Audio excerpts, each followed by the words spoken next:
They didn't want to do it. Again, they wanted to do it. They didn't want to do it. They didn't know what was happening. They just wanted to practice evil. But Iran refused, just as it has for decades and decades.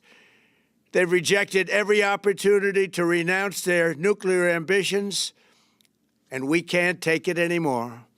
Instead, they attempted to rebuild their nuclear program and to continue developing long-range missiles that can now threaten our very good friends and allies in Europe, our troops stationed overseas, and could soon reach the American homeland. Just imagine how emboldened this regime would be if they ever had and actually were armed with nuclear weapons as a means to deliver their message. For these reasons, the United States military is undertaking a massive and ongoing operation to prevent this very wicked, radical dictatorship from threatening America and our core national security interests.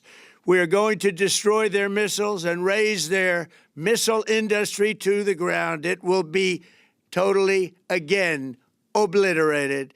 We're going to annihilate their Navy. We're going to ensure that the region's terrorist proxies can no longer destabilize the region or the world and attack our forces and no longer use their IEDs or roadside bombs, as they are sometimes called, to so gravely wound and kill thousands and thousands of people, including many Americans. And we will ensure that Iran does not obtain a nuclear weapon. It's a very simple message. They will never have a nuclear weapon. This regime will soon learn that no one should challenge the strength and might of the United States Armed Forces. I built and rebuilt our military in my first administration, and there is no military on earth even close to its power, strength, or sophistication. My administration has taken every possible step to minimize the risk to U.S. personnel in the region. Even so, and I do not make this statement lightly, the Iranian regime seeks to kill. The lives of courageous American heroes may be lost, and we may have casualties. That often happens in war. But we're doing this not for now. We're doing this for the future, and it is a noble mission. We pray for every service member as they selflessly risk their lives to ensure that Americans and our children will never be threatened by a nuclear-armed Iran. We ask God to protect all of our heroes in harm's way, and we trust that, with his help, the men and women of the armed forces will prevail. We have the greatest in the world, and they will prevail. To the members of the Islamic Revolutionary Guard, the armed forces, and all of the police, I say tonight that you must lay down your weapons and have complete immunity, or, in the alternative, face certain death. So, lay down your arms. You will be treated fairly with total immunity, or you will face certain death. Finally, to the great, proud people of Iran, I say tonight that the hour of your freedom is at hand. Stay sheltered. Don't leave your home. It's very dangerous outside. Bombs will be dropping everywhere. When we are finished, take over your government. It will be yours to take. This will be probably your only chance for generations. For many years, you have asked for America's help, but you never got it. No president was willing to do what I am willing to do tonight. Now you have a president who is giving you what you want. So let's see how you respond. America is backing you with overwhelming strength and devastating force. Now is the time to seize control of your destiny and to unleash the prosperous and glorious future that is close within your reach. This is the moment for action. Do not let it pass. May God bless the brave men and women of America's armed forces. May God bless the United States of America. May God bless you all. Thank you. Okay, getting in breaking news right now. Ladies and gentlemen, we're getting in an input of the alert. India has now issued an advisory. We have the advisory details coming in. The breaking news update you just heard from Trump. saying that they will bomb the hell out of Iran and make sure that there is no threat, military threat from Iran whatsoever. Indian advisory of the Embassy of India in Tel Aviv asking for Indian nationals to strictly adhere to the safety guidelines issued by Israel and the Home Front Command, asking all Indian nationals to remain in close proximity to designated shelters and in the nearest protected spaces, asking Indian nationals in Israel to avoid all non-essential and unnecessary travel within Israel, asking all Indian citizens to monitor local news, official announcements and emergency news alerts, and asking for any, in case of emergency, to contact the embassies. Right, let's go back to the news point. Let's go back to the news point right now. Indians are given a set of instructions to stay safe, but let's go across straight up to the pictures coming in from different parts of Israel. We have multiple pictures coming in. Those are pictures from Tel Aviv. Pictures from Tel Aviv, and that's the skyline over Tel Aviv. Just change that, please. Visuals over Tel Aviv, the skyline over Tel Aviv. As we see it, Israel is bracing. These are live, non-stop live pictures that are coming in as Israel also braces for a possible retaliation strike. If I can get Mr. Dubey to give, looking at all the updates, looking at all the updates that are coming in, the US has also launched a multiple US air and sea strike. So this is a coordinated strike. By the way, that's the skyline over Tel Aviv. The skyline over Tel Aviv. So this is going to be interesting how Iran responds in the next few hours, sir. Iran may not go for a full-fledged response, but probably the situation is grave because it's a clear-cut air strike and missile strikes. And the major cities of Iran are being engaged right now, what the visuals are showing. Iran may retaliate by missiles, which is their basic arm at these moments. And that has been the point of conflict between both the countries because Iran is having a capacity to engage the targets of military interest inside American bases through their own missiles. And apart from nuclear armament, America had got a very serious issue against Iran for the capacity of missiles which they have. If you revisit your last 12-day standoff in the 2025, Iran had used their drones, their missiles against the adversaries. And I think they will be definitely using these weaponries very soon. That it might have already been started because that is the thing which they have. I don't have any thought process about the nuclear issues right now, but definitely they are going to retaliate by drones, by their missiles against the Israeli targets, against the American targets in the Gulf. That is my thought process currently. It's going on. Okay.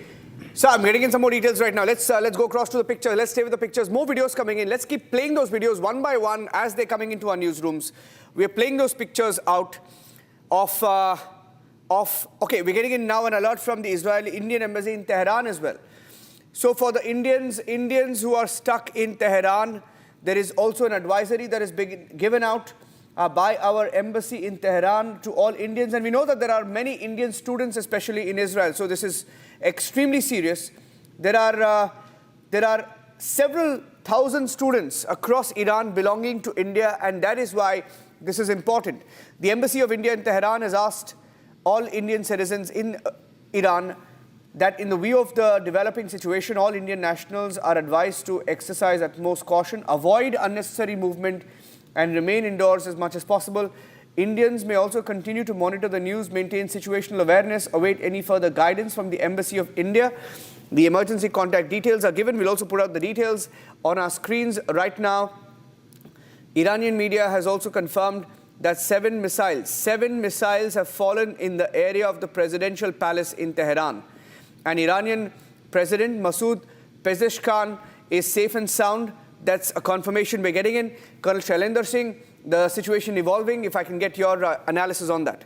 You see, there's nothing to analyze. It's very clear-cut. When you are hitting the nerve centers of Iran, you are very clear-headed. You are hitting the intelligence headquarters. You are hitting the decision-making offices oblique the Iranian president's place, the whatever. More important is that as far as Israel and US are giving a clear-cut indication that yes, now they mean business. And when they mean business, the only wait is now how Iran is going to mean business. Is it going to mean business only with Israel? Which will be very difficult. There is hardly, I don't think, except for the ballistic missile, no missile can reach Israel from Iran in about 10 minutes. Nothing can reach in 10 minutes. The minimum time they require is 12 to 15 minutes. I think that too also ballistic missiles. Cruise missiles will take much more. Drones will take much, much more. So what do they have? What's the option? The only option to hit hard by Iran is the basis of US. And if it does that, this is where this war will get formalized. It will be then called as a war, because then you will find that US will have an excuse that yes, they can do a ground action, they can do an air action, they can do a missile action, they can do a drone action. Every damn thing they will do. And there the war will be of a very severe nature. As far as Iran is concerned, not that I'm trying to say that they are weak. They will strike. They have the capacity. The missile power of theirs is quite high. There is no denial of that fact. The biggest missile, as per me, which Iran has, is called as the Hormuz missile. The Strait of Hormuz is the only blackmail point which they have. And the moment they touch or they influence or they try anything on it, you will see that the whole world gets affected by that. In the last time when they were doing only an exercise of 4 days, the barrel cost went up by how much? $8. $8 per barrel. Imagine, when there was no war. And if anything Iran does on Hormuz, it will be very, very severe. And that again gives an excuse to US that they will strike more hard. I do agree that as a Israel-US combination, Iran will not win the war, but it will affect the war. It will definitely send some body bags for the US, which is absolutely not acceptable to the US population. It will strike Israel. It will motivate, or which is already a declared policy, that the Houthis and Hizbollah will definitely hit Israel hard, very hard. Houthis will even also try that in the Red Sea, that they will start hitting at the US assets. So overall, if you see, you may have a good build-up. You have two armies. I call them army. Both the aircraft carrier is as good as the army. So two armies are there. You are too big, I do understand, but you are too big a target also. Iran doesn't have to bring down the complete army. Iran's win is only in striking one. Where US will strike 100, may not get the result. But Israel striking back even one can make all the difference. Okay, I'm getting in some more breaking news updates, sir. We're getting in back-to-back breaking news updates. Let's go straight to the pictures. Non-stop pictures streaming in from different parts of Iran right now. 7 missiles have fallen in the area of the presidential palace in Tehran. The Iranian president was not there in the palace, according to the Iranian media. Even if he was there, they will never admit that he was there. But they're saying that the Iranian president, Pezeshkian, is safe and sound. Another bit of breaking news update right now. This is such a coordinated attack that there have been large-scale cyber attacks as well. Large-scale cyber attacks on Iran, and even the Iranian media is confirming that there have been several sites that have been hacked, and among the sites affected were IRNA, ISNA, Tabnak, Asar-e-Iran. These are Iranian news websites that have been hacked. Multiple cyber attacks targeting media platforms. It's a cyber warfare, like we saw during Operation Sindoor. Of course, it's not just going to be a linear warfare, it's going to be cyber warfare as well. And several Iranian sites have been attacked. So that's a confirmation coming in. Large-scale cyber attacks. And the president's office in Pastor Street has also been targeted. So multiple targets. Explosions now in central, northern, eastern Tehran. Multiple cities across Iran have been targeted. And Iranian nuclear sites, I repeat, Iranian nuclear sites have also been hit. I have a confirmation here that Iranian nuclear sites have been hit. Iranian media, I don't know whether it's been hacked, but I can tell you that one of the leading Iranian international sites is currently saying that thousands of IRGC, Iranian soldiers, are either killed or injured. Mr. Dubey, looking at the scale of the attack, it's entirely possible, sir, as of now. Actually, apart from the war being fought on the front, I mean, this cyber warfare was expected to start same time because it's going to be another war on the screen, and the adversaries have already started that war. So if you take the total number of hours the strike has started, I don't think the number of casualties should be so high, but definitely the bigger war is being fought on the screen. And as you are already reporting that various important sites and media links have been hijacked by that has been affected by the cyber hackers, and Iran and the Israel and Americans will definitely do it. So there is one more important issue that if you listen the Trump's statement just after the strike, he is connecting to the people of Iran also at the same time. Yes. He is also expressing the cause of the confrontation. Same time, Trump is also saying that you, the people of Iran, I am your well-wisher. I want you people to be safe. I want you people to be out of this tyranny with the present regime. So he is touching somehow the population of the Iran also. And this cyber warfare is one of the biggest tools to impact the mind of Iranian, which is currently going on. And in recent past, the lot of resistance, agitation has already taken place in Iran. Many people have been killed. It has been over-reported also. But the one thing is very clear that the local Iranian population also become victim of this agitation against the current regime. So same time, this psychological warfare is also going on with the same might. And obviously, cyber warfare is the important part of the entire conflict. That is my take.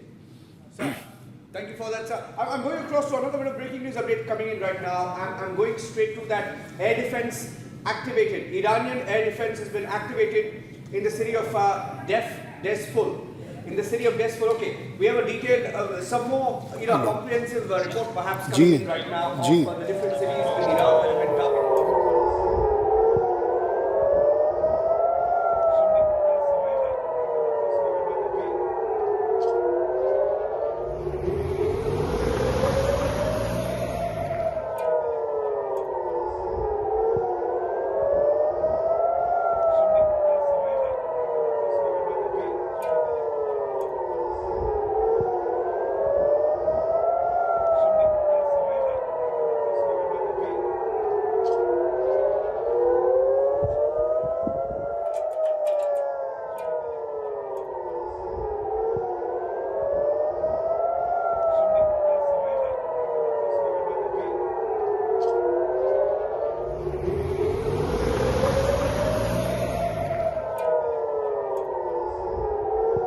Aircraft carriers.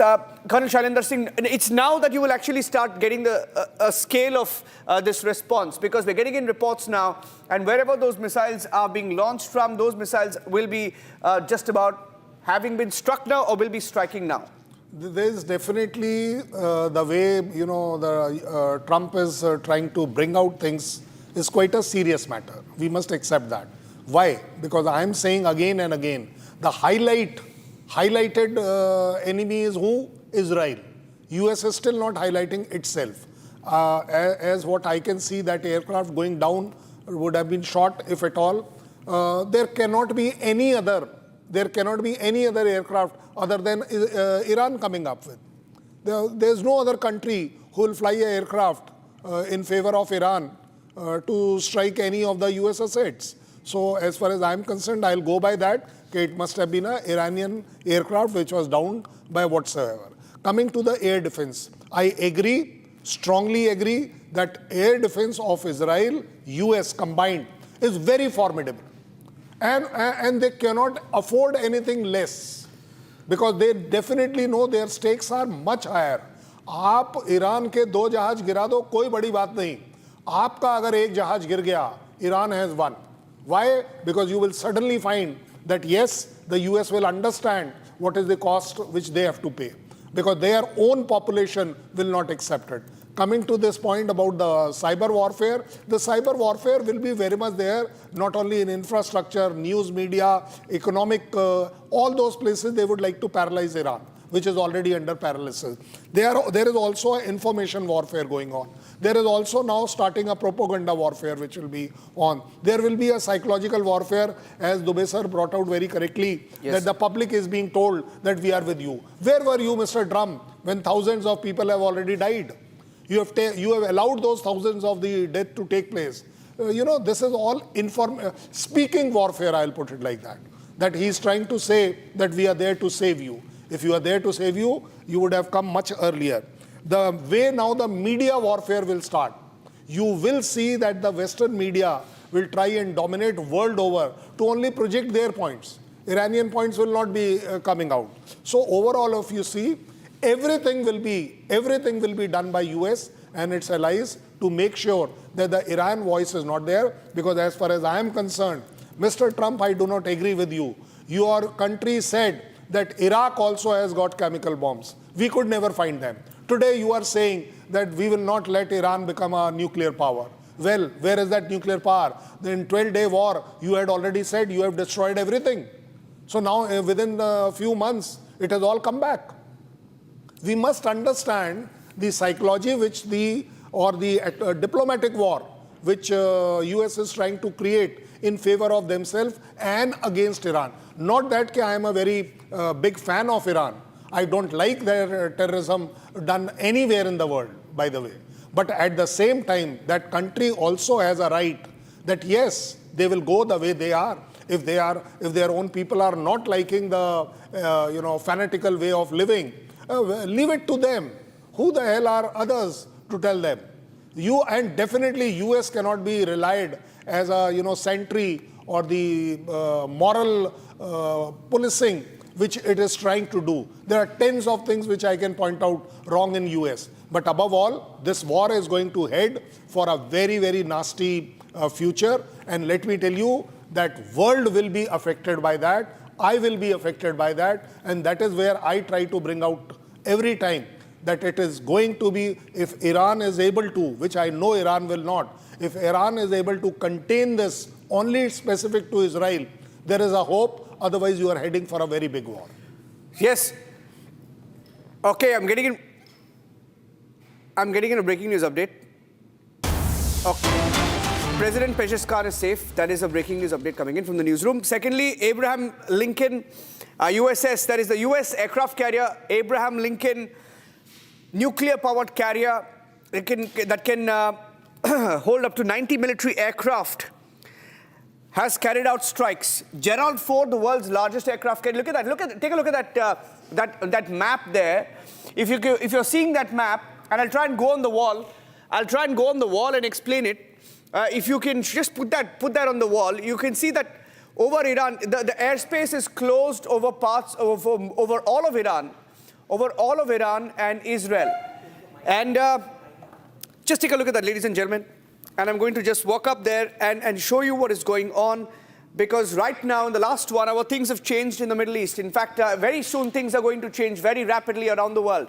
And this is why wherever you are, you should keep an eye on the situation that is evolving. Take a look at this, ladies and gentlemen. Take a look at this. This is in the war zone right now, over the skies of Tehran, completely clear. Skies of Iran, Iranian skies are clear. This was earlier, and as the barrage of missiles kept pummeling Iran, you will see that the skies over Iran just clear up. So all flights, the entire airspace has been cleared, which means Iran is bracing for more attacks. They want to keep their air defense systems activated. And if there is any movement, they're going to try and neutralize that over the skies of Iran. Now, over Israel as well, Israel is completely prepared. You will see that the skies of Iran have been cleared, the airspace over, and Israel in the last few minutes has shut down its airspace completely. Civilian flights have been cancelled. You want to come up here, sir? You want to come up here and just, talk our viewers over it on what we are seeing here? Careful, sir. Yeah. You see, when we are talking about Iran, that is more important to us. Yes. what your PCR is showing, this Yes. is the original form. Yes. When there was no restriction. Yes. Now suddenly you will Suddenly you will see the restriction. Yes, yes. Now you see the restriction. Yes. Now you see in this It's whole just of this cleared area. up. This is the state now. Yes. The same goes for Israel. Yes. If you look at Israel, it is exactly same. At a certain stage, you will find there are no aircrafts. Yes. That shows that they have declared that this no flying zone, no nothing. And why? Because it's very clear that one is accidental fire, one is a deliberate fire. Yes. You will see this. This is the movement. This is the movement This is just the minutes before the movement, attack normal. over Iran. Normal. And then suddenly you will see that it all Yes, just clears yes. up. Now you see. You will see it. Now It's you cleared see. up There's completely. It nothing just in this disappeared. whole area. And whereas all flights are otherwise going Yes. on. That means people have diverted. All these flights, why there is a Yes. clutter here suddenly? Yes. This clutter is only because of that. So, okay, let's go back to the pictures right now, ladies and gentlemen. We'll go back to the pictures that are coming in from Iran. Let's go back to the pictures. From different cities of Iran, we're getting in a confirmation now that multiple targets were hit. Most of these targets were military targets. Leaders in Iran have been targeted, and leaders included the Iranian Supreme Leader, Mr. Dubey, still trying to pick up the details of the kind of casualties, but this seems to be a big attack, sir. Yes, it seems to be a big attack because, as you say, that USS Abraham Lincoln has got such a huge base of fighter aircraft, which is already stationed in that area, waiting for this this conflict to happen. So the kind of use of aircraft by the Americans from the US Abraham Lincoln to attack the Iran territory is itself a testimony of the scale of the war which has just commenced. Same time, it's being further strengthened by the Israeli attacks. So Americans were already building up on these military bases all around in that area. I think 13 or 14 are very closer to take the targets inside the Iran. And the first attack is half the battle. I think they are following this type of methodology. And they are awaiting the first 24 hours reaction of the Iran. As Colonel Shellen told, that what Iran is going to respond it generates more curiosity than what Americans are doing. Because America and Israel combination were already supposed to do like this, and they are doing it. But in this situation, what will be Iran's response is a matter of interest for the rest of the world. And I think casualties are going to happen because the way American forces and Israelis have launched their attacks. So I think it will develop more for the next 6 to 12 hours, and that will give the clear picture what is going to happen for the following days in this war. Yes, and Iran has issued a statement. I'm going across to the statement coming in from Iran right now. Let's go straight to that. Iran has also launched an attack on Israel. Getting in a breaking news right now, Iran has launched an attack on Israel. We're getting in that confirmation. Israel has retaliated. The wave of attacks from Israel have begun. The Prime Minister of Lebanon, meanwhile, Nawaf Salam, in a message to Hezbollah against the backdrop of the attack on Iran, has said, "We will not accept any intervention by any party in Lebanon that would drag us into adventures that threaten our security." It appears on the face of it, Lebanon saying that they will not accept any intervention by any party in Lebanon that would drag us into any adventures that threaten our security. North Israel, likely target of incoming missiles. So incoming missile strike on Israel. They're bracing for it, Colonel Shailendra. You see, when we are talking about, the response, or not the response, the actions taken so far, allow me to give you a very different kind of analysis on that. The kind of forces which the US has deployed, 30-odd strikes is nothing actually. That's why I am calling it preemptive strike. These are all preemptive strike. And preemptive strikes are done basically with 2-3 things in mind. One is that all those decision-making and war-affecting places are to be destroyed or degraded. Next, the decision-making paralysis has to be brought in. This is what right now we are at. Now we will have to see whether Iran is able to overcome the so-called decision-making paralysis because everybody has gone to the bunker. Whether they are able to communicate or come with a unanimous decision or sensible decision or not, that again is a challenge. I'm very sure people would have died there, as what they are already claiming. So overall, there is a situation now that yes, Iran, the way Iran will show the way, that will decide the path of the war. Because if we have to see whether it is Gerald or it is Abraham or the Air Force deployment, Sir, the US. sir, I just want to just pause you there for a second, sir, because I have a former IDF officer who's joining us live from Israel right now. This is Lieutenant Colonel Jonathan Conricus. Lieutenant Colonel Jonathan Conricus is a former IDF officer joining us live. How do you brace for a strike like this? If you can tell us about what you expect in the next few hours, what has happened so far and what you can expect in the next few hours, sir. Mr. Jonathan. Yes. Hello to you. Hello. My friends in India. I hope you can hear me well. Yes, we can. Go ahead, sir. There are alarms now in Israel indicating that the Iranian regime has indeed fired missiles towards Israel. They are incoming, and that Israeli civilians should get into shelter and be prepared and brace for impact. So the Iranians are obviously answering the US-Israeli strike on them. I think at this stage, it's still, there's a lot of unclarity what exactly the extent of Israeli and American strikes on Iran were, which targets have been struck effectively, and what the count on the ground is in terms of key personnel, IRGC regime. But I think what we can say clearly at this time, that the stage of negotiations and the Iranian regime using negotiations in order to get away from their fate, that appears to be over. America has made a decision to actually launch military operations against the Iranian regime. And I think very importantly, the US president has said very clearly that this is about the regime. It is indeed about how the regime has been sponsoring terrorism, how they have been aspiring to build nuclear weapons. But in the American president's message to the Iranian public, he is saying, once the shooting is over, you will be able to take back your country, which is a translation of, I promised that help was on the way. Now that help has come to the Iranian people. Yeah, just getting a breaking news update right now, Mr. Jonathan, that Iran has fired ballistic missiles. I have a confirmation that Iran has just fired ballistic missiles as we speak. This is a confirmation coming in. In a situation like this, how do you see a joint Israel and America defend these strikes? What kind of strikes? Now we are hearing the two missiles from Iran towards refineries in Haifa being reported. Siren alerts along northern Israel right now. Two missiles from Israel towards the refineries in Haifa.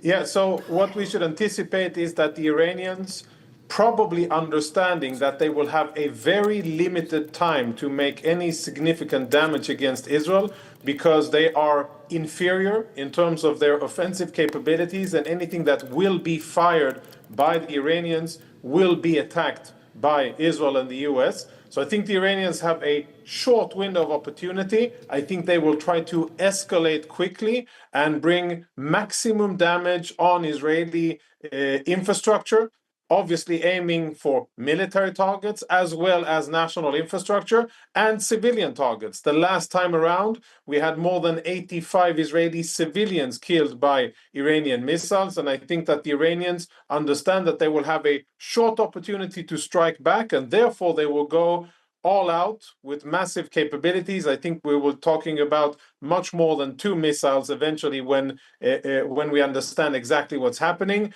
And Israelis are bracing for that. We have probably what is the best air defense system in the world, a layered defense that is based on the Arrow 3 architecture, which is supplemented with American THAAD missiles and American other missile Patriots and other missiles that we have available. But the bottom line is that we understand, Israelis understand, that no defense system, even the ones that we have, are 100% bulletproof. And the working assumption is that there will be explosions in Israel and civilians will be hurt. Hospitals are on highest alert. Military bases are on highest alert. Police and ambulances, the entire country is now ready and bracing. And I can say, sadly, this isn't our first time. We have experience with this. And I think that the Israeli public will show the Iranian regime, and that the Israeli military will show the Iranian regime that now, when action time is here, Israel will be able to defend itself and also deliver significant strikes against the Iranian regime. News update. I think, Abhishek, you're picking up some more news updates right now. My colleague Abhishek is also joining us live. Air raids heard in northern Israel and coastal city of Haifa. So there is a strike incoming in Haifa. Iranian parliament speaker has said a few minutes back, we warned you, a harsh response is on the way. Israel has detected ballistic missiles that have been launched from Iran. Air raids have been heard in northern Israel and the coastal city of Haifa. So this is now an official, full-blown war, and Iran has retaliated. Incoming ballistic missiles. Jonathan, in Haifa. Yes, Haifa is the third largest city in Israel. It is the place where we have our most important port, the port of Haifa. It is also a place where we have oil refineries and various other important national infrastructure. It has been a target for Hizbollah rockets in the past. The Iranians fired multiple missiles towards Haifa in June 2025. So it is to be anticipated that they would fire at Haifa again. Another important point to notice is that the American aircraft carrier Ford is not far from Haifa. It is off the coast of Haifa, off the coast of Israel. That's, I'm sure, part of the consideration as well. And there's important infrastructure there, a naval base as well. And the bottom line is that this is to be anticipated. What is still unclear, there are many questions that I think are relevant. Will Iranian proxies like Hizbollah in Lebanon, will they join in, and by doing so doom Lebanon to destruction and the consequences of war? I hope that Hezbollah will listen to the warnings of the democratically elected Prime Minister of Lebanon and stay out. But if Hezbollah goes in, then they will suffer the consequences of their aggression. And now we'll see the quality of Israeli air defenses. We'll see the quality of Iranian missiles. I think Israel is bracing for many days minimum of fighting, maybe longer. And it comes to it's not surprising to anybody that we find ourselves here. The Iranian regime has been waging indirect war against the state of Israel for the better part of 35 years, calling openly for the destruction of Israel and funding almost all of our enemies. Now, apparently, Israel has said enough with that, and the Iranian regime is going to pay for their many years of aggression against Israel. That is, I think, what's happening now. But Jonathan, this is Abhishek this side. Is there some reason that these strikes, joint strikes rather, between Israel and the United States over Iran have come at a time? All right, breaking news, Niranjan, ballistic missiles targeting Israel coming in from Iranian side. Yeah, more details. In fact, hearing that there are 30 missiles that have been launched. 30 missiles, Abhishek. Okay, Benjamin Netanyahu getting into details right now. Benjamin Netanyahu has just said, my brothers and sisters, this is a detailed statement coming in from Benjamin Netanyahu. My brothers and sisters, citizens of Israel, just an hour ago, Israel and the USA have launched an operation to remove the existential threat posed by the terror regime in Iran. I thank our friend President Donald Trump for his historic leadership. For 47 years, the Ayatollah regime has been shouting death to Israel, death to America. It has spilled our blood, murdered many Americans, massacred its own people. This murderous terror regime must not be armed with nuclear weapons that will allow it to threaten all humanity. Joint action will create conditions for the brave Iranian people to take their fate into their own hands. The time has come for all parts of the Iranian people, Persians, Kurds, Azeris, Baloch, Ajwahis, to cast off the tyranny and bring about a free and peace-loving Iran. The messaging seems to be the same, Jonathan, Abhishek, to ask the people of Iran. Trump said that. Yeah. Netanyahu is saying people of Iran must now fight back. So it's a double, it's not just a straightforward strike. Shivam is joining us live. I think Arnab is also joining us live from the newsroom. Let me try and go across to him. Let's go across straight up. Shivam. Yes, it's a very big development because this is a statement that is coming in from Prime Minister Benjamin Netanyahu, and he has thanked Donald Trump. Now, there was already a build-up. There are 2 aircraft carriers already in place now. They are not just the aircraft carriers. They are carrier strike groups now, which means a heavy deployment, a very heavy naval presence of United States of America very close to Iran. Now, this is a joint operation. Now, this has been confirmed firstly by Donald Trump and now by Benjamin Netanyahu also. Now, he clearly said, my brothers and sisters, citizens of Israel, just an hour ago, Israel and US launched an operation to remove the existential threat posed by the terror regime in Iran. So this Abhishek, interceptions made in Syria, Jordan, alarms raised all over Jordan. Syria and Jordan interceptions have been made, Abhishek. Well, yes, it seems the war is widening in the broader Middle East, Niranjan, as it seems several interceptions in Syria, Jordan, and that basically means those, these nations are between Israel and Iran, sandwiched between the 2 warring nations. So all these Iranian missiles flying over their airspace, so obviously those, air defense mechanisms would trigger. And we are seeing that happening in the case of Jordan and Syria. And this time, at least, Israel need not worry much about Syria because there is a friendly regime there. And of course, retaliatory strikes coming in from Iran, even as the first statement has come in from Israel's Prime Minister Benjamin Netanyahu. And it clearly is Colonel Silent String. It's a regime change operation going on. Let's look at the post by Prime Minister Let's go back to the pictures. Israel. We just went through the statement. I think they've just tweeted out the statement once again. Abhishek, go ahead. All right, Jonathan, if I could come to you, isn't this clearly a regime change operation going on between Israel and United States to make sure that the government of Ayatollah Khamenei, for whatever it is, and we see the last of it, that seems to be the objective this time, that they have to just get somehow and remove the Khamenei regime from Tehran? Jonathan. So I think what's apparent now, finally apparent, is that this is not a limited strike. This is not a preliminary warning. This is not something that is minimal in context. This is the United States of America and Israel launching a strike with the purpose of bringing down the Iranian regime.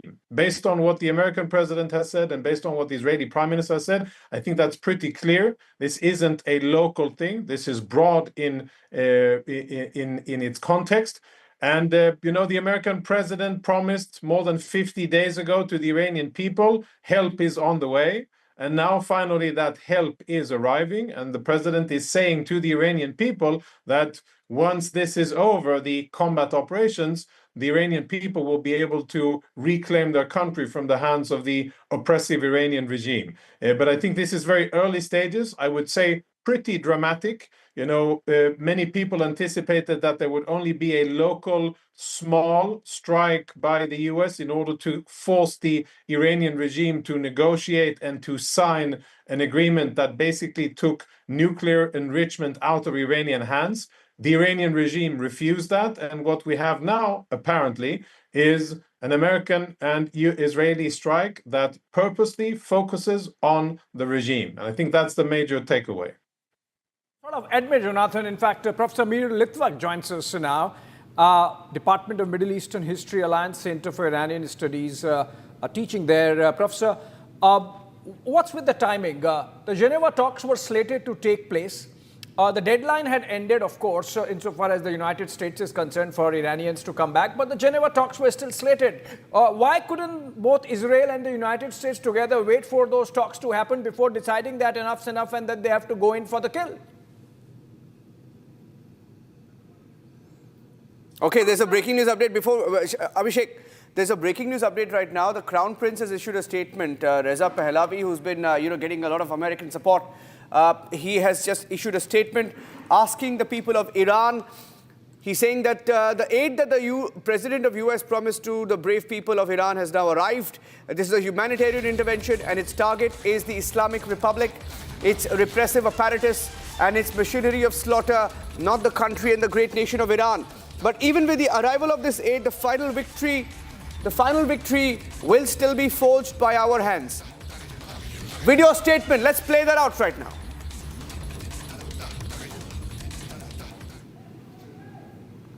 מאז שהחלה מלחמת התקומה עמדנו יחד, וגם היום נעמוד יחד, בגבורה. جمهور ایالات متحده به مردم شجاع ایران وعده داده بود اکنون رسیده است. این یک مداخله بشردوستانه است و هدف آن جمهوری اسلامی دستگاه سرکوب In Persian, but I think... But you can expect, Niranjan, what he's saying. He's saying, let's go for the kill, let's have regime change, let's get Khamenei out, let me get in. But this strategy has seemed to have been the strategy used in a few weeks back, except that the military force wasn't added to that dimension. I mean, but that dimension has now come in. Jonathan, okay, Colonel Shailendra. I'll appreciate what Jonathan is saying. After all, as a... Candid.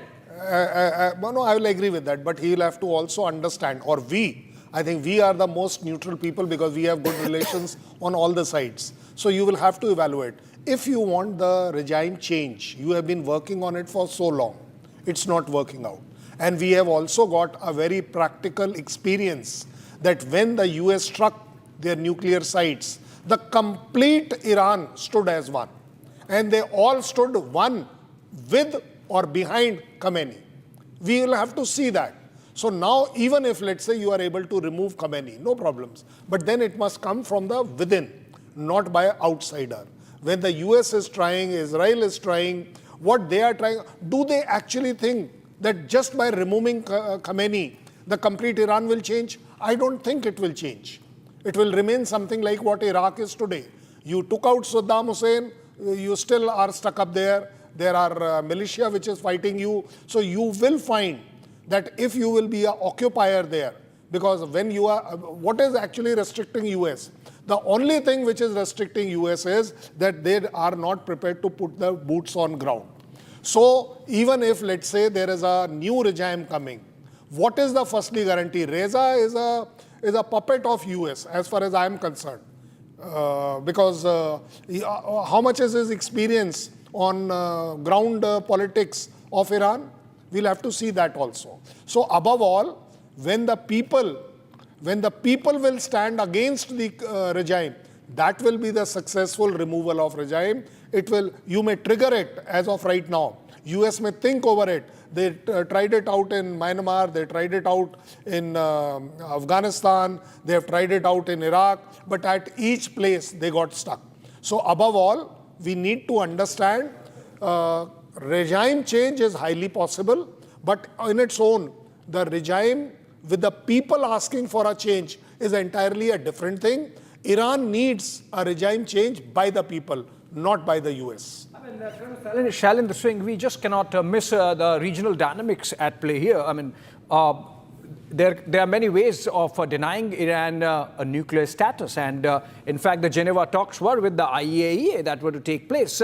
This is much more than that. These are regional dynamics. The Saudis don't want Iran to have any to be in a striking distance of... Yes, of course, there are more statements coming in, Niranjan, I believe. IDF has issued a statement. I'm going across straight to the statement coming in.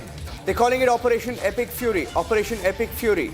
That's what the Department of War is saying. Operation Epic Fury. Operation Epic Fury. And more inputs now coming in on Operation Epic Fury, according to the Department of War in America.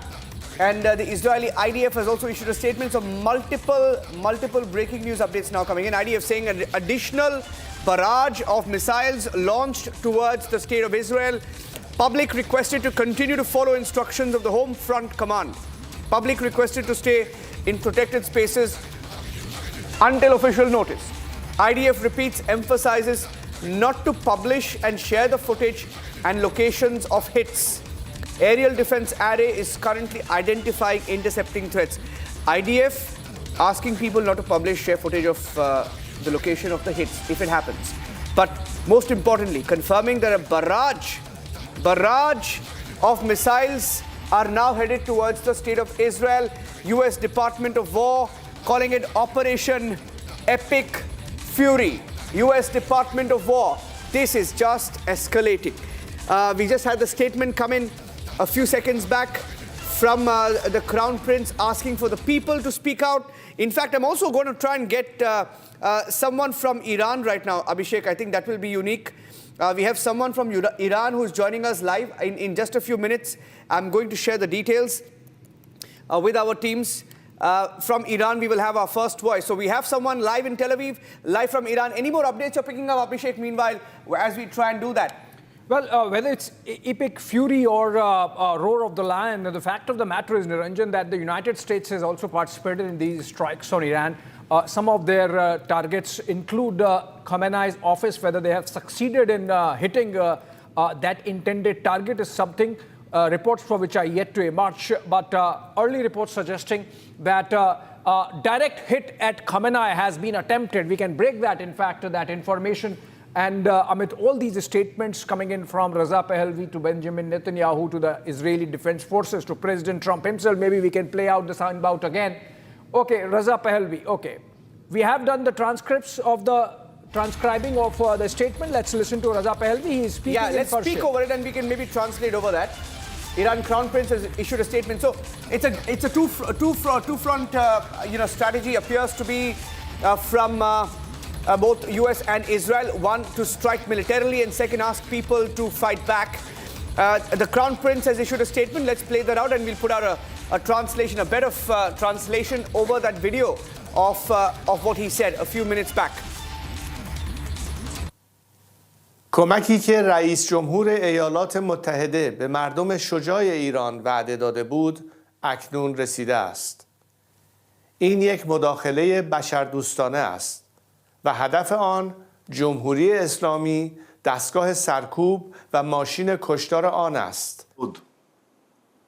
במלחמת התקומה ובמבצע עם כלבי, חיילינו הגיבורים היכו שוק על ירך את משטר האייתולות ושלוחיו. אבל חיית הטרף הפצועה לא חדלה מניסיונותיה להשתקם למען אותה מטרה, כדי להשמיד אותנו. בחודשים האחרונים הרודנים באיראן זוממים לבנות מחדש את יכולות הגרעין והטילים שלהם ולהטמין אותם מתחת לאדמה, ושם לא נוכל לפגוע בהם. אם לא נעצור אותם עכשיו, הם יהיו חסינים. ולשם כך, הנציגים שלהם במשא ומתן מנסים להרוויח זמן במשא ומתן עקר ושקרי עם ידידינו האמריקנים. אבל הרודנים באיראן טעו טעות מרה. כי ארצות הברית לא קונה את השקרים שלהם, ואנחנו לא נשב בחיבוק ידיים שמרחף מעלינו צל ההשמדה. Citizens of Israel, just an hour ago, Israel and the USA launched an operation to remove the existential threat posed by the terror regime in Iran. I thank our great friend President Donald Trump for his historic leadership. For 47 years, the Ayatollah regime has been shouting death to Israel, death to America.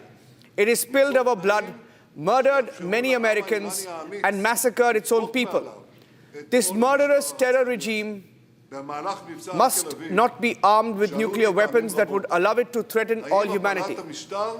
Our joint action will create the conditions for the brave Iranian people to take their fate into their own hands. The time has come for all people, all parts of the Iranian people, Persians, Kurds, Azeris, Baloch, Ashwahis, to cast off the yoke of tyranny and bring about a free and peace-loving Iran. I call on you, citizens of Israel, to heed the Home Front Command's instructions. In the coming days, during Operation Roar of the Lion, Israel is calling it Operation Roar of the Lion, we will be all required to show endurance and strength of spirit. Together we will stand, together we will fight, and together we will ensure the eternity of Israel. That's Benjamin Netanyahu's statement. Benjamin Netanyahu's statement. Let's go back to the news, ladies and gentlemen. That is the first statement coming in from Benjamin Netanyahu, who has asked the people of Iran to also speak out and fight back the Israeli regime. In fact, getting in a second details, Colonel Shailendra Singh, of a second barrage of missiles that have been launched from Iran. Second barrage of missiles over Iran, launched from Iran. We must understand this is not a rocket science. Iran has got very limited options. It will fire ballistic missiles for one reason, that it takes about 10 to 12 minutes to reach Israel. And the reaction time to intercept, whether from Jordan, Syria or wherever, anywhere, the limitation is of that 10 minutes. So if at all you will have an effective one, only then you can do that. Number two, 30, 40, 60, whatever is the barrage of missile. Why? Because they understand there is a very formidable air defense system working for Israel, even by the US. So overall, even if I grant, say around 90 to 95% success rate of this, because there cannot be any air defense system which can guarantee so-called 100%. So I am looking at it that even those 3 missiles out of those 30 will land in Israel, will do the damage. And why are they targeting refinery and things like that? Because there is an economic damage involved. Though otherwise the ethos and the ethics of the war says that you don't strike at the strategic economic assets of the enemy. But nowadays we are finding that the war is only about that you are all out, bent upon only destroying the economic capability of the enemy. So above all, when we are looking at it now, you will see there will be a counter strike by Israel again, and this missile business will get converted into much bigger one. There is a breaking news update coming in, so sorry to interrupt you there. I'm getting in some more breaking news right now. Hezbollah has launched missiles towards northern Israel. We were expecting that. We were expecting that. Abhishek, any more details you've been able to pick up? Abhishek, Hezbollah has also launched missiles towards northern Israel from Lebanon. Well, you see, that's expected because that's the only safe harbor available to the Hezbollah now, Lebanon, and you are seeing strikes coming in from there. Hezbollah is an Iranian proxy, if you go by what the Israelis always say, and rightly so, perhaps, because we have seen the detriments of the Israelis in northern Israel face because of this axis between Hezbollah and Iran on the one side, and then Hezbollah and Hamas on the other side, insofar as southern Israel is concerned. So I think, yes, you're going to see these retaliatory strikes coming in. Iran would fight for whatever it can because it seems that this time the Israeli and American resolve is much stronger and backed by major deployment, Niranjan, with at least 2 carrier strike groups there in the Gulf, one in the Mediterranean Sea and the other in the Gulf. And so I think we are going to see a doubling down insofar as these strikes on Iran is concerned. Whether this is going to be one last decisive battle is something which we have to see over the next 48 hours. But remember, these are coming just ahead of those Geneva talks. So whether there is still that element of browbeating Iran into an amenable position insofar as giving up the nuclear option is concerned. And I was discussing with Colonel Shailendra Singh earlier. Colonel Singh, there are regional dynamics involved. Saudis don't want Iran to have a nuclear bomb. Qataris don't want Iran to have a nuclear bomb. UAE, Oman, anyone they don't want Iran to have a nuclear bomb. And that's why you are seeing Israel and the United States coming together and going for the kill. Finally, perhaps hoping that this time they can do something about Khamenei and his regime. I'm hearing he's gone into a safe house. He's not in the presidential palace. I also don't want to have them nuclear bombs. India doesn't want them. India doesn't want anybody to have nuclear bombs in addition. Why? Because of the character of that country getting involved with the terrorism, with the Houthis, Hamas and Hezbollah. It can fall into any wrong side. So nobody wants. But at the same time, if they are agreeing that IAEA inspections can be done, I think let us progress them on that. Right. I think those talks would happen. Another breaking coming in, and Shravan tells me, Niranjan, that There is another statement coming in from the Israelis that There is a video, Abhishek, there is a video that's come in of a rocket that has fallen in Galilee in Israel. So we're getting in the first pictures from Israel as well. Yeah. We have the first pictures. Can we play the first pictures right now? The pictures that are coming in. No casualties reported. No casualties. No casualties reported, but a rocket has fallen in Galilee, Israel. We'll open up those pictures.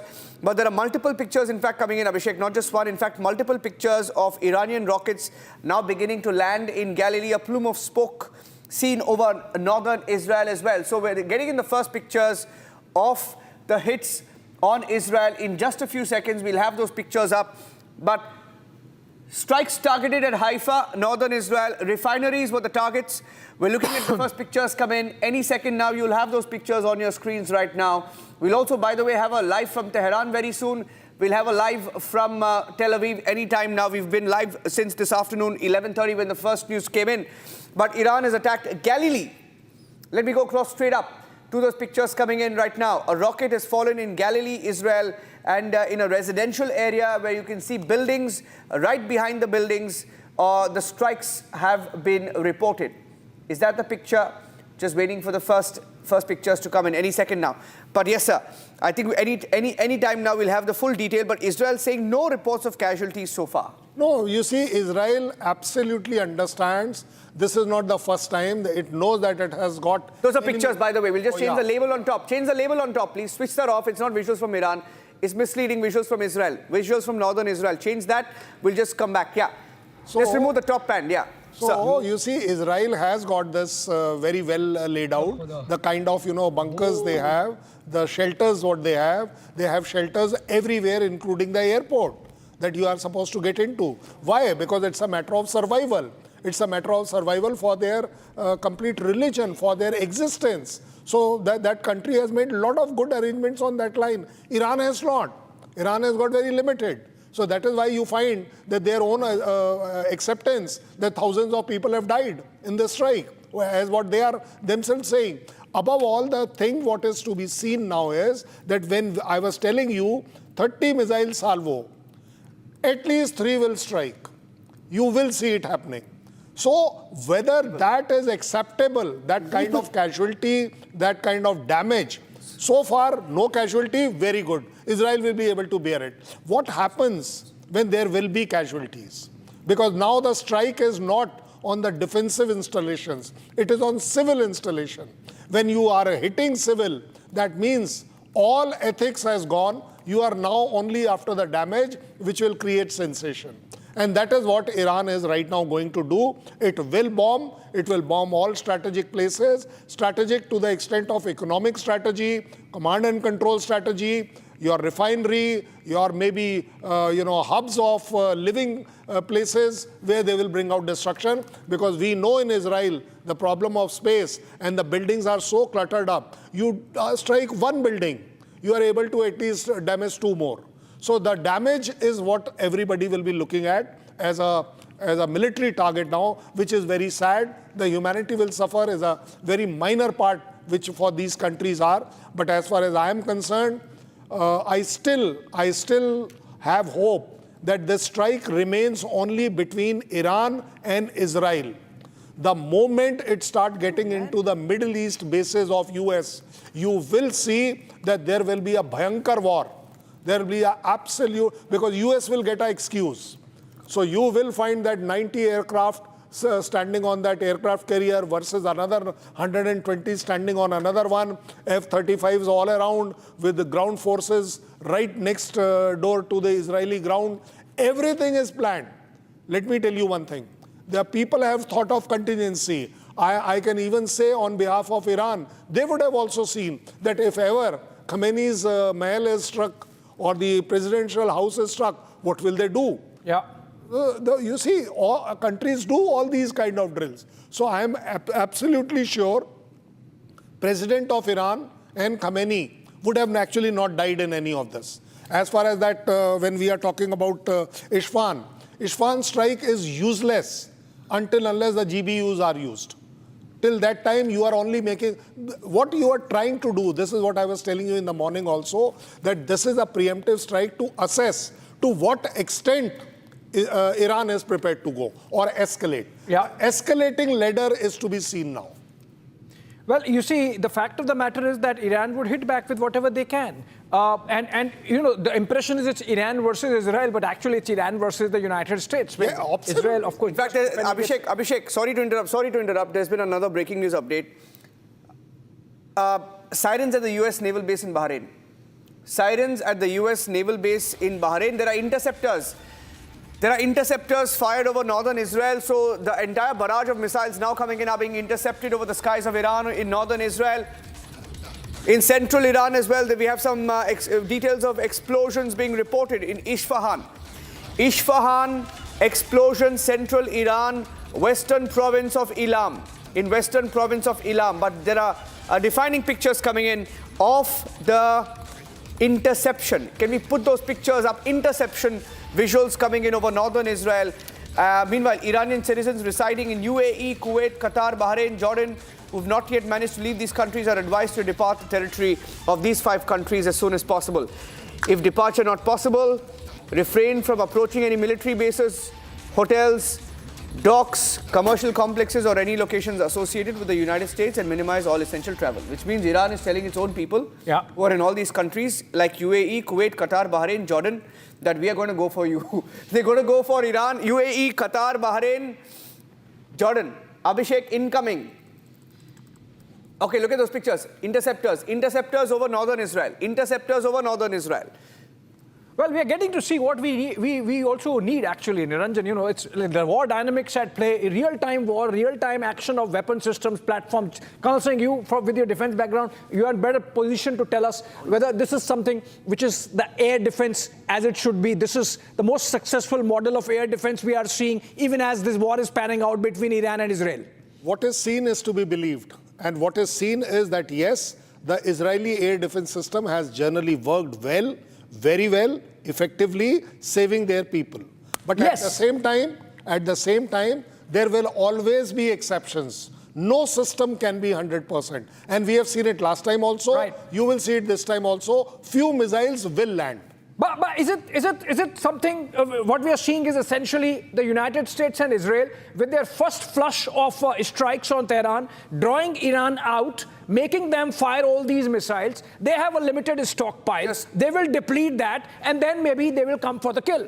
The US intelligence report of last year, 2025 January, says that they have got 3,000 plus, the word is plus, 3,000 plus ballistic missile. Now, from that year till now, you can add up whatever you want to. And plus can be anything. But as a general rule, it is accepted that Iran has got around 10,000 plus missiles available to them. Yeah. And when it comes to firing, the only strength which Israel is looking at, that at each time there will be a salvo coming. No single missile will come. And when we are talking about the salvo, the 30 is a very conservative salvo. Yeah, absolutely. I'm looking at 100. And the operation is codenamed Operation Epic Fury, as per the Pentagon, and which means the United States fully backing Israel in its war with Iran, and United States, in fact, joining in. And we don't know as yet with clarity as to how many missiles have been fired from the United States side. They have a tremendous amount of number of bases all across the Middle East, including their own aircraft carriers from where these fighter planes can go up in the air and shoot missiles, standoff weapons, as they are called now, more and more fashionably, and target hit their targets. We are told that National Defense Ministry in Tehran, the Khamenei office in Tehran, they have been targeted. IRGC releases statement of strikes. Abhishek, from what we're picking up, IRGC statement now coming in, and IRGC has said that there are widespread missile and drone attacks against Israel. Widespread missile and drone attacks against Israel have begun. This is the first official statement of the IRGC. Let me tell you that we were speaking about, cyber warfare, information warfare. There are reports, floating that the supreme leader of the Iranian army has been eliminated. We don't know. It could be information warfare. We can't confirm that. But IRGC first statement saying that missile drone attacks have begun against Israel. Meanwhile, an Israeli Navy submarine is departing Haifa port. So in the wake of the attacks, the Israeli Navy submarine is departing Haifa port. Pentagon once again saying that these strikes on Iran are called Operation Epic Fury. All right. So while we speak about that, let's also tell our viewers that we will be getting a live shot live from Tehran. We'll have a live, just to give you an idea of the skyline, live over Tehran, live from Tel Aviv. We will have these two windows up to just give you a live situation there. But Colonel Shailendra Singh, the way US has intervened, the build-up was there. Maybe we'll pull up the map as well if we have the details of the bases and also details of the aircraft carriers that have been stationed there. They've been moving. We've been reporting live as it happened. Two of the US's biggest carriers, air carriers, perhaps in the world, USS Gerald Ford, USS Abraham Lincoln. Put them together, you have anywhere between 120 to 150 jets that they can carry together. 70 jets took off this morning. So the targets could be in the hundreds, isn't it, Colonel Shailendra? In the hundreds. This is what I'm saying. You know why? Because we will have to understand that what are we wanting? There is a total domination which the US will be looking for. And that's the only thing which will work for them. Because if they will come piecemeal, they will get stuck piecemeal also. They have got a huge force which is already deployed. There's a huge naval blockade which you have deployed. But when you are doing this huge, you are also projecting a huge target. Because that target also has to be kept in mind. The bigger your army, the bigger your force deployment, the more are the chances that somewhere or the other, the enemy, that is the Iran, will be able to strike. If you actually go through when we were talking about just now, I would like to request you to consider my view in that. US would like to avoid making any strike from the bases of the Middle East. Why? Because the Middle East countries have already declared it that their land will not be available for making it against Iran. What they will allow is only interceptions. That is the kind of defensive measures which they will try. It is till the time when Iran is not going to strike the bases in the Middle East. Once that happens, then the retaliation or self-defense or defensive measure, the US will have a moral justification to strike Iran from all possible sides. Yeah. So we'll go back to the pictures once again. We'll just go back to the Where is the picture? Because we have those are live shots, by the way. There's a live shot of the skyline over Tehran. We'll also cut live to the skyline of Tel Aviv. So in both these cities, we will be live, and we will get Washington live as well in just a few seconds. That's a live shot. That's a live shot from Bahrain. It's a news agency that we're picking that up. But more importantly, over Tehran, multiple targets were hit. So the cameras will be moving. We'll have our live cameras through different agencies, different networks, different sources. And Abhishek, over Bahrain, there has been an alert. Yeah, so these are all places where American bases in the Middle East are, including Bahrain, including Doha, including in Iraq, so Niranjan, all those places would have sirens going up. In fact, there is an advisory by India, our mission in Qatar, that all Indian citizens are expected to follow instructions and to remain indoors as much as possible. There are advisories coming in from other missions in the geography, but this is obvious because of the volatile situation. And remember, when these missiles are flying from Iran targeted at Israel, not all of them are going to reach Israel. So some of them can really have, trigger air defenses of other nations, and there can be interceptions and consequent, inadvertent falling of these debris into other airspace and other geographies. So I think what we are going to see is this is going to go on for the round of strikes and counter strikes between Iran and Israel. And at some stage, Colonel Singh, you think Iranians are going to target American interests also, like we saw in the last time that they hit Doha? If they would have not planned it, they would have not thought of it, then they will get defeated. The only trump card which Iran holds is that, yes, it is able to prove to the world that we have struck a base of US at XYZ place. That is there, as far as I am concerned, it's a lifeline for them to prove to the world, to the Muslim world, that yes, we can stand against US and we will be able to strike US. Whether it is successful or not is the second part of the story. Yeah. Most important is that Israel will suffer because it is within range. The bases are within range. That is the only way, because Iran doesn't have the capacity to reach US. So there's a new video coming in, sir. Video of the aftermath of the US and Israeli strikes in Tehran. Look at that video. I'm just going to play that video. Let's go full frame, please. Look at that. Oh my God. That's in Tehran, decimated. Rubble in Tehran. That's a shot from Tehran, ladies and gentlemen. The aftermath of the strikes, the joint US strike with Israel in Tehran. We don't know whether that's the supreme leader of Iran, Ayatollah Khamenei, his office that was hit. But we know that in Tehran, that was one of the key targets. One of the key targets for both Israel and Israel and America. They've targeted the Iranian supreme leader this morning. We were told that multiple targets were hit, including the presidential palace where Pezeshkian was present, but he is reported to be safe. Ayatollah Khamenei has also responded. Ayatollah Khamenei has also spoken. We have the first statement coming in. The Iranian media claims that the third wave of Iran attack against Israel has begun. So we have back-to-back attacks being launched from Iranian soil, likewise from Israel. It could also be information warfare, but we will have to watch out. We'll just go by what they're saying. Khamenei has given the order for retaliatory strike, so he's reportedly safe. We were told he was taken to a safe house. Yeah. Abhishek, the wave of attacks are continuing. Okay, fresh advisory coming in from Indian mission in Israel. It's a very comprehensive one, Niranjan. I'm putting it out. We can put it out. And this basically is a build-up on the earlier advisories, Niranjan. Before I put it out, let me just read it for the benefit of viewers, even as we continue our coverage, non-stop coverage of pictures coming in from the theater of war. And look at this advisory. It says, in view of the prevailing security situation in the region, all Indian nationals in Israel are advised to exercise utmost caution and remain vigilant. Obviously, this is for, as I said earlier, for other geographies, other nations also so in the case of Israel, because Israel is the one that is getting targeted.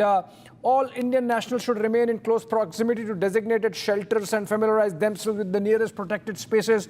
And it has numbers also in case of emergency. Putting it out, Niranjan. Yes. Okay. All right.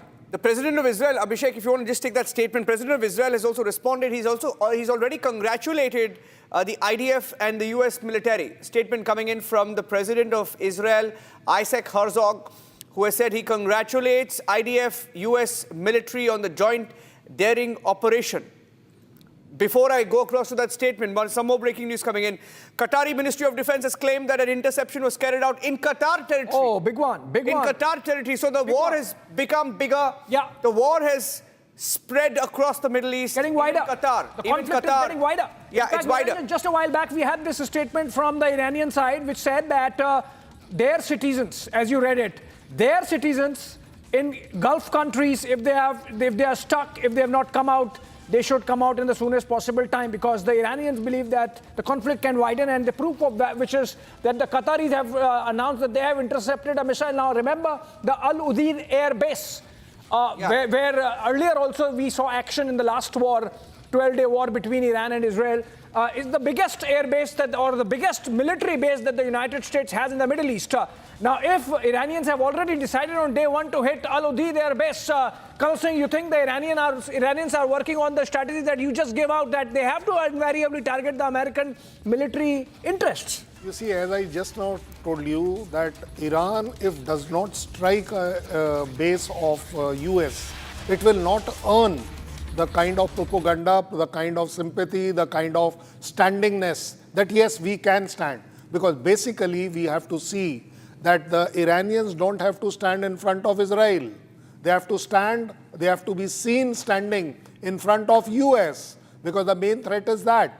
And that is where the Iranians are always claiming, कि हम छोड़ेंगे नहीं, we will reply, we will do the damage. And that is why you are now finding that there, and let me tell you right now, I can't even comment on it, whether that particular missile intercepted was actually targeting the Qatar air base only or not. This I can't say, because as far as I am concerned, a single missile coming that side is quite very, untactical. Yeah. I'll put it like that. They would, if at all they have to strike, they would be striking 2 to 3 to 4 countries together in salvos of 8 to 10 minimum, nothing less than that, because only then you will find that an odd missile will land maybe at a material or an immaterial place, but it will make a news, it will make a claim that yes, we have stuck a base. Well, yes, you see, in the extended region, what we are seeing is that war is spreading. If you have seen last couple of days, there was already a standoff shaping out between Afghanistan and Abhishek, Pakistan. breaking news, sorry to interrupt you there. Al Udeid Air Base in Qatar under attack. Yes, exactly. Let's put that on the screen. Let's put that on the screen. Al Udeid Air Base in Qatar is now under attack, ladies and gentlemen. The war in the Middle East has spread. I repeat, the war in the Middle East has spread. It is no more limited to Israel. It is no more limited to Lebanon. It is no more limited to Iran. It is spreading across the Middle East. It's spread to Qatar, and it could soon, I don't know if I can say that, but it could soon be, I'm not hazarding a guess because it's the Iranians who have said that, their citizens should move out of UAE. UAE, Qatar, and the other countries where US bases are located right now, they're asking all their people to get out of there because they are going to come, and they say that the missiles are going to be headed towards these countries. The Al Udeid Air Base in Qatar is now under attack. The war has spread across the Middle East. More and more targets now being bombarded by Iran as well. Sir. No, you see, this is exactly what I was, in last 1 hour, we have seen that our analysis is working out. Yes. That Iran has to attack, and it will not suffice by attacking Israel. It has to attack the bases of US. And that is what we are finding. If the Bahrain naval base sirens are going up, that means, and you know why the sirens goes up? We must know the science behind it. When there is a missile caught in the upcoming trajectory, when it is intercepted by the radar, it tells you where it will come. And that is how the sirens goes up. And that is where, Iran has sounded that. Now the Qatar has also sounded that. You will see it will spread. Because if at all Iran has to make a mark by saying that we stand against US, it has no other option. Israel is just a normal enemy as far as they are concerned. They are fighting a bigger and a new enemy in a traditional war, and that is US, and they will definitely strike the bases of US in Middle East. Okay, I have another breaking news update that I'm just going to put out for our viewers. Ladies and gentlemen, look at that. That's the conflict zone that's on your screen right now. Those are the different areas in Iran that have been struck by Israel. Those are the different cities in Iran that have been struck by Israel as we speak. That's the latest update. Ladies and gentlemen, Qatar has blocked Iranian missile. Colonel Shailendra Singh, sir, stay with us. Sir, stay with us. Stay with us. Sir, the war has just started. Stay with us. Okay, Qatar has blocked Iranian missiles heading towards US base. Qatar has blocked the Iranian missile heading towards US base using air defense systems. The US naval base in Bahrain. So the war is spread. I repeat, it is getting bigger. US naval base in Bahrain has been struck. US naval base in Bahrain has been struck by an Iranian ballistic missile.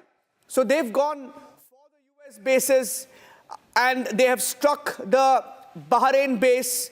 US naval base in Bahrain has been struck by an Iranian ballistic missile. Abhishek, in Bahrain, the US base, Qataris have intercepted it, but the base in Bahrain, we are told, has been hit. Well, yes, and that was expected, Niranjan, given the fact that if these are joint strikes by Israel and the United States, Iran has to hit back, not just at Israel, but on American interests or targets as well. And the United States maintains huge military presence, about 40,000 soldiers across all those bases. The Al Udeid one is, of course, the biggest. We saw action happening there last time also, with Iran declaring victory only after they targeted Al Udeid base. Though, of course, Qatar maintained that none of the missiles hit the base actually. And so this time also we are seeing interception happening. First pictures of the naval base in Bahrain. Pictures from Bahrain now. Pictures from Bahrain. The US naval base in Bahrain has been hit. That's the first picture. It's been hit by... It's a huge one, Niranjan. The 5th Fleet is maintained out of Bahrain by the United States. It's the headquarters of the 5th Fleet. And if the Iranians are targeting that, which means that they have really broadened the conflict into multiple nation targets, including Israel, including Qatar, and including Bahrain now. US, in fact, let me tell you that as of 2 days ago, I repeat, as of 2 days ago, satellite images showed that US Navy had withdrawn all of its vessels from its base in Bahrain. So I don't know what the Iranians hit, but this has been reported across the Middle East that US Navy had withdrawn all of its vessels from its base in Bahrain. And so the US Fifth Fleet was in Bahrain. They knew they could be a target if a conflict breaks out. And this happened last year as well. The US Navy, even in June, they had moved out in 2025. They moved it out just before the conflict. US Fifth Fleet in Bahrain was moved out, we are told, as of 2 days ago. But that picture from Bahrain has come in, sir. Expected. I don't know what they hit, but the base has been hit in Bahrain. If you please remember, about 15 minutes back, we were talking about the exactly same thing, that if the Bahrain naval base siren has gone up, that means there is a missile heading that way. Now we are finding that it has stuck. Now, whether the Bahrain air base has, or the naval base has got, the ships there or assets there or not, doesn't matter. What matters is that this is a base of US, and Iran is going to claim, we have hit the base. What is that? It is exactly same what happened in Qatar last time, that they stuck, no damages, no casualties, acceptable to both the sides, and things got settled. This time, it is only going to escalate. The difference is going to be that. Why? Because the US knows it. That, in fact, they will allow, they are actually going to make sure that there are 2 to 3 more strikes before they strike back. Because US would like to strike back as a decisive strike now. They are waiting, they would have planned for it. This is exactly what the US is very good at. It instigates, it leads the enemy into a trap, and then they stuck. And they strike so hard that this is what you will see will be the new battle which will be coming up from the US side. My only now, the next question is, you will see it operating in next half an hour or so. That how will US react to this now?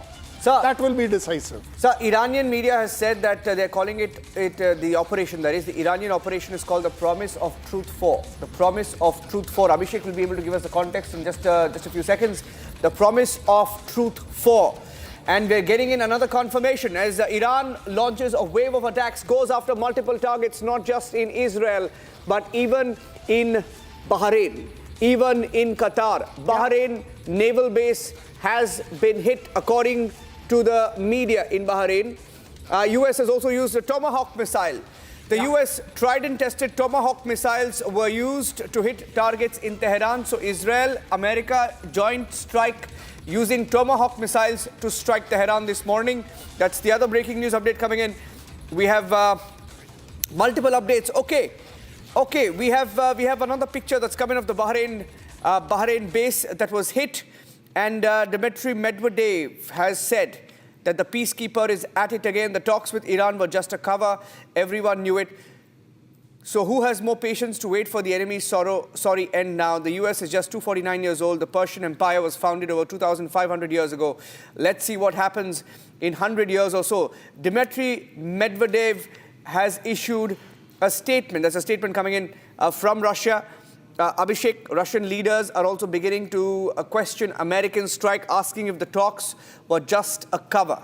Yeah. He's the deputy chairman of the Security Council of the Russian Federation. He's a Russian politician. He has previously served as the president of Russia. Yeah. Dmitry Medvedev is no small politician. He's questioned. I mean, he's an agent from Qatar. He's someone who takes pole positions so that, he can provide cover for more reasonable dialogue with the Americans for the Russian establishment. But Medvedev there, of course, he has indulged in nuclear saber rattling, even as Putin was going to Alaska to meet Trump. So you know from where it's coming. He's going to be, and the Russians in general are going to be solidly standing with Iran, even if not militarily, but only in sentiments. But that's how it is.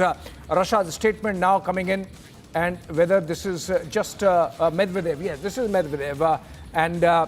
You cannot still take it as the official Kremlin position, but obviously Russian sentiment. And he's mentioning the ancient ancient roots of the Persian Empire. Remember, Niranjan, this war this time comes 2 days ahead of the festival of Purim.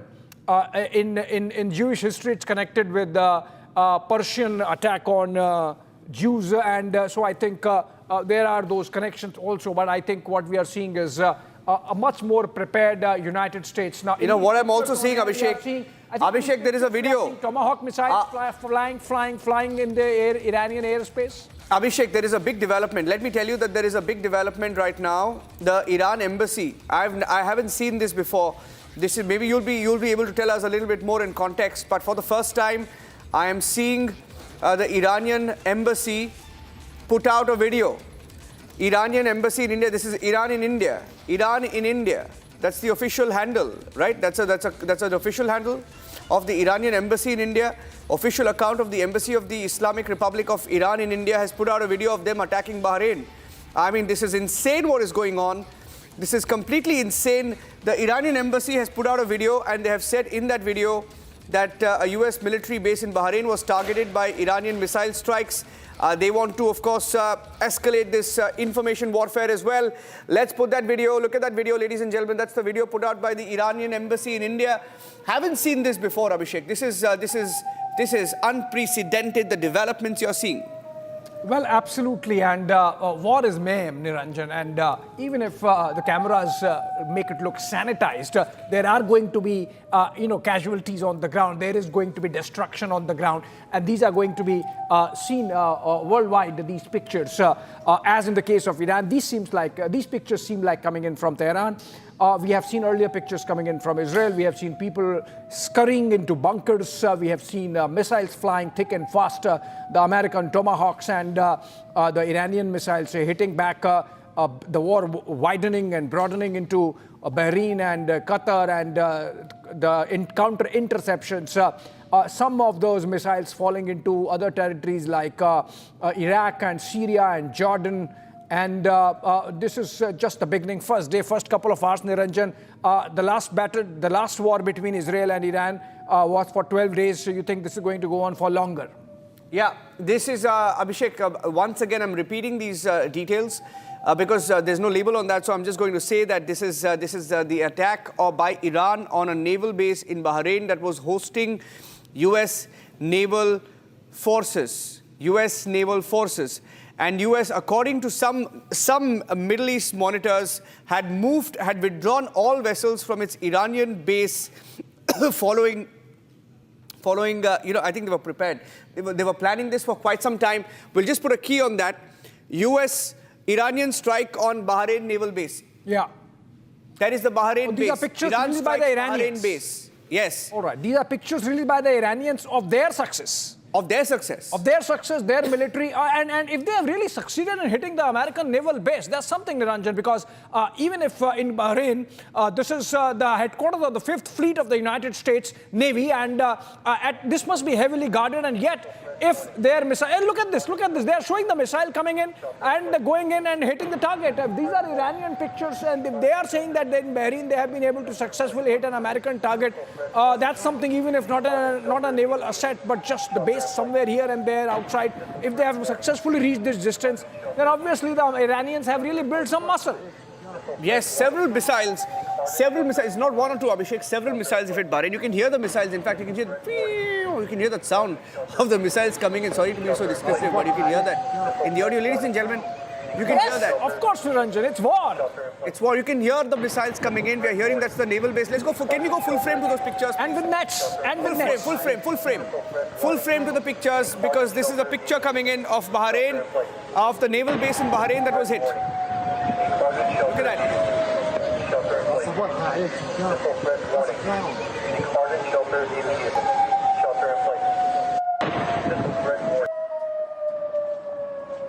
So that the text is on top is the Bahrain naval base.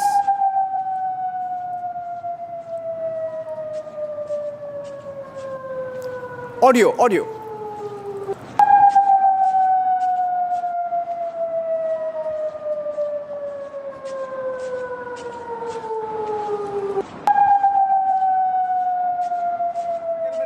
Videos coming in. Another video that has been captured right now. Look at that.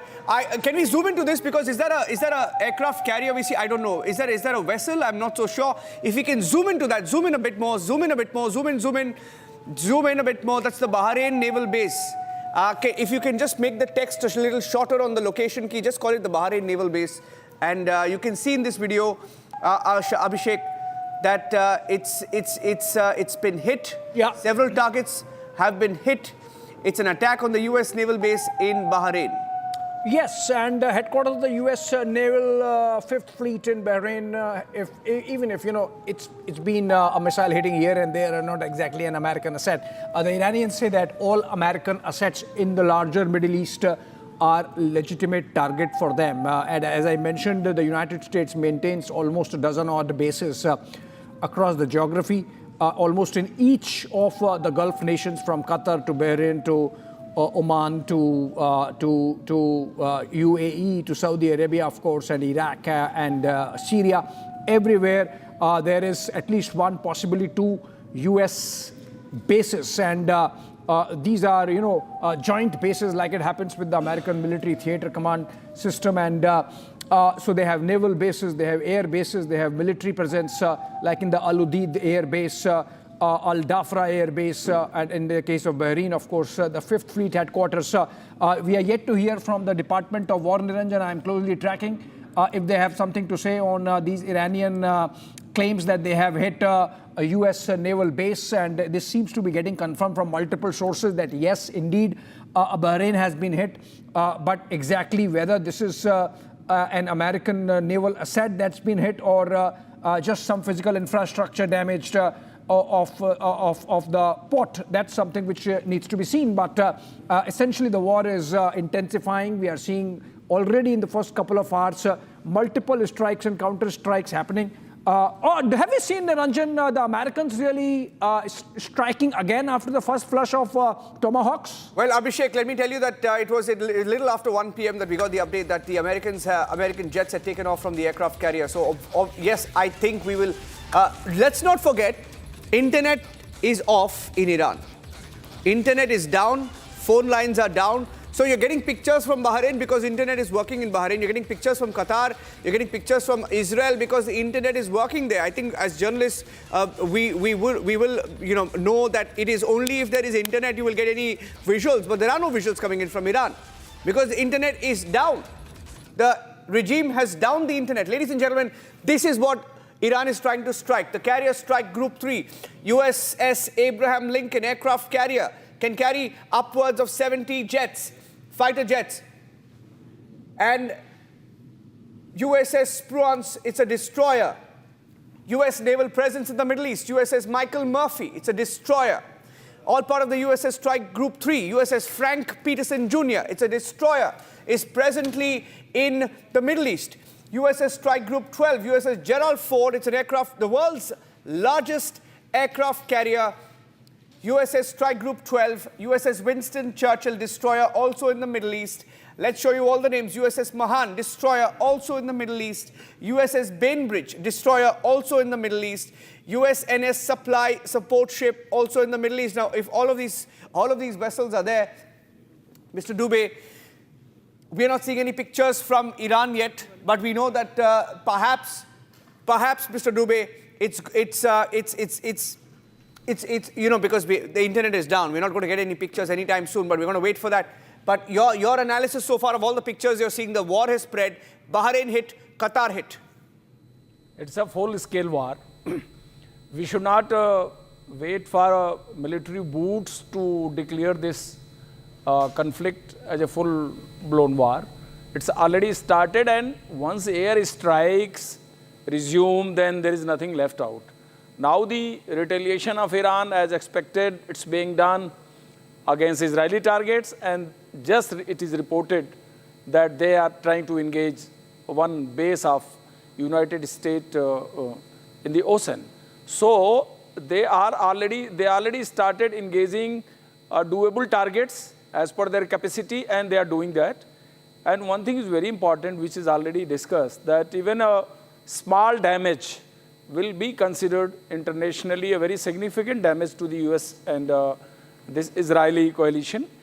But one question is very clear, that the way there is a combination of Israel and America for this strike against Iran, I am not seeing any partner right now to come with Iran to support, because there may be a military tie, there may be an economic tie.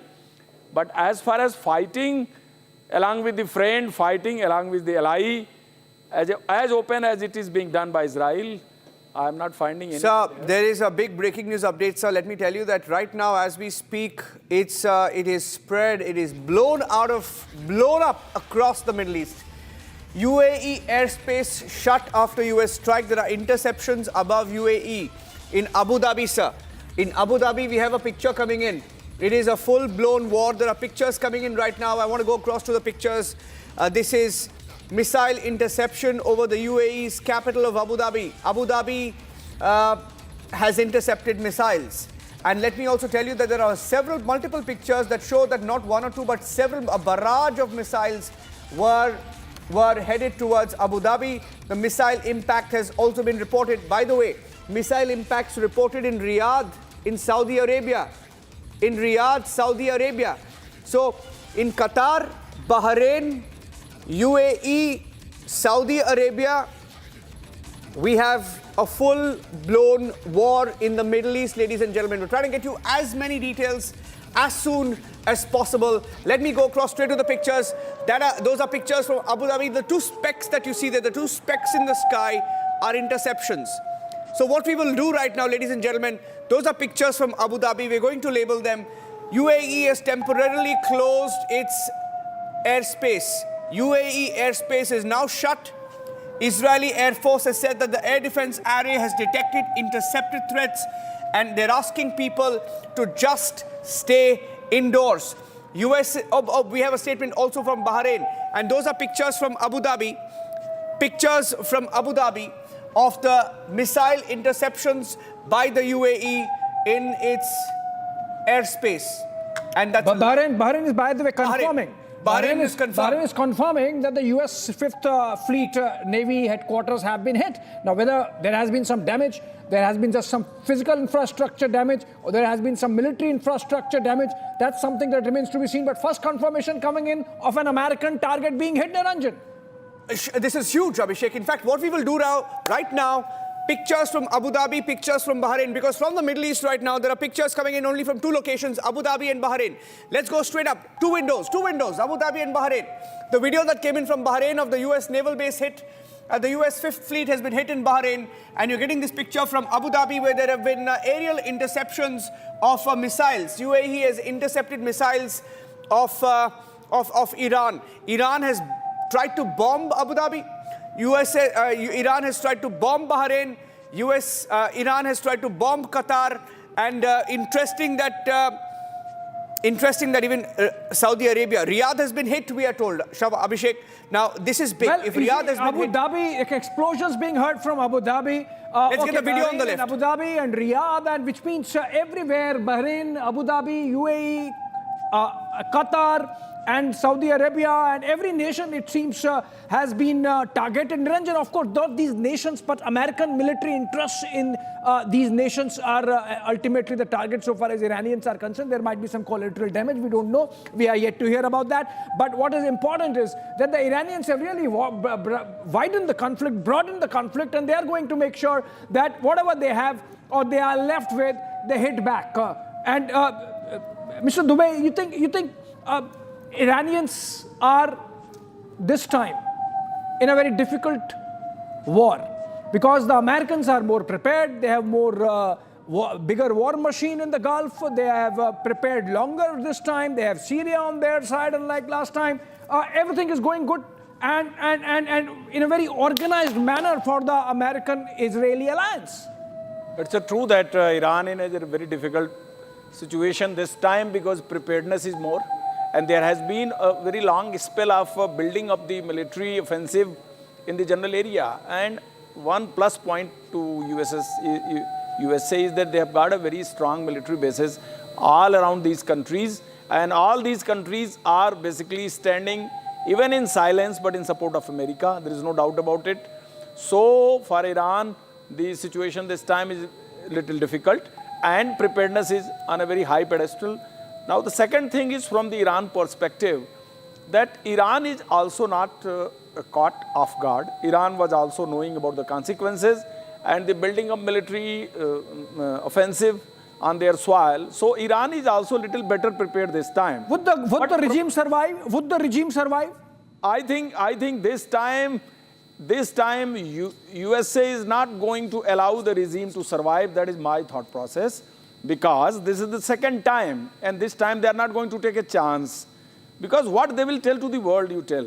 And in the first chance, there was a nuclear enrichment. There was a threat that probably Iran is going to prepare atomic bomb, which might be used against Israel or USA. But what this time they will tell? They are, and if you see the bhashan of Donald Trump, he is connecting to the public of Iran. Yeah. That's for sake of your security, your safety. You have done enough with this regime. So he is indirectly encouraging them to come in the support of America's action, because it is Americans who are their saviors. They will take better care of the Iranian public. So they are indirectly threatening the Revolutionary Guard force also. So America is already, they have started doing their psychological warfare inside Iran, and their larger strategy is basically to throw the Khamenei regime. That is my thought process, because in second chance they are not going to leave it. That's why this is a major offensive on the soil of Iran. Yeah, absolutely. And more pictures coming in from the war zone, multiple pictures from multiple sources, both the sides, Iranians and the Israelis and the Qataris, and all claims and counterclaims, Niranjan, strikes and counter strikes. The fog of war already there. We don't know as yet from any side if there have been casualties. All sides denying for now. There are explosions in Kuwait. I'm getting in some breaking Kuwait also, all right. Kuwait, Oman. Getting in details of Kuwait UAE, as well. Saudi Arabia, everywhere. Iraq, the airspace is shut everywhere because the missiles and drones are flying thick and fast, literally thick and fast. And these pictures, I believe these are of Bahrain, where the Iranians claim that they have hit a naval target, naval base that's of course the headquarters of the US Fifth Fleet, and whether a military target has been hit or just the physical infrastructure of the port is something for which we are awaiting confirmation. Department of War completely silenced after having announced the operation, which is called Epic Fury. Yes. We'll maybe take a break, Abhishek. What we will do when we come back, ladies and gentlemen, we are rolling non-stop live. We've dropped everything today to be on the war. This is huge. It impacts millions of Indians, by the way, Abhishek and Mr. Dubey. Millions of Indians, millions and millions of Indians around this region. We have millions of them in Kuwait, millions of them in UAE, millions of them across the Middle East. And this is going to impact all of you. This is one of the biggest stories in the world right now, the biggest story in the world. And we are live. We will get you live from Dubai, live from Abu Dhabi, live from Bahrain in just a few minutes. Stay tuned, taking a short break. We'll be back in just a few seconds.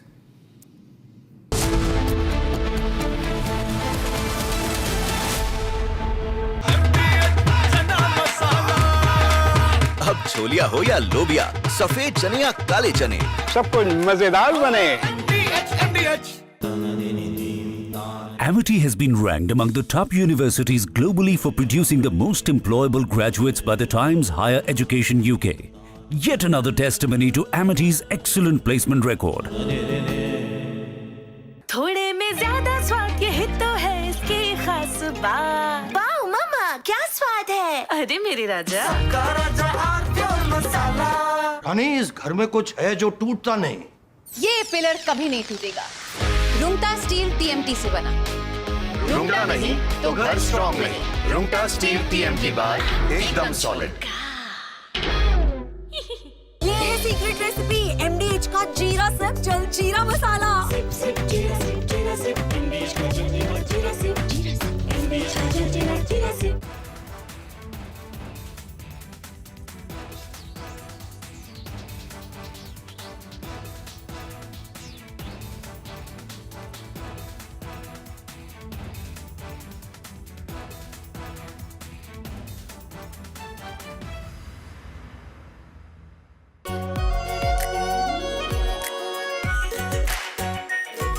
Pure Shahi Paneer Masala.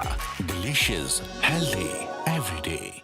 Now here's the reality. It's fact, not fiction. You are sitting on a plane.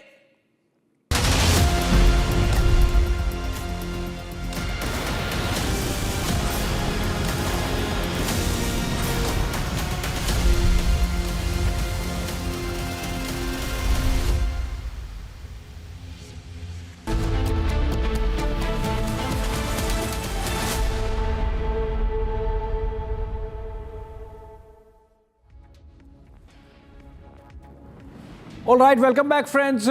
In studios with me, NND Dubey continues to be with us, and we are also joined in from Russia, from Moscow, by senior journalist Tatiana Kukreva, and I'll go to her next. But before that, I believe we have more pictures coming in from the war zone. All right, we have, in fact, an Indian student stuck in Tehran asking for help. We have a video of that student seeking help. Let's listen to that. Hi everyone, I'm an Indian student and currently I'm in Tehran. The situation here feels really worst and uncertain. We really don't know what's gonna happen next. We're really grateful that the Government of India and the Ministry of External Affairs are in discussion for our safety. But in the times like these, speed matters a lot. I'm not even able to say these things because the airstrikes are happening and it's getting really worse for us. We just request for the quicker and clear evacuation as soon as possible. Please do not wait for the situation to get worse. Just help us. Just get us out of here as soon as possible. Hi everyone, I'm an Indian student and currently I'm in Tehran. The situation here feels really worst and uncertain. We really don't know what's gonna happen next. We're really grateful that the Government of India and the Ministry of External Affairs are in discussion for our safety. But in the times like these, speed matters a lot. I'm not even able to say these things because the airstrikes are happening and it's getting really worse for us. We just request for the quicker and clear evacuation as soon as possible.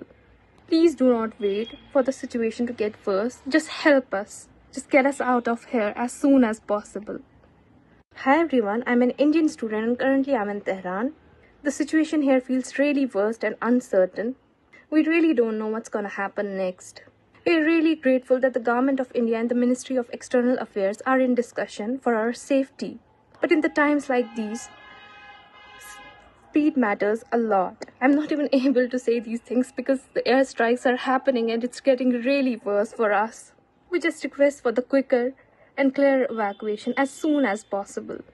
Please do not wait for the situation to get worse. Just help us. Just get us out of here as soon as possible. Hi everyone, I'm an Indian student. All right, that's an Indian student stuck in Tehran seeking help from the Government of India. Hopefully the Ministry of External Affairs would respond. We will take those voices to those concerned and seek their position. But Tatiana, beg your pardon, Tatiana. So, Tatiana, where do the Russians stand this time? Last time we saw very strong support coming in from Moscow for Tehran. You think that's going to be the same this time? Well, look, we're waiting for the Ministry of Foreign Affairs to publish a statement. It's supposed to happen in the coming minutes. You know, there are going to be statements coming in on this attack and this escalation. And yes, of course, we can expect the same tone of support, but it's not just Russia that, that is surely going to condemn the actions that are being carried out, that have been carried out by the US, at least in this situation. And that escalation that is happening right now is just, it is just another huge escalation for the whole region. It's not about Iran. It is never just about Iran. So you think the war this time is going to go on for as many days as last time, or could be shorter, or could be longer, depending on, given the kind of preparation with which the Americans have come in really this time? Well, look, we've heard that this operation has been in the works for months. So, and that potentially the talks that had been going on were just potentially a smokescreen to distract from the preparations. You see that Iran is retaliating as we speak. We've seen explosions in the UAE, in the American bases.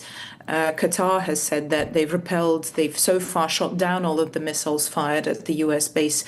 But obviously, and Iran has already said that they don't have any more red lines when it comes to retaliation because of the nature of the attack that was carried out by the US. So we can be looking at a very serious escalation in the region. That's for sure. Getting a new video here, Tatiana, right now as we speak of look at that. That's an aerial visual of the Bahrain naval base. U.S. naval base that houses the 5th Fleet that has been hit. That's an aerial picture, and that's the first picture that's coming in. You interestingly had the U.S. Embassy in India tweet out a video showing their hit on the Bahrain naval base that houses the U.S. 5th Fleet. And these are retaliatory attacks, a wave of attacks that have been carried out by Iran since this morning. A ballistic missile was launched. Multiple targets have been hit across the Middle East. Bahrain, one of those targets. And let me also tell you that Iran has hit the Bahrain base. Iran has attempted to strike U.S. bases in UAE. Missiles were intercepted above Abu Dhabi. Iran has struck Kuwait. There was a video that came in also of the attack on Kuwait as well. So we are looking at those pictures come in as well. Ladies and gentlemen, as we get you the breaking news updates, the Iranian Supreme National Security Council has issued a statement saying the enemy believes that the steadfast Iranian will surrender to its petty demands through cowardly measures. Armed forces of Islamic Republic of Iran have begun a decisive response to these hostile countries and will keep the people continuously informed. So they are not stopping. Service center of U.S. Navy's 5th Fleet. That's a service center. Sir, we were reporting that a few days back, U.S. had pulled back some of its vessels. They had withdrawn all vessels, in fact, from Bahrain. So I don't think they've hit any vessels. They've hit perhaps, like they've mentioned, I read somewhere, this was just a service center that has been hit of the U.S. 5th Fleet in Bahrain. US has got a service center and also the logistics carrier also in that area. So that is the truth, because that is required to maintain and to sustain the fighter fleets. After all, the United States ships carrying the aircraft, they need support for the services. They also need support for the logistics. For those, in order to supply that support, basically those ships are there. But US is this time fully prepared surrounding the complete Iran from the ocean side, because this is the engagement which I presume that they have planned forever, in the sense that this is the second chance, and the second strike, second offensive launched on the Iran is not going to be a lighter one. It will be a very decisive. Whatever America wants, they have to do this time itself only. And they have got a definitely very trusted and close ally supporter, Israel, just next door. So, and both have got a very, very proven partnership. In past also, if you see, it was the Israel who took the brunt. Definitely, there has been a very close support, and that shall continue to be in the future. But in this case, this time, America has got a final bugle call this time to decide the things, because after all, they have to tell the rest of the world what is the objective of the offensive. After all, there has to be some justification to the international community also. It's not only that you keep launching attack against the Iran at your wish, and finally, what you are achieving out of that. So these are certain questions which will be definitely asked in the international community, and America is probably knowing this fact, but they must be very serious for the regime change this time inside the Iran. It will be very difficult to answer how Khamenei will be able to hold the fort strongly inside Iran. Time will tell, and we have to see the offensive for next 24 to 48 hours minimum. Yeah, my colleague Rakshita is also joining us here in the studios. Rakshita, getting in some breaking news inputs right now. The Indian mission in Qatar has issued an advisory because given Qatar has been targeted. By the way, look at the impact of that hit. That's the hit on a U.S. naval base in Bahrain. That's an Iranian missile hitting the U.S. naval base in Bahrain a few minutes back.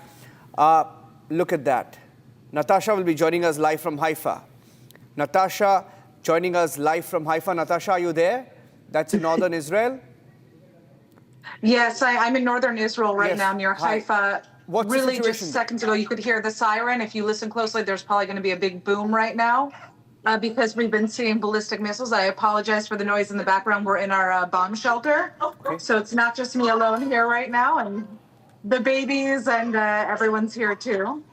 But as you can see, we're in a bomb shelter. I can actually show you what it looks like. This is the window that is closed with this material that if a missile strikes, there's not going to be any type of impact. And then you obviously have this door over here that is basically supposed to protect you in the event that there is a direct missile strike. right now. I'm sorry that my child's crying in the back right now. But we have been in and out of these bomb shelters throughout the day. Starting at 8:15 a.m., we got our first warning that Israel was preemptively striking Iran. And since about 10:15 a.m., there have been waves of ballistic missile strikes from Iran across the country, in northern Israel, central Israel, you name it.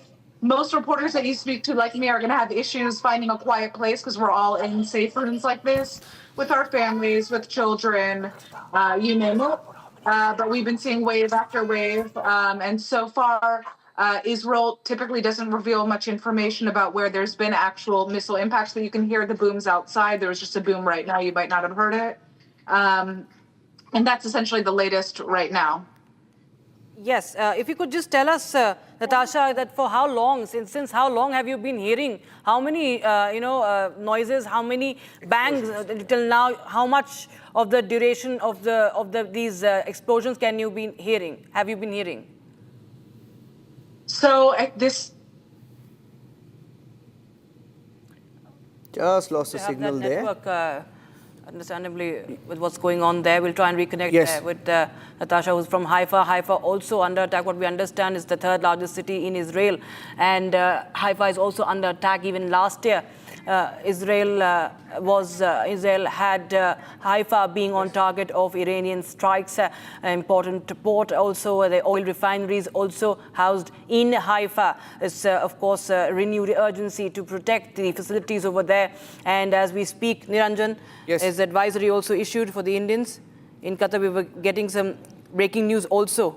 In fact, let me tell you that there are multiple updates coming in. There is a picture that shows, the attack we are hearing, and this is a picture that I have. Ballistic missiles were fired from Iran, intercepted by Iran. All right. Iran has confirmed. I have a breaking news update coming in right now. Iran has confirmed U.S. bases in Kuwait, UAE, Qatar, Bahrain are under attack. So this is a war that is broken out across the Middle East. Across the Middle East, Tatiana is joining us live for a Russian perspective. How does this change things for the region? I mean, Russia's taken a clear stand that while talks were on, there was no need for this sort of a strike, claiming that was just perhaps a ploy they were going to strike anyway. That's what the Russians are saying. They were going to strike anyway. There was no need for talks in the first place. But how do you think this is going to play out, in Russia? How are you looking at the developments here, Tatiana? Well, we're looking, first of all, at the developments from rather far, so that changes the perspective, of course, for us, Niranjan. But again, just as I said, this is going to be such a massive escalation across the whole region, and we're already seeing it unfold before our eyes. So I believe that we're going to hear the same thing. We've heard Donald Trump say that he's now fighting for freedom for Iranians. That the objective is probably to diminish Iran's nuclear capacity. So it's going to be the same narrative coming from the US, with the exception of the fact that he's going to push for that freedom narrative.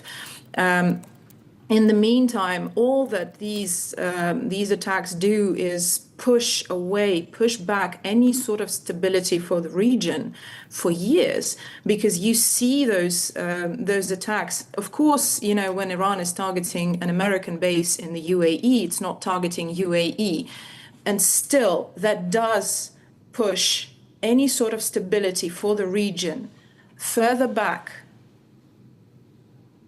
Yeah. In fact, I'm just getting in some more details that there are several countries who have closed their airspace altogether. So across the Middle East, countries are closing in their airspace, and there is going to be a huge ramification. I mean, we're broadcasting from India. There's going to be a huge ramification for Indians. I just saw a statement come in from Indigo Airlines as well. Many Indian airlines are having to either cancel or reschedule their flights given the situation in the Middle East. After UAE, Qatar, Kuwait, UAE have closed their airspace. I have a statement also come in from Qatar's Interior Ministry. Qatar has just issued a statement. I'm getting in that in just a few seconds. Basically, everyone in the Middle East. Okay, the press release, I have that now. In the light of the attacks on the Islamic Republic of Iran, Ministry of Interior in Qatar confirming that the situation in the state of Qatar remains stable. They're saying it's stable, it's secure, no current indications of concern at the internal security level. Ministry clarifies that competent security authorities are monitoring developments around the clock through an integrated operational framework, blah, blah, blah, ensuring safety of citizens, residents, visitors. Ministry of Interior urging public to obtain information. And I think the operative part there is that they're saying everything is okay. Qatar saying everything is okay. In light of the attacks, they're saying situation is stable and secure. No current indications of it. It appears to be a limited strike on US assets and US presence only, Abhishek, at this point. Well, yes, Niranjan. And I'm surprised that the Iranians have really widened the conflict so soon and so far with all these air bases targeted. US bases in Qatar, in Saudi, in UAE, in Bahrain. And we have pictures this time to show that they have succeeded in hitting some of those targets. I think this is going to go on with these pictures. Mr. Dubey, if I can get you in, you think that the way...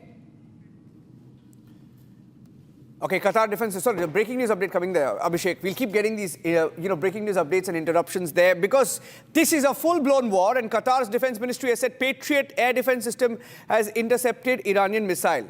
So that's the official word coming in from the Qatar defense ministry that their, by the way, American air defense systems have intercepted an Iranian missile. Mr. Dubey.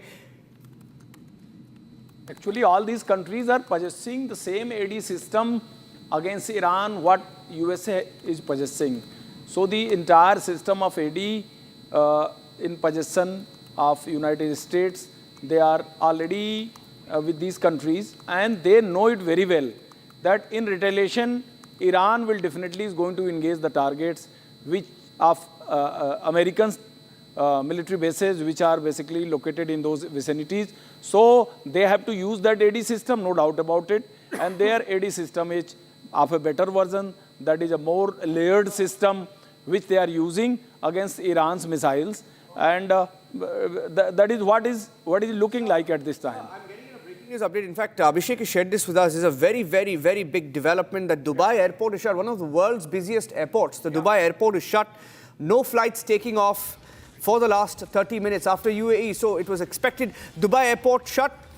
No flights taking off for the last 30 minutes. No landings in the last 15 minutes. So airspace has been shut. I think Terry Newman is joining us live. Terry Newman, live from Israel. And he's an Israeli entrepreneur, chairman of the public board of directors of Bina in Tel Aviv. Terry, the situation is escalating very soon. And the irony is that Israel has internet, UAE has internet, Qatar has internet, Bahrain has internet, all the countries being hit by Iran have internet and the visuals are coming out.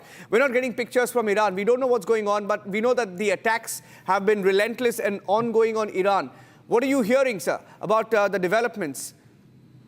Yes, sir. So the first thing, let's understand the United States and Israel are attacking Iran. This is not just Israel attacking Iran. This is not an Israel-Iran war. This is a war in which the Americans have taken the lead and Israel is working together with them. President Trump has said very clearly that he will not allow an Islamo-fascist regime to develop nuclear weapons and to have the ballistic missile ability to use those against the people of the United States. And Israel shares obviously the same opinion regarding Israeli citizens. And your good Prime Minister himself, who was in Israel last week and was obviously aware that there was a high probability of war breaking out in light of the buildup of military capabilities within this region, is obviously thinking about Indian citizens as well. So, this has started.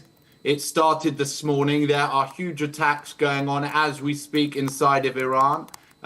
In terms of their top military and political leadership, large chunks of them have already been eliminated. And both the President of America and the Prime Minister of Israel have made it clear that the purpose of this is regime change.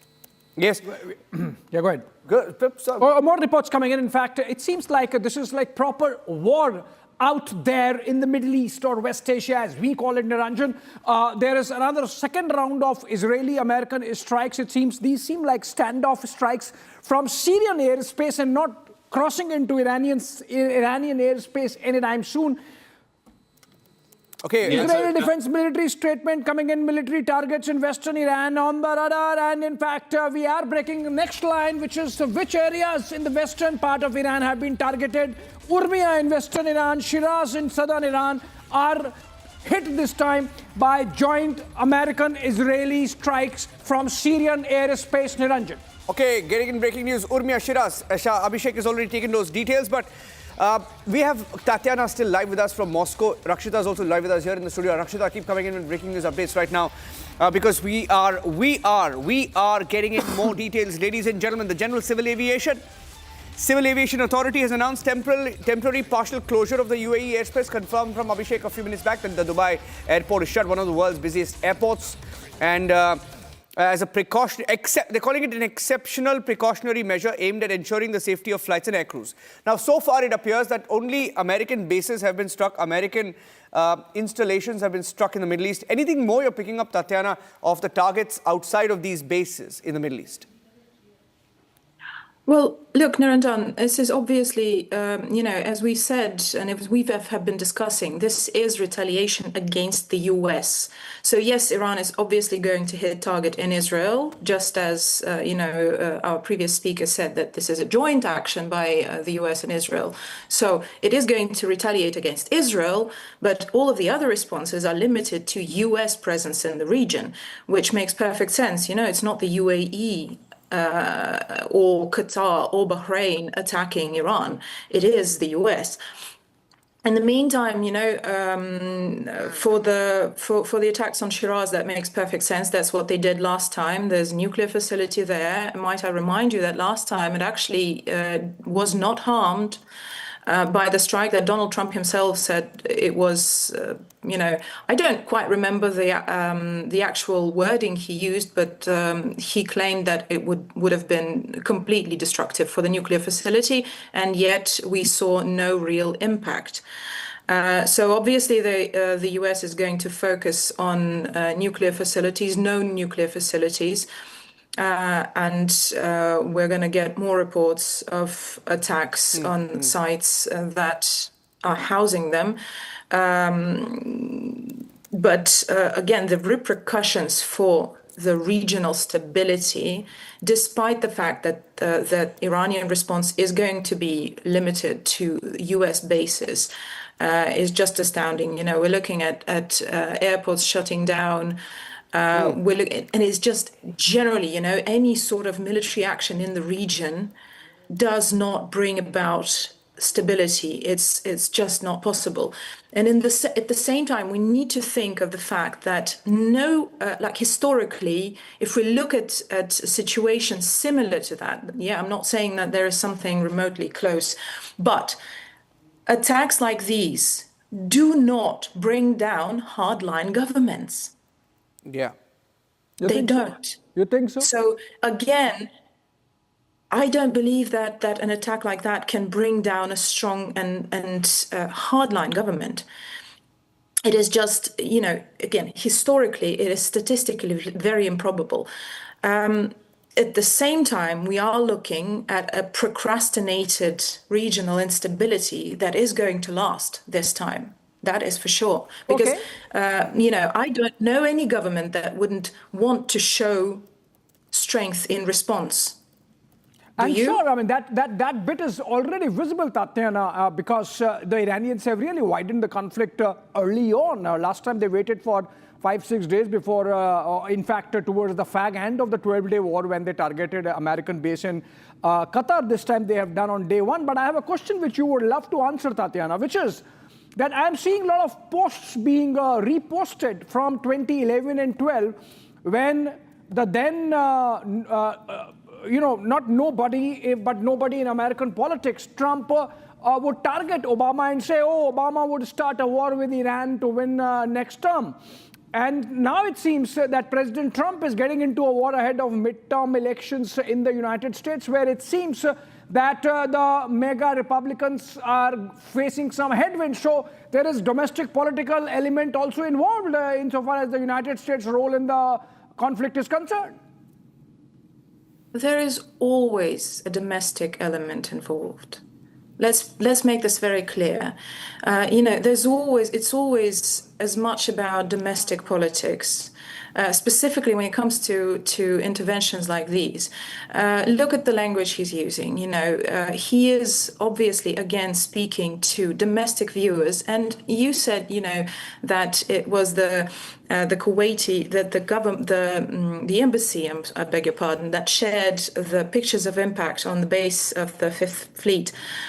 That makes sense because that at home, that creates a certain sentiment, that look, they are hitting our bases.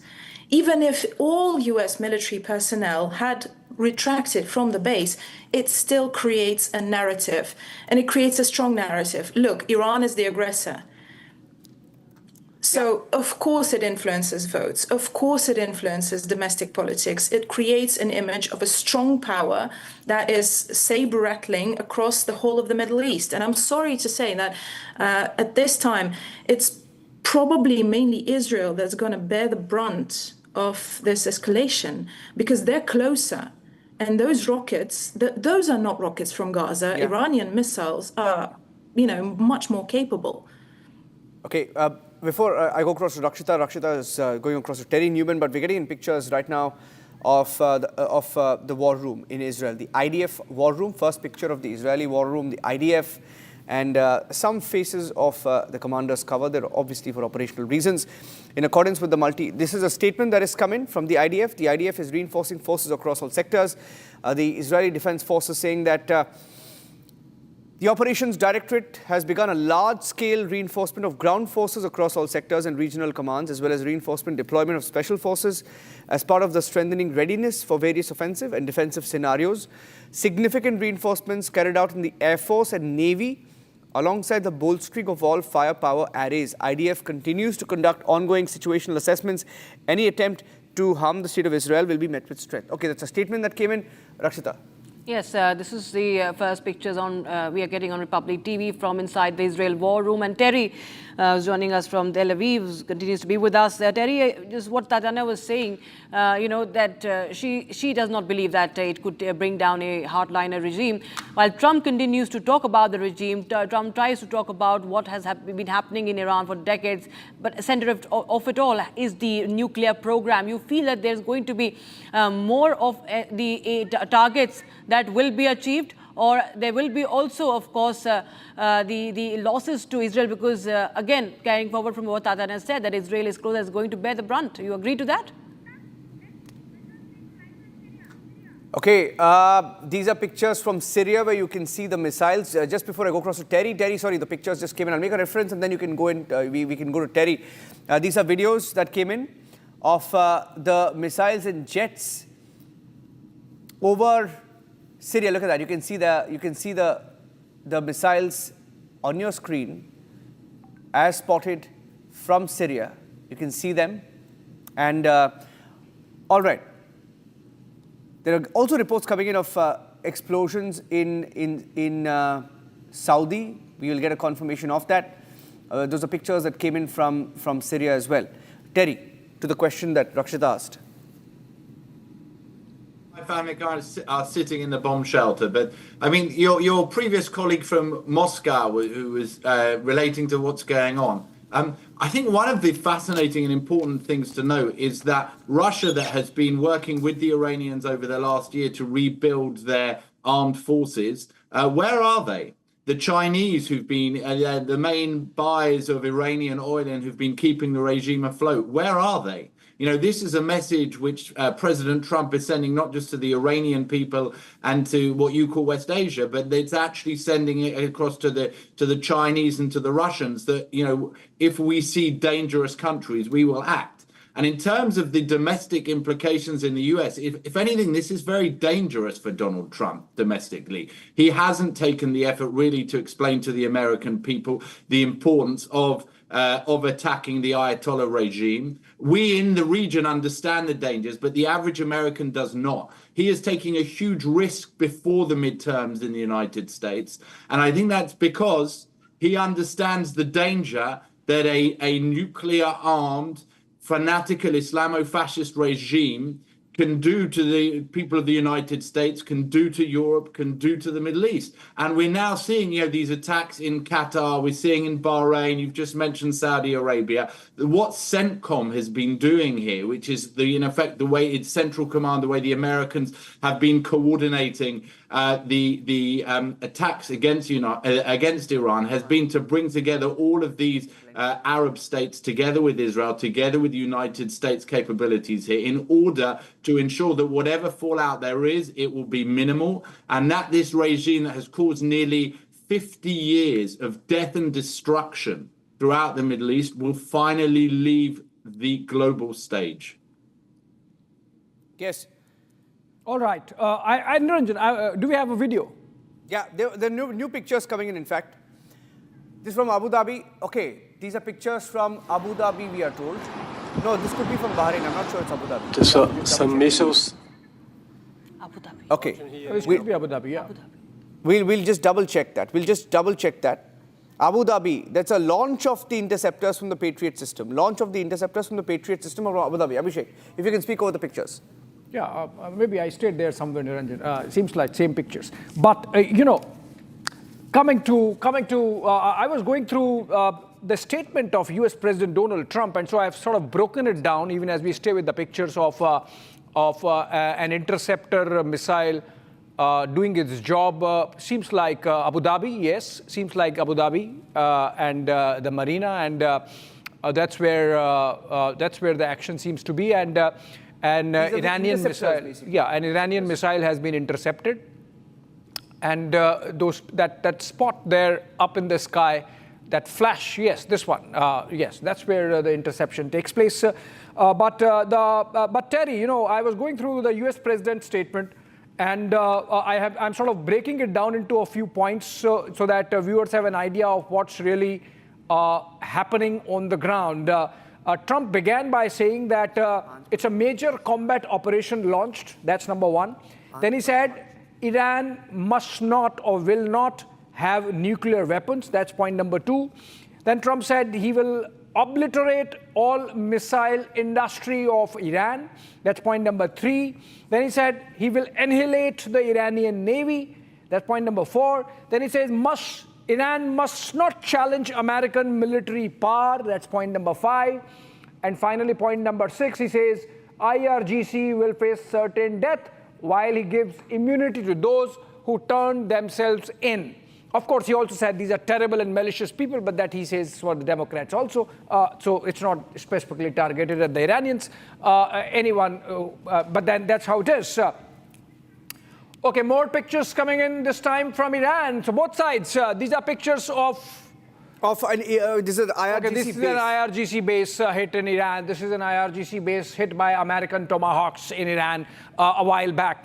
And remember, a counter-retaliatory strike has already taken place with the United States-Israeli joint forces launching airstrikes from Syrian airspace. Terry, you think this is still not a war where there is a dogfight happening? There are face-to-face missiles hitting each other.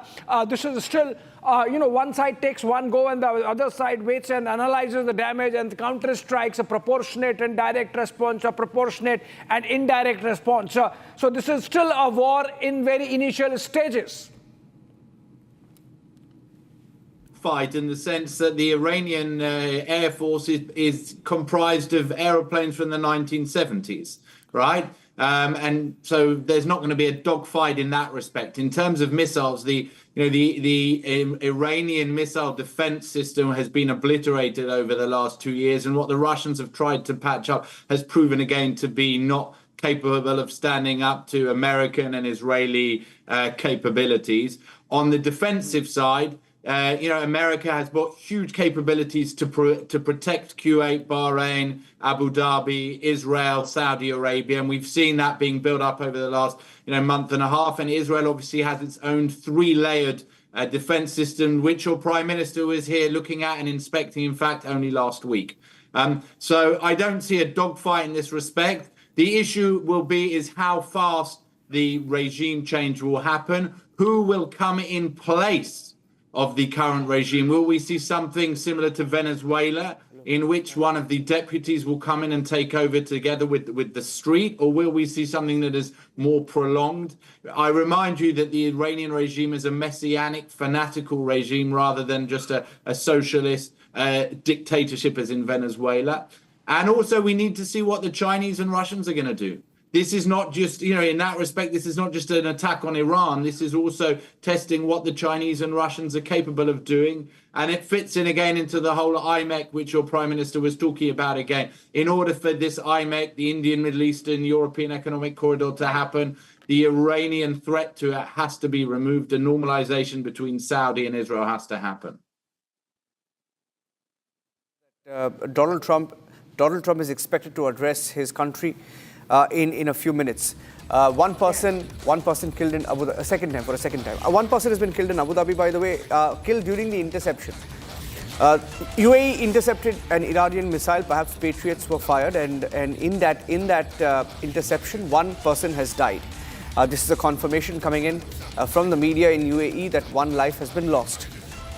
That's, by the way, the first official word we've had on any life that has been lost. We heard from the Iranian media that thousands have died in Iran or injured. We are waiting for details to come in. And let me also tell you that as of this minute, Israeli media confirming that the strikes this morning have achieved high success in targeting Iranian's president and senior commander. So we don't know the state of the Iranian president. Iranian media claims strikes have achieved high success in targeting Iran's president and senior commanders. Iran agreed in advance with the Iraqi militias that the militias would join the war and focus on attacking American forces and assets in northern Iraq and Jordan.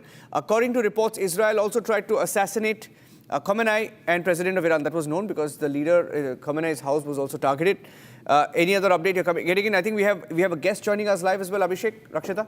Right, we have Sarah Claire, who's joining us. She's a foreign policy expert, and she's joining us from Los Angeles. Thank you so much, ma'am, joining us. And how do you see the situation that is unfolding, minute-by-minute developments coming in, and there's strikes and counter-strikes, and the whole is spilled across West Asia now, ma'am? Right. Well, I would say that, first of all, the United States came in very strongly on this attack. And obviously, as was mentioned, this has been planned, the buildup for weeks. So I expect it to be very well planned out in terms of safety. And we also have to remember that the Iranian regime is very weak from the 12-day war back in June. And so they're low on missiles. Their air defenses are, as we can see, they're not, very helpful at this moment. So I think that right now we're seeing the first wave of this, and it's being executed according to the plans, the U.S. plans. And as you also mentioned, we're seeing the beginnings of the Iranian retaliation. So we'll need to keep watching that. But so far, everything that the U.S. has done looks like it's going according to plan. President Trump is going to address the nation again, in addition to the video, what has been released already. What do we expect from here? Well, in his first address, he really went into why are we doing this and the existential threat that Iran poses. And so in his second address, I expect to hear he probably has an update to share about, where we're standing with the operation. And I also, he wanted to emphasize in that first address why is the U.S. involved in this, and so he didn't really talk too much about Israel's part. So I also expect we'll probably hear him mentioning that and how they're involved. Right, more, yes, Abhishek, there are more I think updates that are coming in right now. There are, of course. President Trump is expected to address the nation. Israeli media reports suggesting that the strikes have achieved high success. Now, what is really known as high success, we will, of course, have to wait and watch what Israel means. As per the media reports, high success has been achieved in targeting Iran's president and senior commanders, with the Khamenei being on target, the Iranian president also being on target, as per reports. Abhishek. Well, yes, that's the ultimate objective. If the Americans and the Israelis can really get Khamenei or Pezeshkian, why not? Khamenei, actually, not as much as Pezeshkian. But Tatiana, you continue to be with us. So my question to you is, this time, okay, I'm coming to you in just in a bit, Tatiana. We have a breaking coming in from Germany. Okay, yes. Germany is monitoring the situation closely. They would rather, of course. Israel has informed Germany about the strikes, as the German government spokesperson is telling. And the German chancellor has also said that Germany is monitoring the development closely. So this is the latest breaking news we have right now. And of course, we are getting in reactions from across the globe now, as everybody has their eyes on Middle East, what's happening from Germany to, in fact, if you just quote more reports from Israel, the media reports saying that Israel tried to assassinate Khamenei and the president of Iran. Iran agreed in advance with the Iraqi militias that the militias would join the war and focus on attacking American forces and assets in northern Iraq and Jordan. So minute-by-minute updates coming in on Republic TV. In fact, Iran's Ministry of Foreign Affairs says there has been a phone conversation between Araghchi and the Iraqi foreign minister. So both the foreign ministers of the country, Iran and Iraq, discussing on phone the situation, and Iraqi counterpart telling Araghchi that Tehran will continue to defend itself. And they discussed them. Syria has closed its airspace partially, and IDF now says in the latest that Iran has targeted the Muwafaq al-Salti base in Jordan now. This is the latest update we are getting in. Multiple videos on your screens right now. Video number 7, 8, 9 from across regions in West Asia. This is not just in Iran. This is not just in Israel. We're showing you what's happening across West Asia. Iran National Security Council says that the enemy, I quote it, the enemy thinks that the innocent nation of Iran will surrender to their despicable demands with these cowardly actions, says Iranian National Security Council. And in fact, Bahrain and UAE have protested against Iranian strikes, saying Bahrain, in fact, goes on to say that they reserve the right to defend territorial sovereignty. So yes, there could be counter reaction also, Abhishek, coming in from the... More information coming in, Rakshita. This is the Iranian National Security Council. They have released a statement saying they will not surrender. So tremendous amount of posturing and saber rattling happening. Tatiana, I'm coming to you next. My question is, if the Iranians have hit Jordan, there are missiles falling in Jordan, Kuwait, UAE, Bahrain, Qatar, they are not happy. Isn't Iran building more enemy relationships in the Gulf with this war? Isn't it earning more animosity in the region for itself? Well, absolutely not, because they're not just, look, it's not about dropping bombs on the countries that you listed. This is about specifically targeting US forces in the region. And those countries know that.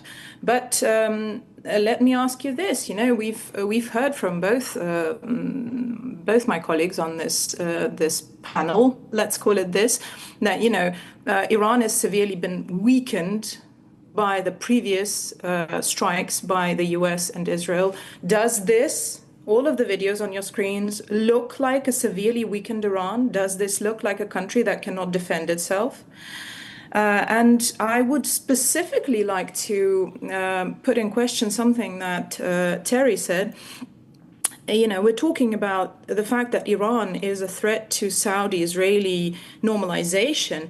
What is happening right now is a significant threat for any type of normalization between Israel and Saudi. Look, we've seen talks on normalization move very slowly for a very specific reason, fear of domestic misunderstanding, because there is always the Palestinian issue that needs to be resolved for any type of normalization between the Saudi and Israel. Now Israel is again waging war with a Muslim country that Saudi had normalized ties with. Yeah. This does not Yeah, please go ahead. In any way help normalization in the region. Yet again, despite the fact that, and I do understand how much, governments will rattle sabers in Israel, back home in the US, those interventions, they do create a spike of support for the government because they're standing up for all things right. But we sitting at a distance, we need to see things a little bit more clearly. You were talking about the imponderables, Tatiana, as I understand, and there is already fog of war. So while on the one hand we have Reuters agency saying that several senior figures in the Iranian Revolutionary Guard Corps, or IRGC as it is called, have been eliminated, as also many in the political leadership. From the Iranian side, you keep hearing that that the Supreme Leader Khamenei is safe, Pezeshkian, the president, is safe, Foreign Minister Arakchi is safe. So you think that the Americans and the Israelis could have...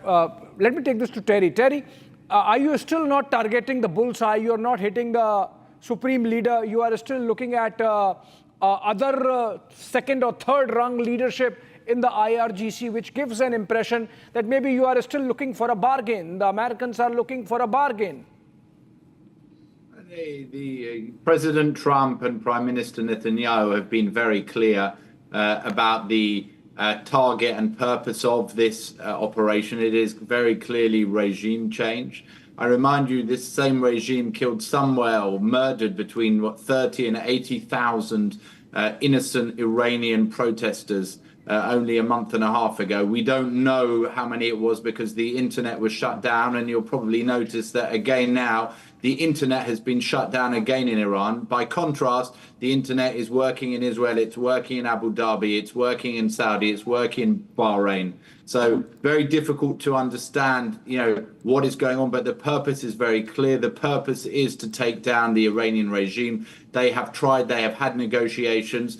We know that, these 400 kilograms of enriched uranium were hidden. They have refused to, hand them over. We know that they're building these missile stocks again. So there we've been left with no choice. Yeah. Right. In fact, stay on with us. We have some breaking news coming in right now. And Australia is reacting to this situation. In fact, the Australian Prime Minister has backed the United States' efforts to stop Iran from getting nuclear weapons. That's what they call it. Australian Prime Minister says, and I quote, "It has been long been recognized that Iran's nuclear program is a threat to global peace and security.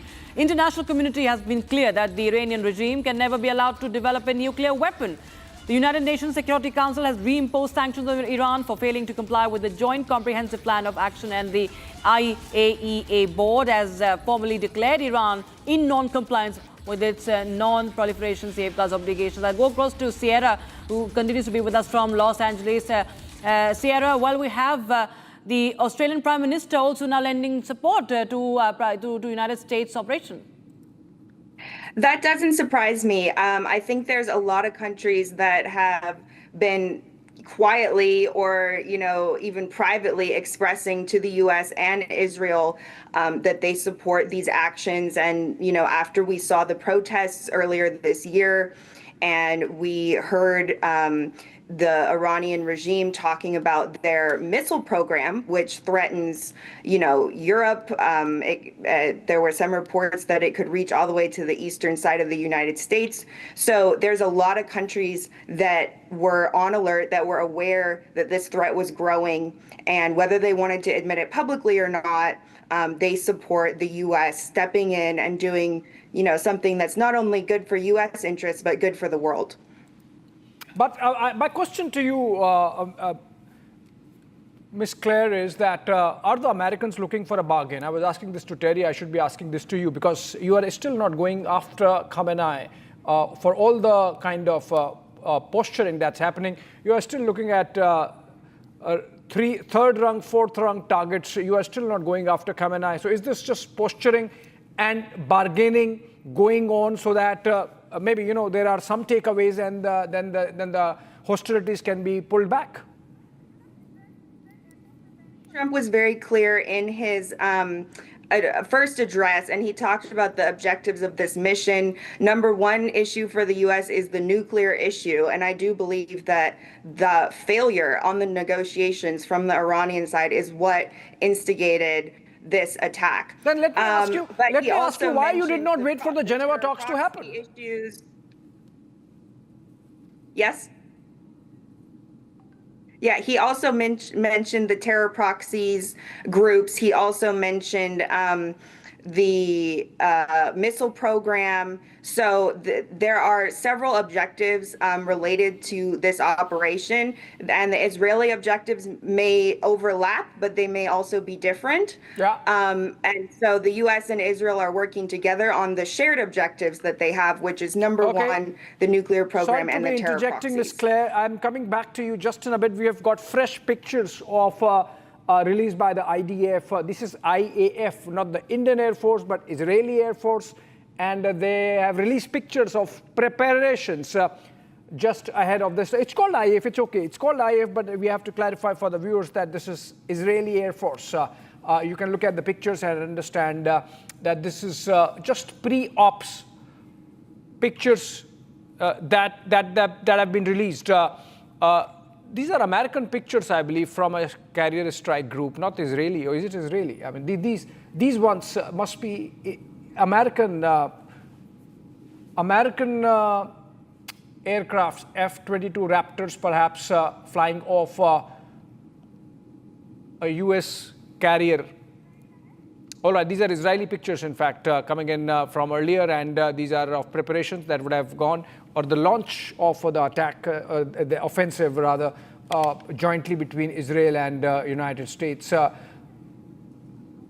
Okay, more breakings, Rakshita? Yes. The Iranian Foreign Ministry has called on the UNSC Security Council to hold an urgent meeting and take action to stop the aggression. So that's another response from Tehran now, seeking the UN Security Council to hold an urgent meeting and take action to stop this aggression, to stop what's happening right now. Meanwhile, the UAE has also issued a statement saying that it has successfully intercepted several Iranian missiles targeting the country that we've just seen a video of, and one person has been killed in Abu Dhabi amidst the interception also.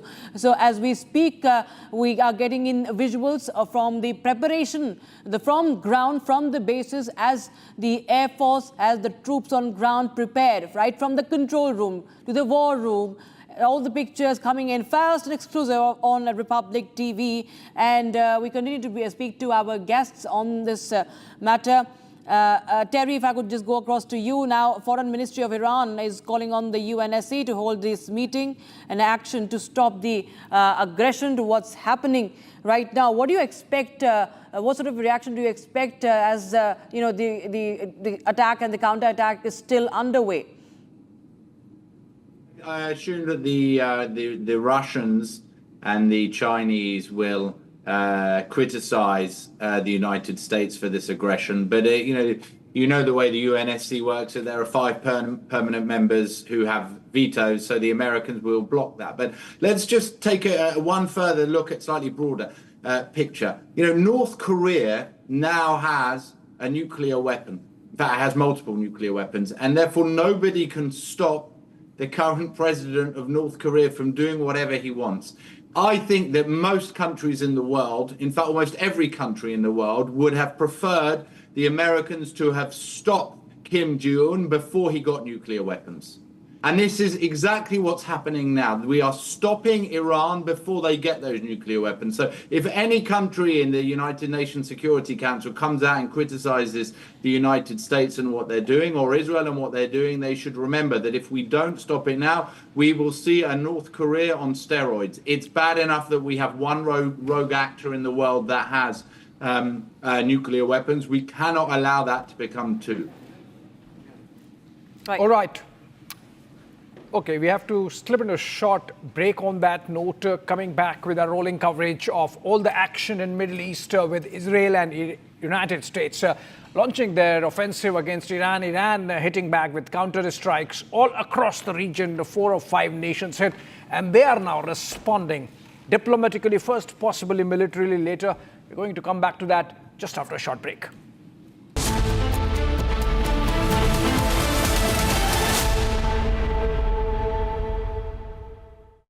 MDH की हल्दी मिर्ची धनिया करे कमाल, ये रंग दे, ये खुशबू दे, ये तीखा, ये कम पड़े, क्या निराला MDH मसाला। केसरिया से मन जोगी हुआ रे, दिल झूमे देखो मतवारा हुआ रे, केसरिया से मन जोगी हुआ। हर पल मनाओ केसरी त्योहार। विमल, बोलो जुबान केसरी। आर प्योर सूजी पास्ता उबालो मिलाओ और खाओ, 8 मिनट में तैयार, क्या टेस्ट है सबका राजा R pure masala. Now here's the reality, it's fact not fiction. You are sitting on a plane. You're boarding the plane in the national capital of India for Leh at 6:08 in the morning. It's a SpiceJet plane. 6 minutes into the take, against the backdrop of daybreak and a beautiful sunrise, you suddenly look to your right towards the wings and you see the flames of fire on the wings of the plane. Your plane is on fire. Ladies and gentlemen, these are real visuals. This is the reality that the Civil Aviation Minister does not want you to see. This is the reality SpiceJet does not want you to see. This is the reality DGCA does not want you to see. Because at the cockpit, at that very moment while you're sitting in the plane, there are calls of Mayday, Mayday, Mayday, Mayday. That is a flight emergency. The flight circles back. There's engine failure in one of the engines, lands at 6:49 p.m. Ladies and gentlemen, and as you get off the plane, you realize this is the same SpiceJet. This is the same SpiceJet that does not have the money to pay the Bangladesh government, which is why it had been, I don't know the present situation, not allowed to fly in Bangladeshi airspace. They're out of money. Who is the owner of SpiceJet? This is the same SpiceJet, ladies and gentlemen, when another SpiceJet took off from Patna.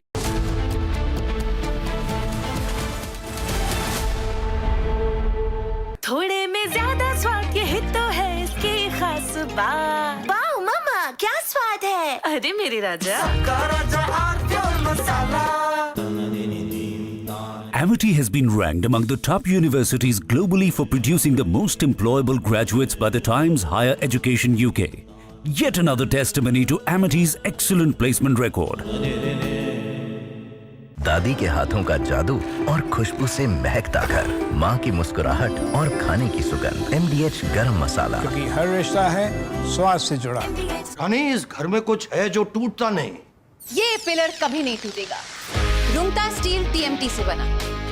Rungta नहीं तो घर strong नहीं। Rungta steel TMT bar एकदम solid.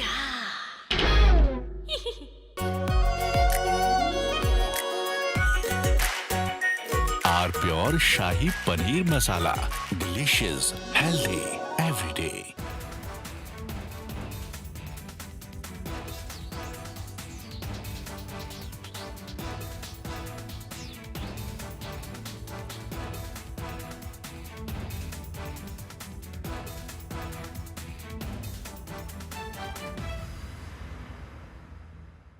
Now here's the reality, it's fact not fiction. You are sitting on a plane.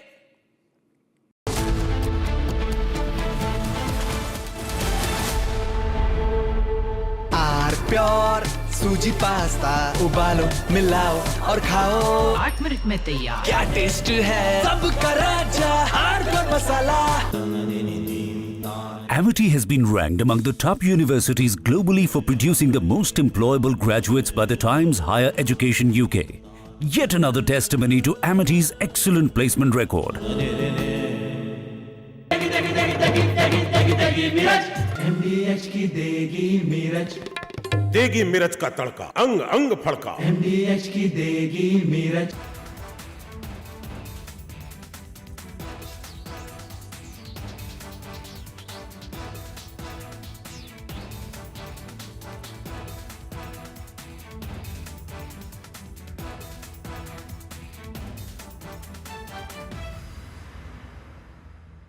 थोड़े में ज्यादा स्वाद, यही तो है इसकी खास बात। वाओ मामा, क्या स्वाद है? अरे मेरे राजा, सबका राजा R pure masala.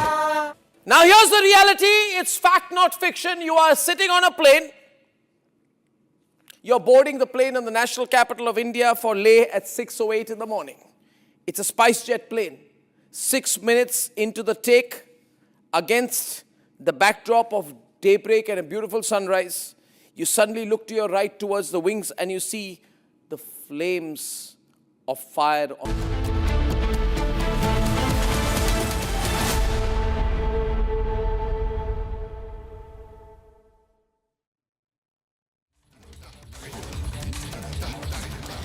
Okay, ladies and gentlemen, back-to-back breaking news updates now coming in as we stay non-stop on the situation evolving around the Middle East, with Iran being hit this morning by Israel and the subsequent reaction that we've seen across the Middle East, with different countries, in fact, being targeted by Iran.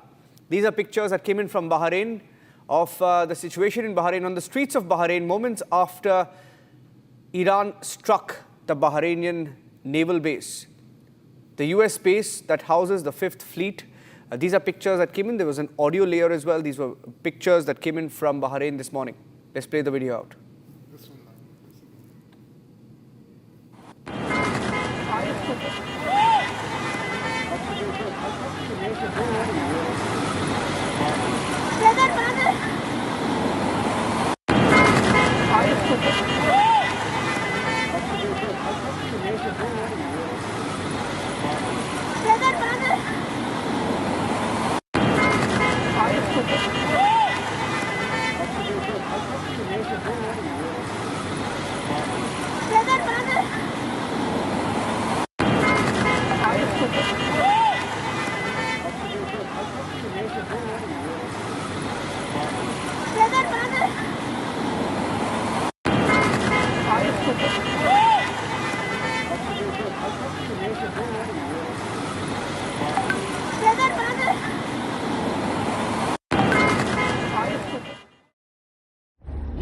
That video, Colonel Shailendra, I want you to speak over this video. This is a video from Bahrain. Let's put that bug once again. It's the the US naval base in Bahrain that was hit, I think, by an Iranian missile, ballistic missile. You can see the missile. The moment the missile struck can also be seen in this video. I'd like you to speak over that, sir. You see, when we see a missile hitting like this and making it, how do you decide that this was a military base? I'll tell you how. There's a John. That blast which you saw, the blackness of the smoke which you see, that shows there was something called as explosive there. Ammunition. And that is what has happened. Now, as far as Bahrain, this base is concerned, naval base, what is the importance of it? It's important only from the point of view that it is one of the, not only largest, it is very prestigious. 5th Fleet of US gets maintained from air. Though they had withdrawn most of the assets from air. Everything they had withdrawn. But Iran achieves propaganda, information, media value out of it. That, see, we had told you, we had prepared for it, that if you do any strike on us, we are not going to leave all your bases in and around in Middle East. And that is where we find 7 of the countries of Middle East, the bases have been hit. Whether they are successful or not is a very minor part of the news. The bigger news is that they are standing by their resolve. They are prepared to face US. They are prepared to threaten US. They are prepared to come out with that missiles which are firing in those directions. Whether they get intercepted, air defense is effective, these are minor part of the news. The bigger part is that yes, they did try to aim at Abraham Lincoln. It didn't succeed, not a problem. Yeah. If they sent 30 missiles towards Israel and maybe 27 got air defended, the 3 which landed makes the news. That gives the success. So I'm finding that Iran is out to convey 2 things very clearly. There is going to be no surrender. We may lose the war, but we will fight the war. And I think they have the wherewithal, capability, capacity, decision making, and the public to fight this war the way they want at their own terms. They will not surrender, is my assessment. Right, I think we have some more breaking news coming in, and I'll just go across to Ariella Rosenthal, who's joining us from Ashdod in Israel. Ariella, we are getting a breaking news that there's a fresh barrage of missiles being hit. This is the latest update. What are you picking up? We understand that there's a fresh barrage of missiles that have been fired from Iran towards Israel. Ariella. 27 missiles have been launched to the state of Israel. Thank God most of them have been intercepted by the Iron Dome. The strength of our people here is that we're unfortunately very well drilled of how to behave during emergency. This is, of course, not the first time that I hear the people of Ashdod, for example, for over 20 years have been ongoing attacked by the missiles from the Gaza, the proxy of the Tehran. So we're all standing again with our leadership, with the government of the State of Israel, and we have all the strength and the calmness, and we know how to behave during emergency, and we have full faith that this must end. And finally, we are very happy that my government and the U.S. are striking against the head of the snake, Tehran. Ariel, is another news that we are getting that Israeli media, at least, is right now claiming that Ali Shamkhani, who's Khamenei's advisor and one behind the nuclear program, has also been eliminated. What else can you share with us, and on what basis is right now we were getting this from Israeli media? Well, I've heard exactly like you have now from the media of Israel, but there are also trying to, not give all the information. I'm sure that there are other leaders that have been targeted, and till everything, the facts are being proved, Israel prefers to keep quiet. Yes. In fact, there are videos coming in of interceptions over Doha, Qatar. There are different videos, some videos suggesting that perhaps some Iranian missiles did strike a few targets in Doha, Qatar, but we will wait for a confirmation. But different videos showing interceptions over Qatar as well. Another breaking news input that just came in: red alert sirens have been sounded across Israel as the Iranian regime continues to fire missiles in Israel. We have, Ariella in Ashdod joining us live, and she's getting us. In fact, a few minutes back, we had another guest from Tel Aviv join us, who was in a bunker, said that she was in Haifa, in fact, sorry, not Tel Aviv, Haifa, and she heard back-to-back missile hits on Haifa, where she was.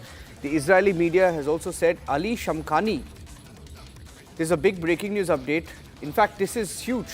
Israeli media claims that Ayatollah Khamenei's advisor and the man responsible for the nuclear program has been eliminated. This is a big development. Abhishek, any more you're picking up? It's a big name. It's a big name because that really confirms that initially, in the first flush, the Americans did target the Iranian, government headquarters and the office of Khamenei. Khamenei apparently has been already evacuated to a safe house in a bunker, possibly, and so some of the collateral damage in terms of members of his team getting eliminated, and this seems like a big one, Niranjan.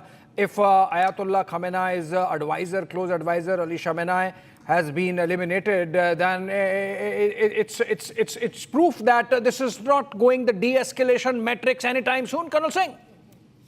You see, this is the problem. It's only peaceful nations like you and me who starts looking for the de-escalation. Yahan to abhi escalation shuru hui hai.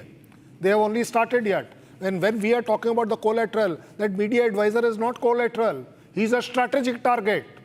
When this preemptive strike has been done, this strike has been done in all fields. There is a cyber attack going on. There is a media attack going on. There is a information warfare going on. There is a propaganda warfare going on. When you make such news that yes, so-and-so died, you instigate the defender or the enemy to come out with it. Okay, no, nothing has happened or something has happened. Yeah, I mean, you're right, actually. It's not a collateral damage. It's a specific target and a message. Let me take this to Miss Claire. Miss Claire, reports suggest, and these are Iranian media reports, so in a way confirmatory reports, that their nuclear program advisor for Supreme Leader Khamenei, Ali Shamkhani, has been eliminated in the first flush of his strikes or joint strikes by the United States and Israel.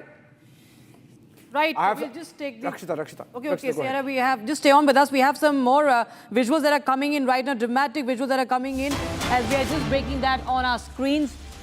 This is the... missile debris falling Okay, this is the debris of the missiles. As you can see, this is complete smoke. That is, you can see the dust and the smoke and the people around. This is coming in from Jordan.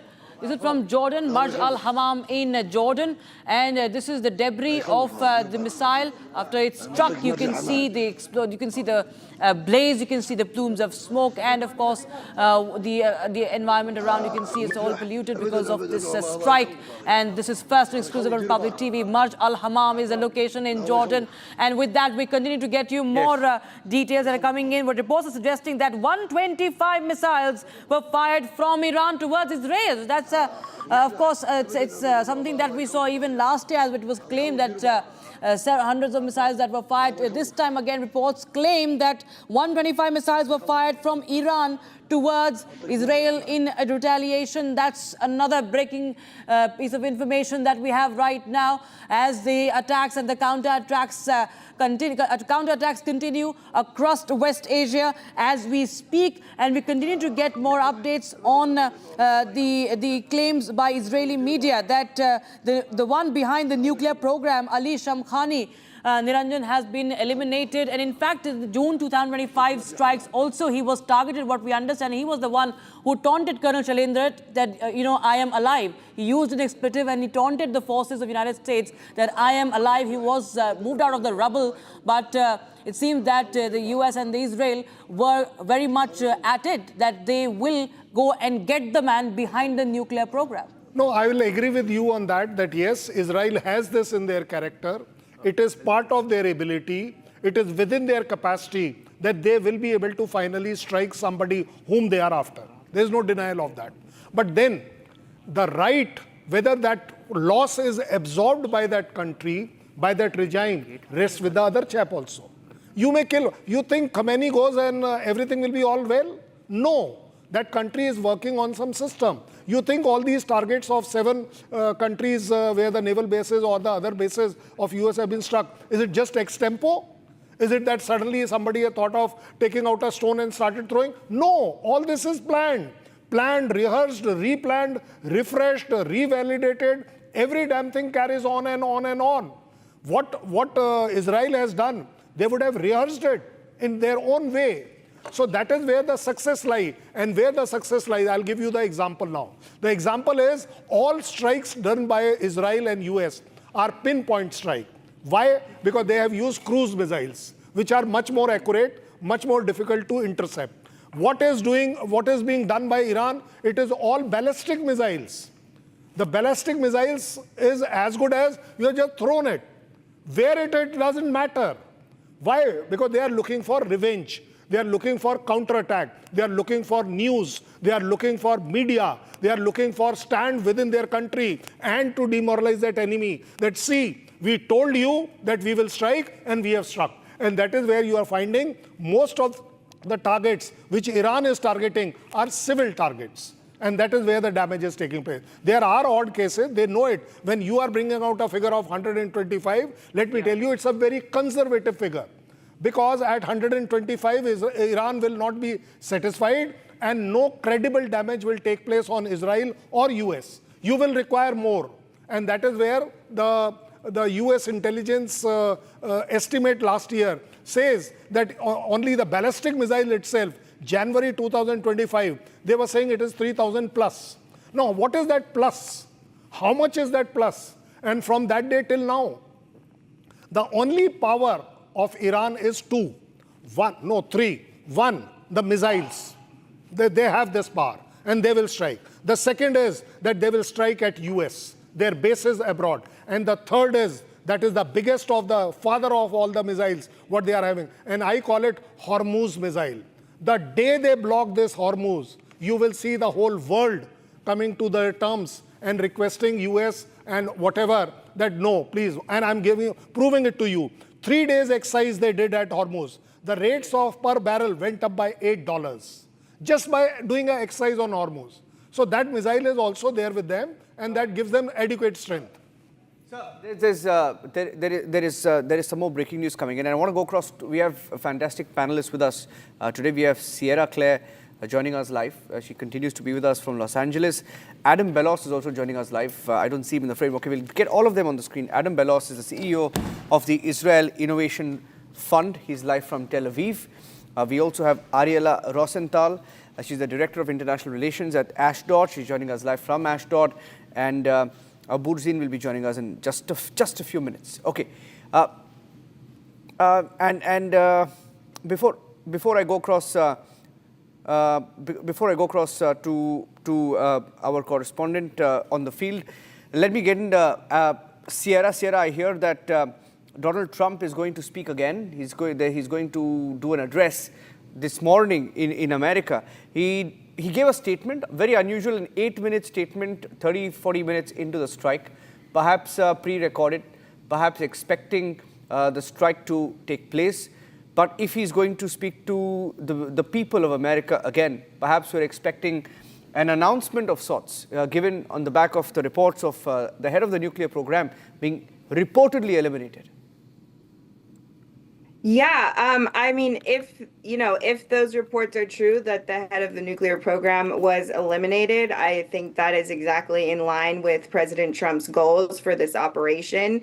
And so we may be hearing him give a statement about that. I think he also, it's very important for him to reassure the American people. There is a lot of misinformation. There is a lot of panic going around, and it has been throughout the past several weeks that we've had this deployment near Iran. And so I think that he is a very transparent president, and especially when he does undertake military operations like this, he really likes to keep the public as informed as he possibly can. And so I think that's another reason why we're seeing him give, so many statements about this as the operation gets underway. Getting in more news updates, Abhishek, anything else that you're picking up on the status of this particular person, Ali Shamkhani? He was just 2 days back, read an article that he was head of the taking charge of the nuclear response to America. Given that he survived a previous attack, the fact that he was brought back, he was made the focus, he's also one of the key targets today. And eliminated, but I stand corrected. These are not Iranian media reports. These are Israeli media reports. Israeli media reports. Still, the Iranians not accepting it. Is the Israelis claiming that they made Tel Aviv under attack, Abhishek. Okay. I'm getting in news that Tel Aviv is under attack. That's a big one. Yeah, Tel Aviv. Not. Okay, let's go across to our guests who are with us right now. Adam Belos. Adam, are you in Tel Aviv? We're hearing of explosions in Tel Aviv right now. I'm in Tel Aviv. There's no explosions that I can hear as of right now. We've been sent into our shelters a number of times, but it seems to be pretty calm outside. Okay. Are you playing down the Iranian strikes, Adam? No, I'm not playing it down at all. What use would I have to play it down? There's it seems like they're desperately firing at what looks like Bahrain, Abu Dhabi. Missiles have been downed over Jordan. The last time anything got through, it was maybe less than 10% of the rockets that have been fired at us. I believe there's been one hit on a residential building, which was debris. So no, I'm not playing it down. It's very calm outside. There are some stores that are still open. I went out earlier and got coffee. I think the problem also is... I think you're baiting the Iranians. No, Abhishek. Thing is... No. Let the gentleman continue. That was on a lighter note. Please. On a lighter note. Because the problem also is, as we go across to Avishag, Adam, the problem also is, I'll bring in Avishag as well. Yes, Avishag, she's joining us from southern Israel. Tell us the situation right now on the ground. We understand that there has been a fresh barrage of missiles that have been fired from Iran, Avishag, and also the fact that the Israeli media is claiming that Shamkhani has been eliminated finally. Yeah. Hi, Avishag, can you hear us? Could you please unmute? Can you hear me? Yes. Can you hear me now? Yeah. Okay. So far we've been experiencing one barrage of rockets, and thankfully Israel defense systems really managed to intercept most of them. And so we are waiting for the next one to arrive. Thank God we don't have a lot of wounded or killed, but we do hear about victims, I believe so, in Dubai. So Yeah, so I think what will happen right now, if it was only a war between Israel, U.S., and Iran, Iran turned it into a regional one, a big regional one. They violated the airspace of their neighbors under the guise of really targeting U.S. Bases. Which is we don't know by now if it's true or not. If they attacked mostly American bases, but yeah, this is the situation so far. Okay, Ariala, just as Iran might be earning itself enemies with all the targeting of the neighborhood from Bahrain to Qatar to the UAE and whatnot. You think Israel could be earning friends in this entire exercise? New friends? Ariala. Ariala? Hello, do you hear me? Yes, we can hear you. Yes, you got the question right?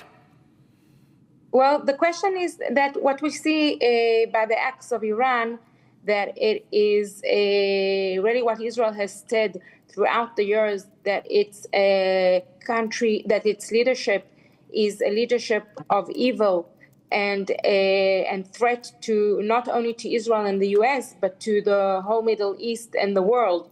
So they are proving once again that all they do is only terror.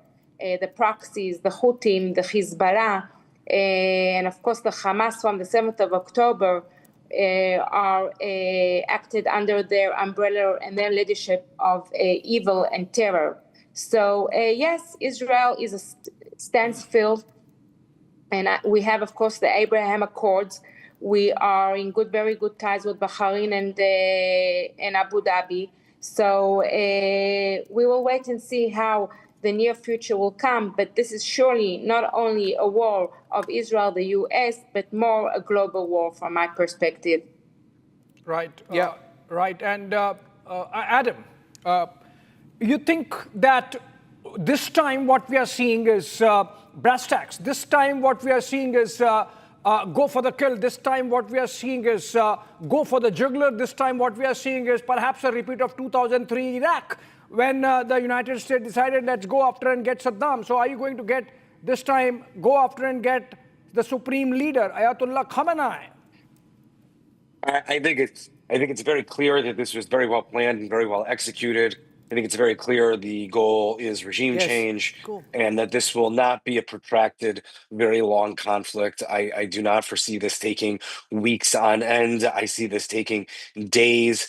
They have been bombarded in a way that I don't believe they were prepared for. In addition to that, like Ariella said, they're now starting to attack their neighbors, proving that what Israel has said for the last 2 decades has been correct. They're a threat not only to Israel and the United States, but to the stability of the Middle East and the entire world.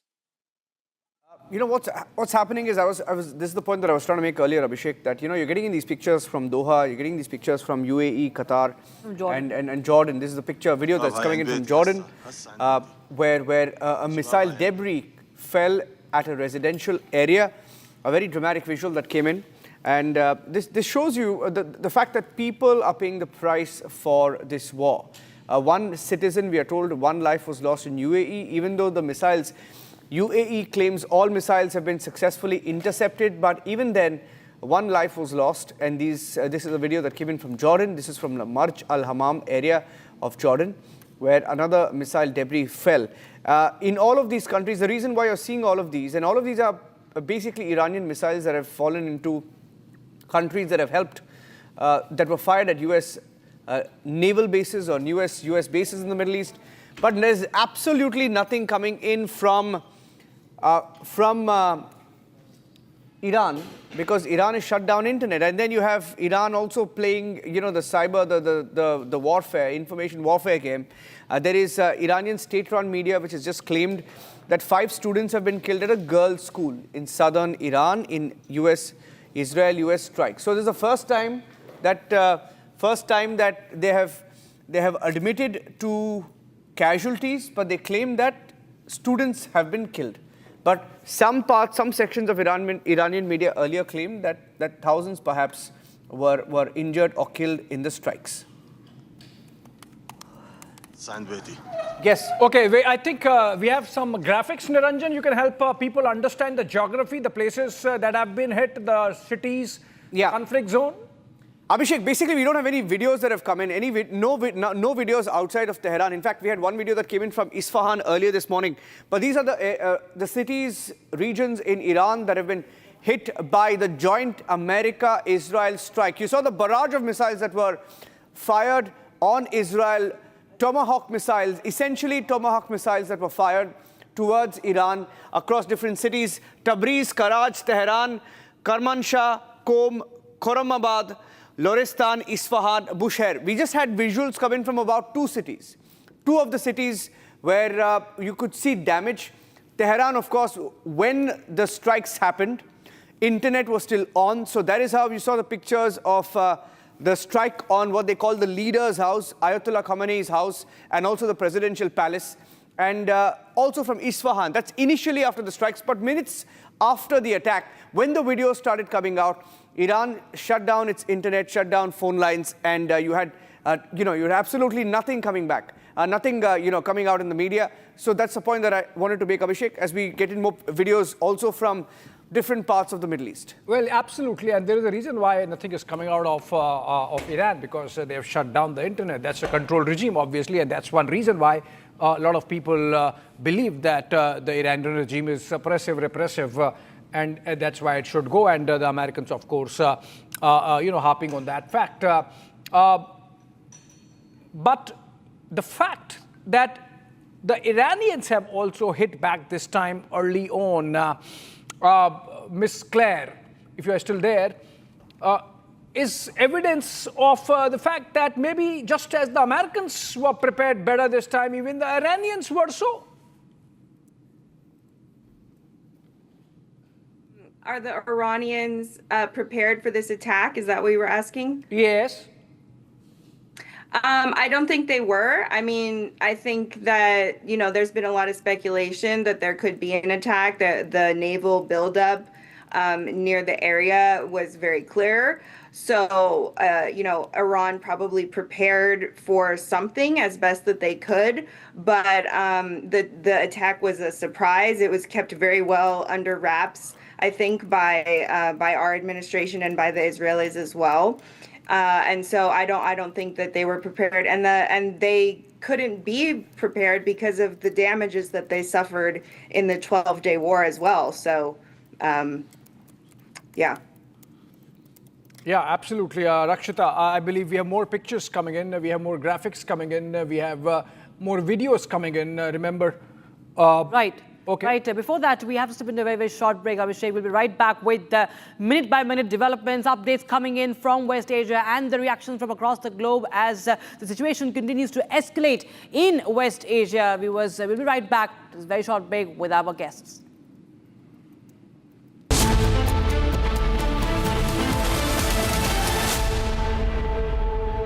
आधे bowl दही में 4 चम्मच MDH चटनी पुदीना मसाला डाला, stir करो, पुदीना चटनी तैयार। MDH चटनी पुदीना मसाला।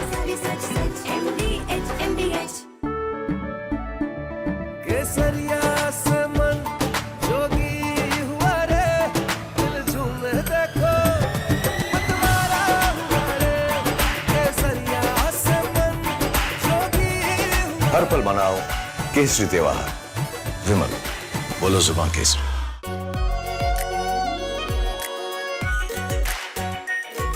Pure Shahi Paneer Masala. Delicious, healthy, every day. Now here's the reality. It's fact, not fiction. You are sitting on a plane. You're boarding the plane in the national capital of India for Leh at 6:08 in the morning. It's a spice jet plane. 6 minutes into the take, against the backdrop of daybreak and a beautiful sunrise, you suddenly look to your right towards the wings and you see the flames of fire on the wings of the plane. Your plane is on fire. Ladies and gentlemen, these are real visuals. This is the reality that the Civil Aviation Minister does not want you to see. This is the reality SpiceJet does not want you to see. This is the reality DGCA does not want you to see. Because at the cockpit, at that very moment while you're sitting in the plane, there are calls of Mayday, Mayday, Mayday, Mayday. That is a flight emergency. The flight circles back. There's engine failure in one of the engines, lands at 6:49 p.m. Ladies and gentlemen, and as you get off the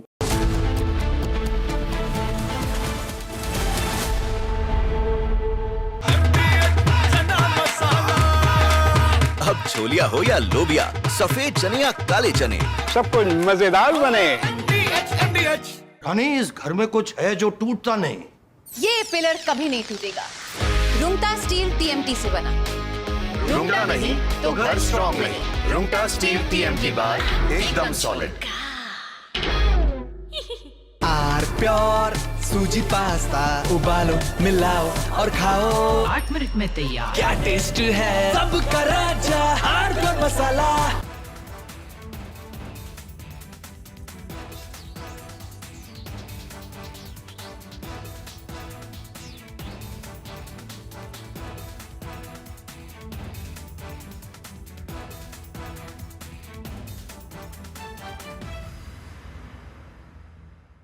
secret recipe MDH का जीरा sip जल जीरा मसाला। Sip sip जीरा sip जीरा sip MDH का जल जीरा सिप MDH का जल जीरा सिप।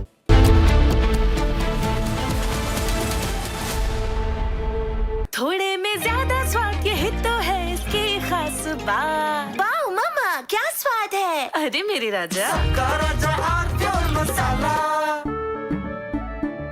केसरिया से मन जोगी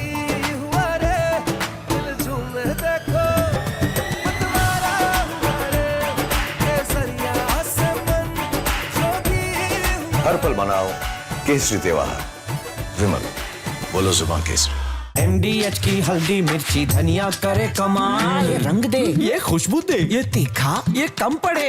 क्या निराला MDH masala. Now here's the reality. It's fact, not fiction. You are sitting on a plane. You're boarding the plane in the national capital of India for Leh at 6:08 in the morning. It's a SpiceJet plane. 6 minutes into the take, against the backdrop of daybreak and a beautiful sunrise, you suddenly look to your right towards the wings and you see the flames of fire on the wings of the plane. Your plane is on fire. Ladies and gentlemen, these are real visuals. This is the reality that the Civil Aviation Minister does not want you to see. This is the reality SpiceJet does not want you to see. This is the reality DGCA does not want you to see. Because at the cockpit, at that very moment while you're sitting in the plane, there are calls of Mayday, Mayday, Mayday, Mayday. That is a flight emergency. The flight circles back. There's engine failure in one of the engines, lands at 6:49 p.m.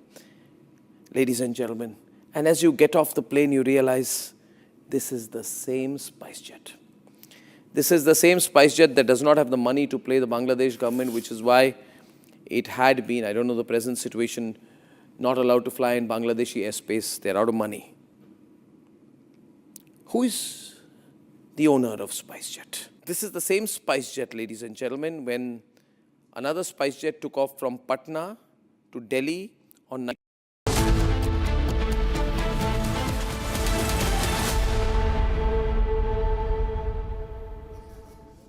All right, welcome back, friends. Action going on in the Middle East and West Asia, as we call it.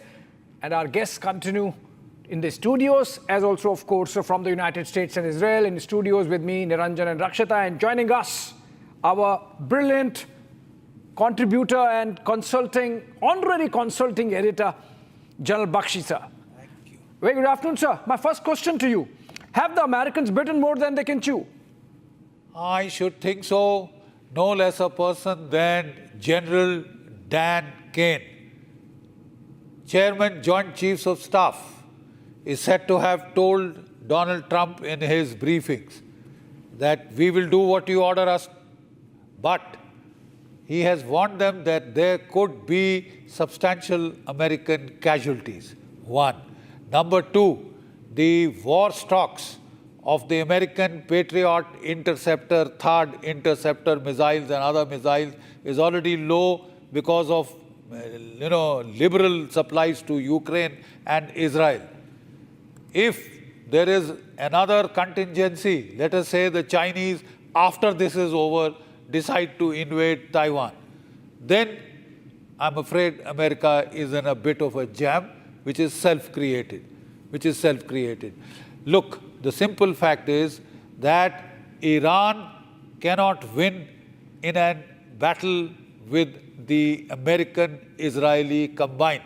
But their philosophy is summed up in that Persian statement, "Hum to doobenge sanam, tumko bhi le doobenge." Yeah. It's as clear as that.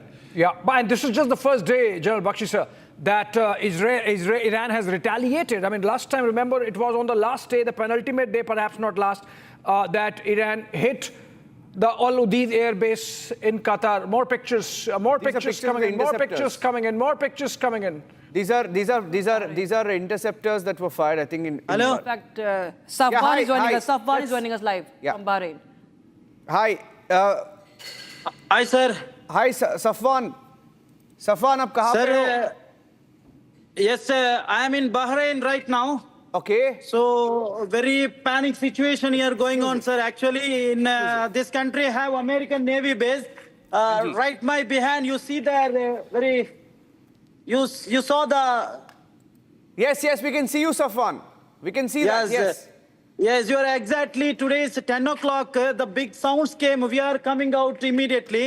Yes. People are panic, sir, because Iran actually not targeted Gulf countries, but Gulf countries have American Navy base. That's why attacked. So we got the alert message from Ministry, Bahrain government. But still we are all safe. But in American Navy base, I think there's some big damage there. Yes. Safwan, आप हिंदी में बात कर सकते हो? आप हमारे हिंदी में बात कर सकता हूँ। ओके, सफवान, आप अभी बहरीन में है। वो आपके जो पीछे है वो यूएस नेवल बेस है। यूएस नेवल बेस से वो दिख रहा है वहाँ पे, जिसको मारा था ईरान ने। हमारे जो दर्शक है हिंदी रिपब्लिक भारत में, बताइए उनको कि आप एग्जैक्टली कहाँ पे है, कितने बजे हुआ ये अटैक और डैमेज जो है उसके बारे में क्या पता है आपको? यस, हम अभी, क्योंकि मेरा रूम है, मेरा फ्लैट है बहरीन का कैपिटल मनामा में।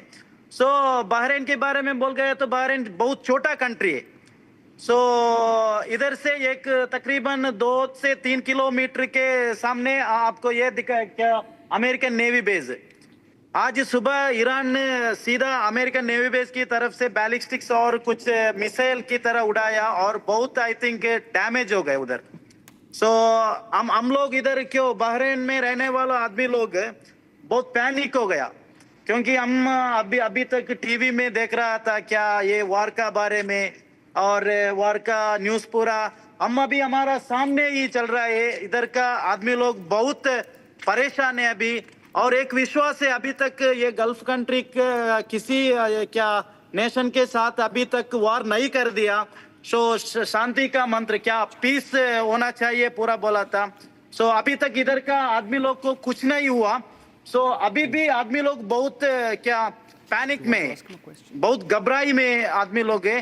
सो आप लोग हमके लिए पूरा दुआ कर दीजिए, क्योंकि वो ईरान क्या सोचता है, अमेरिका क्यों सोचता है, उसका बात अलग है। सो इसका इफेक्ट क्या हमारे तरफ की या जनसामान्य होता है ना, पीपल्स होता है ना, उसको बहुत इफेक्ट होता है सर। से कितने लोग हैं? आप कर्नाटक से है, आप अभी भारत से कितने लोग हैं वहाँ पे? कोई मरा है वहाँ पे? आपको पता है इसके बारे में? नहीं, अभी तक कुछ ऐसा कुछ नहीं, न्यूज़ हम लोग को नहीं मिला है। ऑल सेफ है, क्योंकि वो ईरान अभी तक वही एग्जैक्टली क्या अमेरिकन नेवी बेस है वो उधर only attack there only exactly American navy base. Okay, मेरा कोलीग रक्षिता भी है यहाँ पे। रक्षिता भी पूछेंगे आपसे। रक्षिता जी, ऐसे क्या बता रहे हैं कि कोई हताहत नहीं हुई है अभी तक, क्योंकि बहरीन में काफ़ी ज़्यादा हम देखते हैं कि दक्षिणी भारत से काफ़ी ज़्यादा लोग रहते हैं वहाँ पर, तो एडवाइजरी देखिए हर जगह जारी तो कर दी गई है, लेकिन अगर आप बताएं कि कब से आपको ये जो है ये ऐसा मंजर दिखाई दे रहा है, कब से आपको ये धुआं और कुछ आवाज़ें भी आई है आपको? क्या ब्लास्ट की आवाज़, विस्फोटक की आवाज़ आपको आई है और कब से आ रही है ये? कितनी मैडम आज सुबह बहरीन का टाइमिंग 10 बजे, मीन्स इंडिया का टाइमिंग 12:30। इंडिया बहरीन का टाइमिंग 10 बजे हम लोग रूम में था, क्योंकि अभी रमजान है। रूम में बैठने का टाइम बहुत बड़ी एक आवाज सुना है, बहुत बड़ा साउंड सुना है, और हम बाहर आके देखने का टाइम अमेरिकन नेवी बेस की तरफ से बहुत हुए, क्या बोलते हैं, दुपाई, सो बहुत बड़ा तरह से, और हम लोग पूरा क्या आदमी लोग बहुत इधर दिक्कत में है. Peoples are panicked totally. Peoples are worried about this situation. Please pray for us and also for peace, pray for peace. Because हम लोग को बहुत भरोसा है, क्योंकि हमारा ये बहरीन का किंग, बहरीन का गवर्नमेंट इसके अच्छी तरह से हैंडल करने का एक भरोसा है हमको, क्योंकि अभी तक इसका हम बहरीन में अभी 11 साल से अभी. सो इस तरह का एक सिचुएशन हम अभी तक नहीं देखा है. सो आगे भी एक सुरक्षिता हम लोग को मिलेगा इधर, क्योंकि बहरीन का बारे में और सऊदी अरेबिया गल्फ कंट्री का बारे में बात करा तो ये कंट्री किसी कंट्री का साथ अभी तक वार नहीं किया है अभी तक. सो पूरे देश की तरफ, पूरे देश के साथ अच्छी तरह के रिलेशनशिप है, और सारी दुनिया के लिए आप लोग भी हम लोग भी दुआ करना चाहिए अभी, क्योंकि हर आदमी को जिंदगी इंपॉर्टेंट है. मैडम सफवान, सिर्फ एक अटैक था वहां पे, सिर्फ यूएस बेस पे. Yes exactly. अभी तक हमको न्यूज मिला है, सिर्फ वही डाला है. एग्जैक्टली ईरान अटैक कर दिया, वही सिर्फ अमेरिकन नेवी बेस किधर है, वो जुफेर नाम है वो क्या सिटी का, जुफेर में अमेरिकन नेवी बेस कहाँ है, वो वहाँ एग्जैक्टली अटैक कर दिया है. और किसी हम अभी बहरीन का कैपिटल, बहरीन का राजधानी क्या बोलता है, मनामा में, बहुत आदमी लोग मनामा में, इधर अभी तक कुछ इफेक्ट नहीं हुआ है. एक ही जगह पे अभी क्या अटैक हुआ है. अभी आप इसके बारे में क्या जानते हैं, कितने लोग हैं वहां पे? यूजुअली अभी जो जानकारी है, वहां पे जो यूएस का शिप था, यूएस का वेसल्स थे, 2 दिन पहले चले गए थे वहां से. वही जानकारी एग्जैक्टली वही सेम. ये उस एरिया के बारे में थोड़ा बताइए, इस एरिया के बारे में बताइए, कितना लोग रहते हैं वहां पे, क्या है? क्या मेरा एक दोस्त अमेरिकन नेवी बेस में काम करता है उधर, उसका रेस्टोरेंट डिपार्टमेंट में. सो वो मेरे से आज सुबह बोला, उधर 2 दिन से पहले ही वो अमेरिकन नेवी बेस का सिक्योरिटी हो, क्या सोल्जर्स हो, पूरा उधर से निकल के सेफ जगह में. अभी उधर कोई आदमी लोग नहीं है, बट क्या है उधर बिल्डिंग्स, क्या और कुछ होगा, वो शायद फुल डैमेज होगा. अभी 2 घंटे के पहले का अटैक है, अभी तक उसका हालत देखिए सर पीछे. No it appears. अभी आप भारत से कितने लोग होंगे वहां पे? भारत से अंदाज में शायद इधर 3-4 लाख लोग है. टोटली बहरीन में 15 लाख लोग है बस, इधर ये कंट्री में पूरा मिला के. General Bakshi, I just saw that हमारे साथ मेजर जनरल बख्शी भी है, आपको जानते होंगे, बहुत इंडिया के सबसे फेमस डिफेंस एनालिस्ट है. एक वीडियो आया था जनरल बख्शी जी, वहाँ पे जब the moment the missile struck, people were running, and most of the people, जो सबसे ज्यादा लोग थे उस वीडियो में, 50% to 60% इंडियंस थे वहाँ पे. Yes exactly. ये कंट्री का और एक स्पेशल क्या है मालूम है, ये कंट्री के आदमी है ना, बहरीनी लोग की भी ज्यादा लोग ये हमारा इंडिया का ही. यस, बहुत सारा video. Ashfan. Yes okay, thank you हमारे साथ बात करने के लिए. अशफान, आप please stay safe. Thank you so much. आप लोग भी हमारे के लिए भी दुआ कर दीजिए. आपका क्या ये please, thank you so much. हम लोग को दुआ कर दीजिए प्लीज. और वहां पे कुछ जानकारी मिली है एम्बेसी से या कई कोई? माशाल्लाह. और एक बात बोलना मैं चाहता हूँ. जो ऐसा होता है ना, उस टाइम हमारा एम्बेसी अच्छी तरह से इसका अलर्ट देता है और हेल्पलाइन नंबर भी भेज गया. और स्पेशली हमारा prime minister of India Narendra भाई मोदी भाई, वो सर भी पूरी दुनिया की लीडर्स के साथ बहुत अच्छी तरह के रिलेशनशिप है, अच्छी तरह के बांधव्य है. वो ये पूरा हमको एक विश्वास है, उसका डेफिनेटली हम अप्रिशिएट करना चाहता हूं, क्योंकि हमारा क्या पॉलिटिकल पार्टी अलग है, तो भी वो उसका बारे में पूरा सोचा है, तो वो मस्टली अप्रिशिएट करना चाहिए हमारा प्राइम मिनिस्टर जी को. और इधर क्या इंडियन एम्बेसी है, उसका कमांडर को, उसका एम्बेसडर को भी अप्रिशिएट करना चाहिए, क्योंकि आज से सुबह से हमको आप लोग को पूरा एक हेल्पलाइन नंबर मिला है, कुछ प्रॉब्लम हुआ तो कांटेक्ट करने के लिए और बातचीत करने के लिए. Okay, Ashwan, you stay safe. Thank you. हमारे साथ बातचीत करने के लिए. Very brave there. He's standing on the terrace. Ashwan is from Karnataka, and he's there in Bahrain stuck. Okay, so he's saying that there is help, there's communication, but they're all worried. But I wanted to ask you, General Bakshi, looking at the hits, they haven't struck these countries. They've struck U.S. bases in these countries. Look, Iran had declared absolutely clearly that any American strikes, any use of the airspace would justify Iranian missile strikes on the American bases, on the country which is permitting the use of its airspace or its facilities. And therefore, a number of countries had said, no, we are not going to allow. Saudi Arabia had said, we are not going to allow any overflight of our airspace, any use of our bases. In fact, the only country which had agreed was Jordan. Rest, all other countries had said no, including the British, who have refused to give their air base in Cyprus. You see, the simple fact is that it is quite clear that the consequences of the Iranian retaliatory strategy, Iran's retaliatory strategy depends upon deterrence based upon imposing, battle casualties and political and economic costs. Like I said, what are the matrix of Iranian options? They can hit the American air bases, naval bases. 1. 2, they can hit Israel, military targets, civilian targets. 3, they can hit the American carrier battle groups and the American battleships, right? Not only can they be hit in the Gulf of Hormuz, the Iranian proxies, the Houthis, have said they are going to close the Red Sea. So, it's already out there. It is a regional war already. And when the worst comes to worst, Iran can mine the Straits of Hormuz, close the Straits of Hormuz, sink a few oil tankers, American, European, there, and block the passageway, which is just 21 kilometers. There are 2 lanes with a separation 3 kilometers each, 3 kilometers, separation of 3 kilometers. Yes. 2-3 ships and that lane is blocked. And then they have their small missile boats which can, lay that place with mines.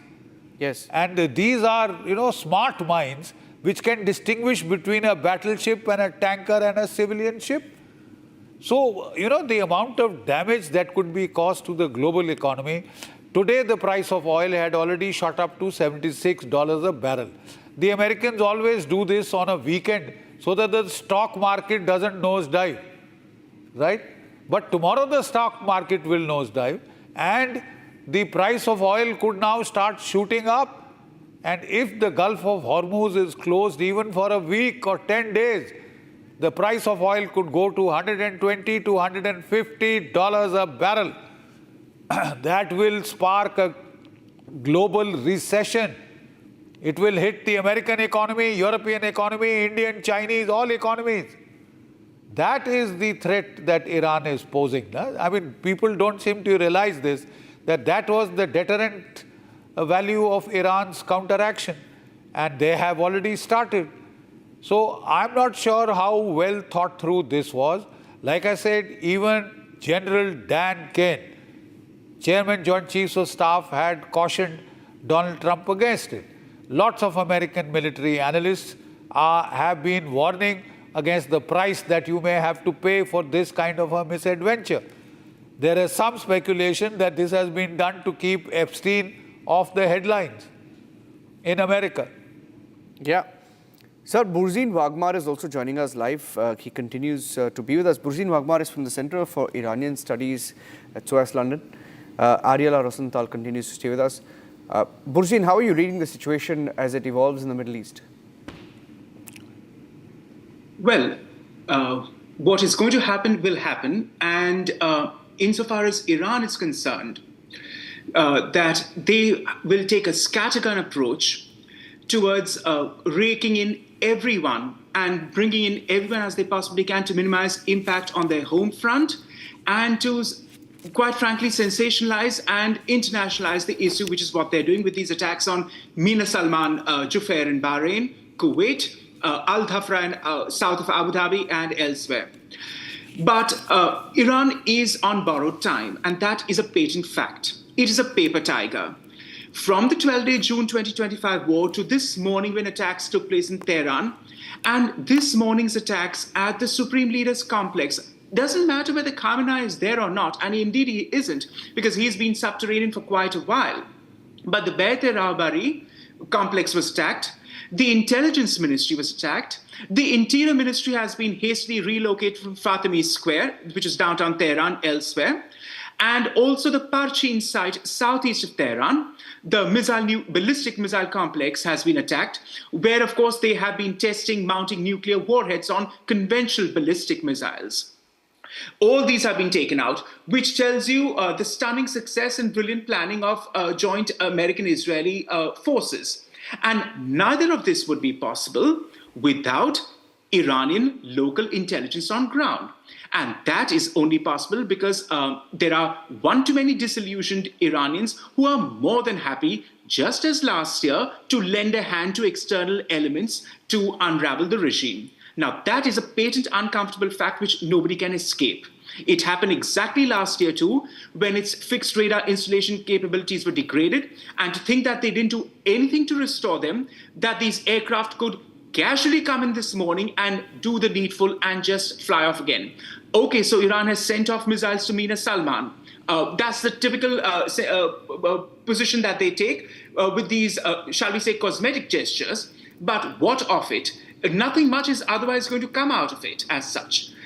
In the last few minutes, unconfirmed reports have also mentioned that IRGC commander Brigadier Pakpur, who was responsible for the January protest murders and shooting of civilians, has been eliminated.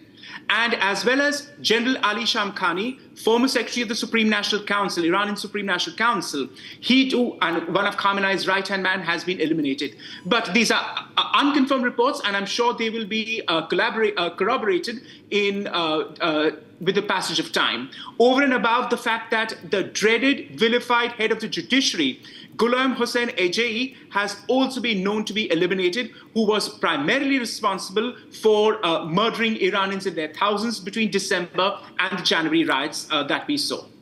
Yes. In fact, I'm getting in some more breaking news updates right now. Rakshita, any more updates that you're picking up? Getting in news of red alert in Tel Aviv. Right. We have somebody in Ashdod joining us live. Ariela Rosenthal is in Ashdod.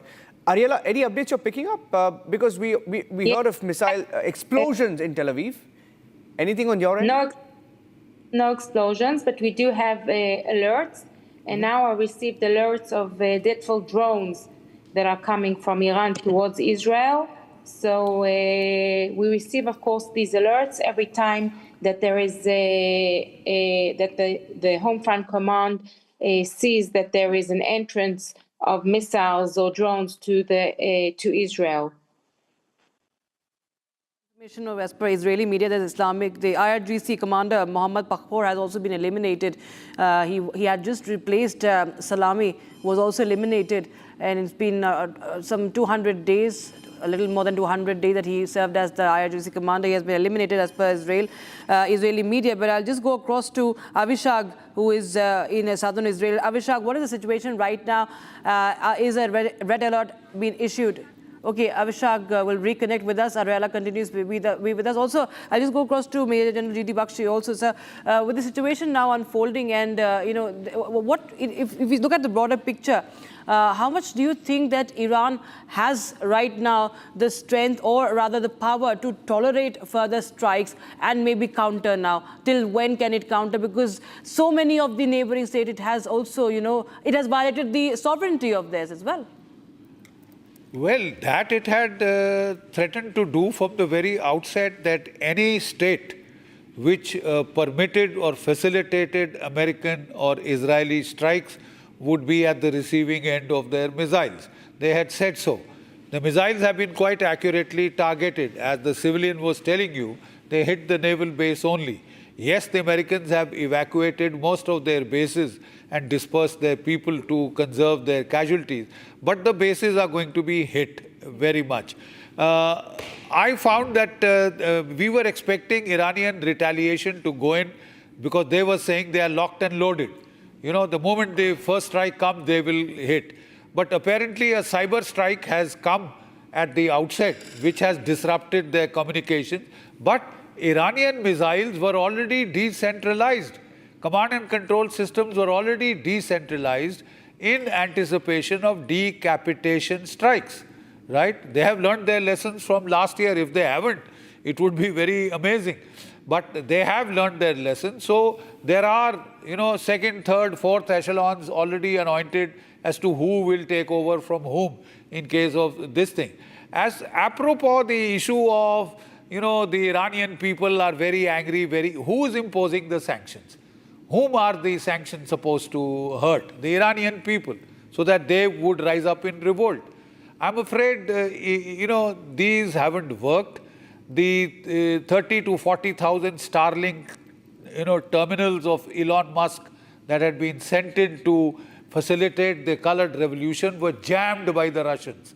Electronic counter-warfare measures, Chinese counter-warfare measures. So as far as the street revolution is concerned, that is largely over. The key point to ask is, what are the objectives of this joint American-Israeli strike? It appears to be regime change, but the simple fact is, will you be able to carry out regime change in just about 5-10 days bombing? I don't think so. More than that, you don't have the ammunition. Even the Americans don't have the ammunition to sustain a campaign like they had done for Israel, for Iraq, for 40 days. Over 40 days they had been hitting continuously. So they don't have the ammunition. The latest intelligence reports from Israel indicated that the Americans have adequate ammunition for 5 days intense campaign and about 7 to 10 days moderate campaign, right? So the simple fact is, there is an upper limit dictated by logistics, by ammunition stockpiles, to how long you can sustain this campaign. And if you want to get a regime change at the end of it, that is what Dan Kane was saying, then you will need to sustain this for multiple weeks. Do you have the ammunition? That is the simple, logical, military demand picture question. Yeah. Bakshi sir, your favorite question, our favorite question. Pakistan is in a bind. That's right. They have released a statement condemning the attacks. Yeah. Saudi Arabia has released a statement condemning Iranian attacks on them. Where would Pakistan stand? Which side they are condemning? Pakistan is actually sworn to come to the defense of Saudi Arabia. Let's see them go. But they are saying they condemn the attacks on Iran. Now. Let's see them take on Israel now. This is hot air. Pakistan is just hot air. Pakistan is heading for deep trouble.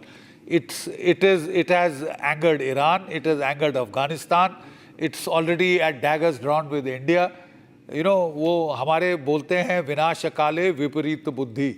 And if they have signed that strategic, agreement, that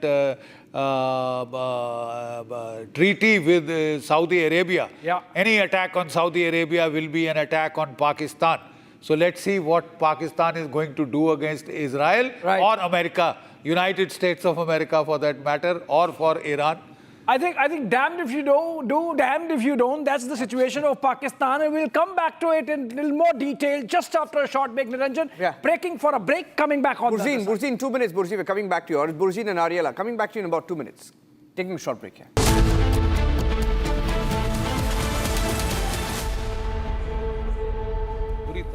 दादी के हाथों का जादू और खुशबू से महकता घर, माँ की मुस्कुराहट और खाने की सुगंध। MDH गरम मसाला, क्योंकि हर रिश्ता है स्वाद से जुड़ा।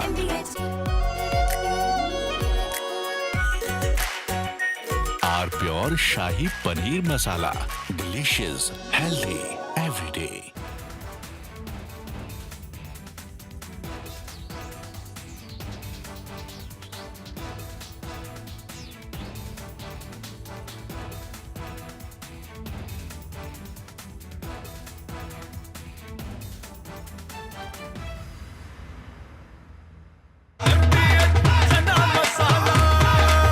अब छोलिया हो या लोबिया, सफेद चने या काले चने, सब कुछ मजेदार बने।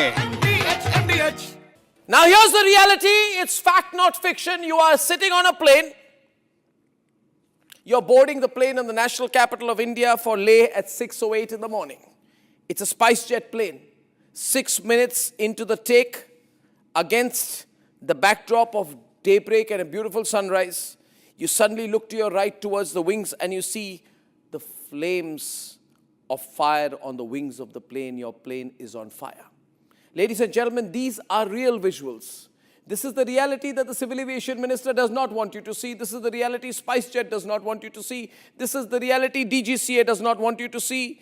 Because at the cockpit, at that very moment while you're sitting in the plane, there are calls of Mayday, Mayday, Mayday, Mayday. That is a flight emergency. The flight circles back. There's engine failure in one of the engines, lands at 6:49 p.m. Ladies and gentlemen, and as you get off the plane, you realize this is the same SpiceJet.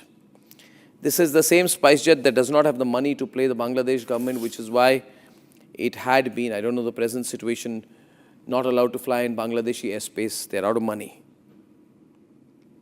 Who is the owner of SpiceJet? This is the same SpiceJet, ladies and gentlemen, when another SpiceJet took off from Patna to Delhi on 19 June 2022.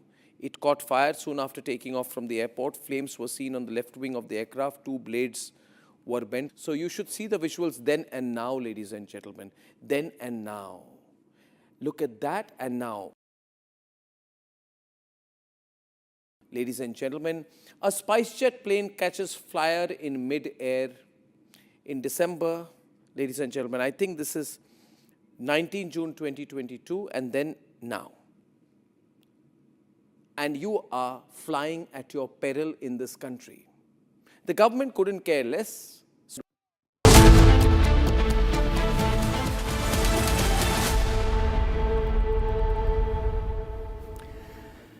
Welcome back. You're watching live coverage of Israel-Iran war. It's not just limited to Israel and Iran, but Iran has struck all these bases, or most of these bases, if not all, in the last few hours. These are US bases in the Middle East. Let's go through them one after the other. The Muwafaq Salti Air Base in Jordan has been targeted. You saw the pictures coming from Jordan of missiles being intercepted. The Ali Al Salem Air Base in Kuwait also targeted. Pictures came in from Kuwait this afternoon. The Erbil Air Base in Iraq. We had reports come in and videos to show that Iran had fired ballistic missiles on Iraq as well. And this air base in UAE, the Al Dhafra Air Base, houses key US military. And that too was targeted. Missiles were intercepted by the UAE. We are hearing of one person's life lost in the UAE. A US Navy 5th Fleet is in Bahrain, was hit again by Bahrain. You saw that dramatic video of an Iranian missile landing on the Bahrain naval base, which stations US fleet. But the US ships had moved out a couple of days ago, is what we are hearing according to the local media reports there. And the Al Udeid Air Base in Qatar, which is the largest base in the Middle East that the US houses, has also been targeted. Different videos have come in from there as well of missiles hammering the Qatar Air Base. Let me go across to Burzeen joining us live. Burzeen Wagmar is in London, and then General G.D. Bakshi will take us through what we are seeing with Iran targeting these bases. Burzeen, given the kind of response Iran has given, and they're not going to slow down, you know that they have been preparing for this. It's not as if they didn't expect it. They knew it was going to happen, right? And the irony is that we have not many videos from Iran, given that the internet there is down.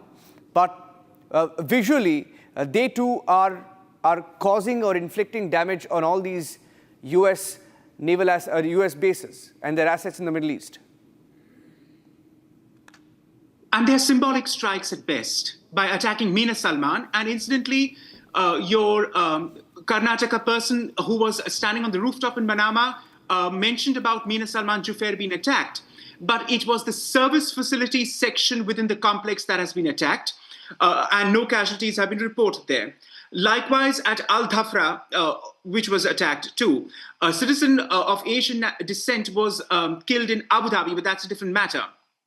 You must also remember that compared to these isolated strikes, what has been taken out in Tehran is important. Eastern Tehran, the general headquarters, staff headquarters has been attacked as well. Now that in proportion is something worth talking about and is clearly not just symbolic, though there is a symbolic overtone to it. And as I mentioned and broke it to your Republic viewers, Brigadier Pakpur has been eliminated, along with General Ali Shamkhani, who were two top brass individuals. Yes, Iran has prepared for layering of individuals to be replaced once they're eliminated, and that has been a practice since June 2025, the 12-day war. But the question is, how much can they sustain? And General Bakshi spoke about the student protests being over. I'm not so sure I'm so sanguine about that looking at the Iranian situation. Exactly last Saturday, the new academic semester started across Tehran universities after the holidays, and protests and riots broke out on all major campuses of Tehran: Sharif University, Azad University, and Tusi University. And that was on Saturday, when also a new seabed test missile was launched by Iran. Yes, the ballistic missile program has been continuing apace. In fact, one would argue, and I would also point out, that following the 12-day war attack on Operation Midnight Hammer, the sites at Isfahan, Fordo, and Natanz are largely inoperative. But Iran has not been sitting quiet insofar as the ballistic missile sites, centers are concerned, by re-engineering most of its missiles with lighter materials and with greater payloads. That has been happening since June 2025. And obviously, Iran did not want to talk about it at its talks in Geneva and elsewhere.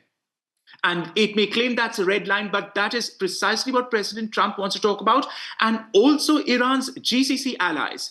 If you remember Omani Foreign Minister al-Busaidi's interview last evening to CBS, which is being made much of by the world's media, therein he was asked, what about the ballistic missiles? And he fudged the question by saying that, yes, at some point later, first we must talk about the nukes, but at some point we will have to bring that in. Obviously, it has to be brought in with the Arab neighbors in question, for whom it is an existential element for all the GCC members, regardless of whether there are US strikes or not. That is the elephant in the room, which the Arabs will have to tackle at some point. And just merely keeping the talks to the nuclear issue is not good enough. So when President Trump said last evening that he's not happy with the progress, it is only natural that he said so, because Iran has calculated, in my opinion, that it's got a weak hand, but it would sooner go in with a weak hand and sustain casualties and strikes rather than discredit its so-called sovereignty and core ideology by capitulation and compromise to the US. And final point, if you understand the Shia ethos, and I want to point this out, the riots that are taking place now are going to occur every 40 days, because for 12 Shia Muslims, it's the Arba'in or the Chehellom period when commemoration is taking place of the deceased. So every 40 days, a critical mass is going to build up, as we saw happen Saturday last, when I mentioned the university student attacks at Vastis. The 40-day commemorations are going to take place, and people are going to come out of the streets. It is not going to completely die down as others may think it to be. That is clearly not the case, because this is precisely the pattern which played out in 1978-79 until the Shah departed, as protests took place every 40 days. It is unique to 12 Shia Islam, which people seem to forget or are not aware of. And that builds up into a critical mass at some point, which will burst. Because this is, in any case, a regime on borrowed time, thoroughly discredited, ideologically exhausted, and has nothing to offer its population except gunning them down in cold blood with the best of intel security technology obtained from Russia and China. But there is only so much you can possibly do for your people to sustain and endure that. Getting into some footage, I want to go to General Bakshi with that, but Staff Cohen is also joining us. He's a former IDF Special Forces officer. As I go across to him, General Bakshi, I want to show you those pictures. IDF has released some pictures. Let's put that on the screen. This is the IDF claiming that they've struck a wide range of targets in western Iran. As part of Operation Roaring Lion, the IDF struck with the direction of IDF intelligence hundreds of Iranian military targets, including missile launchers in western Iran. Alongside the IAF strikes in Iran, the Aerial Defense Array is currently identifying, intercepting threats fired from Iran toward the state of Israel. It appears to be footage captured by either drones or aircraft themselves. Steph Cohen, former IDF Special Forces officer. Mr. Cohen, what are you picking up? I'm not sure we've seen the full extent of the damage on the Iranian side yet. Thank you, sir, for having me, first of all. I'm not former, still on active duty. And wow. I have it's all good. And I have the perspective as a lawyer to give the legal field in that experience. What we're witnessing today, sir, those footage from IDF drones, aircrafts, are nothing but history, not less than that. History, turning point, when the West, not only the US and Israel is only the hand that is executing the act, but we're acting on behalf of the Western world, including, of course, India, one of our closest allies, and it was delight to have your Prime Minister in Israel yesterday. Right, what we're seeing right now is Israel and the US are saying enough for jihad, enough for the terror regime of Iran that is hijacked its own people. We all know that 32,000 Iranians have been murdered in the streets of Iran, of Tehran, these last few months. I have an Iranian follower of mine sent me a video from Tehran. Fire trucks are washing down the street, sir, cleaning the rivers of blood. This strike today, led by the United States of America, with Israel's defending forces backing them up, is simply putting end to jihad in 2026. This is what it is. We're targeting military facilities and of course, the Iranian people, which are most of them, 90 million people, right? Most of the Iranian people wants freedom, wants democracy. They're looking for a getaway from this 47-something years of dictatorship where the freedom has been hijacked by Khamenei, the Ayatollahs.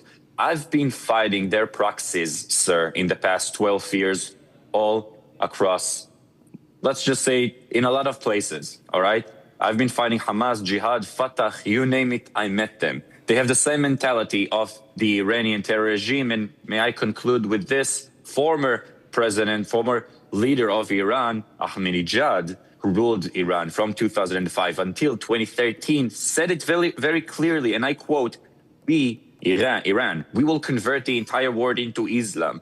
This is the Khilafah, sir, a very important word in Arabic, which means one global Islamic state. This is what the terror regime of Iran is after, a Khilafah, one global Islamic state. And this is what the US and Israel are putting an end to this morning with those precise strikes. So, yes, go ahead. I'm getting in a breaking news update right now of the first confirmation of casualties.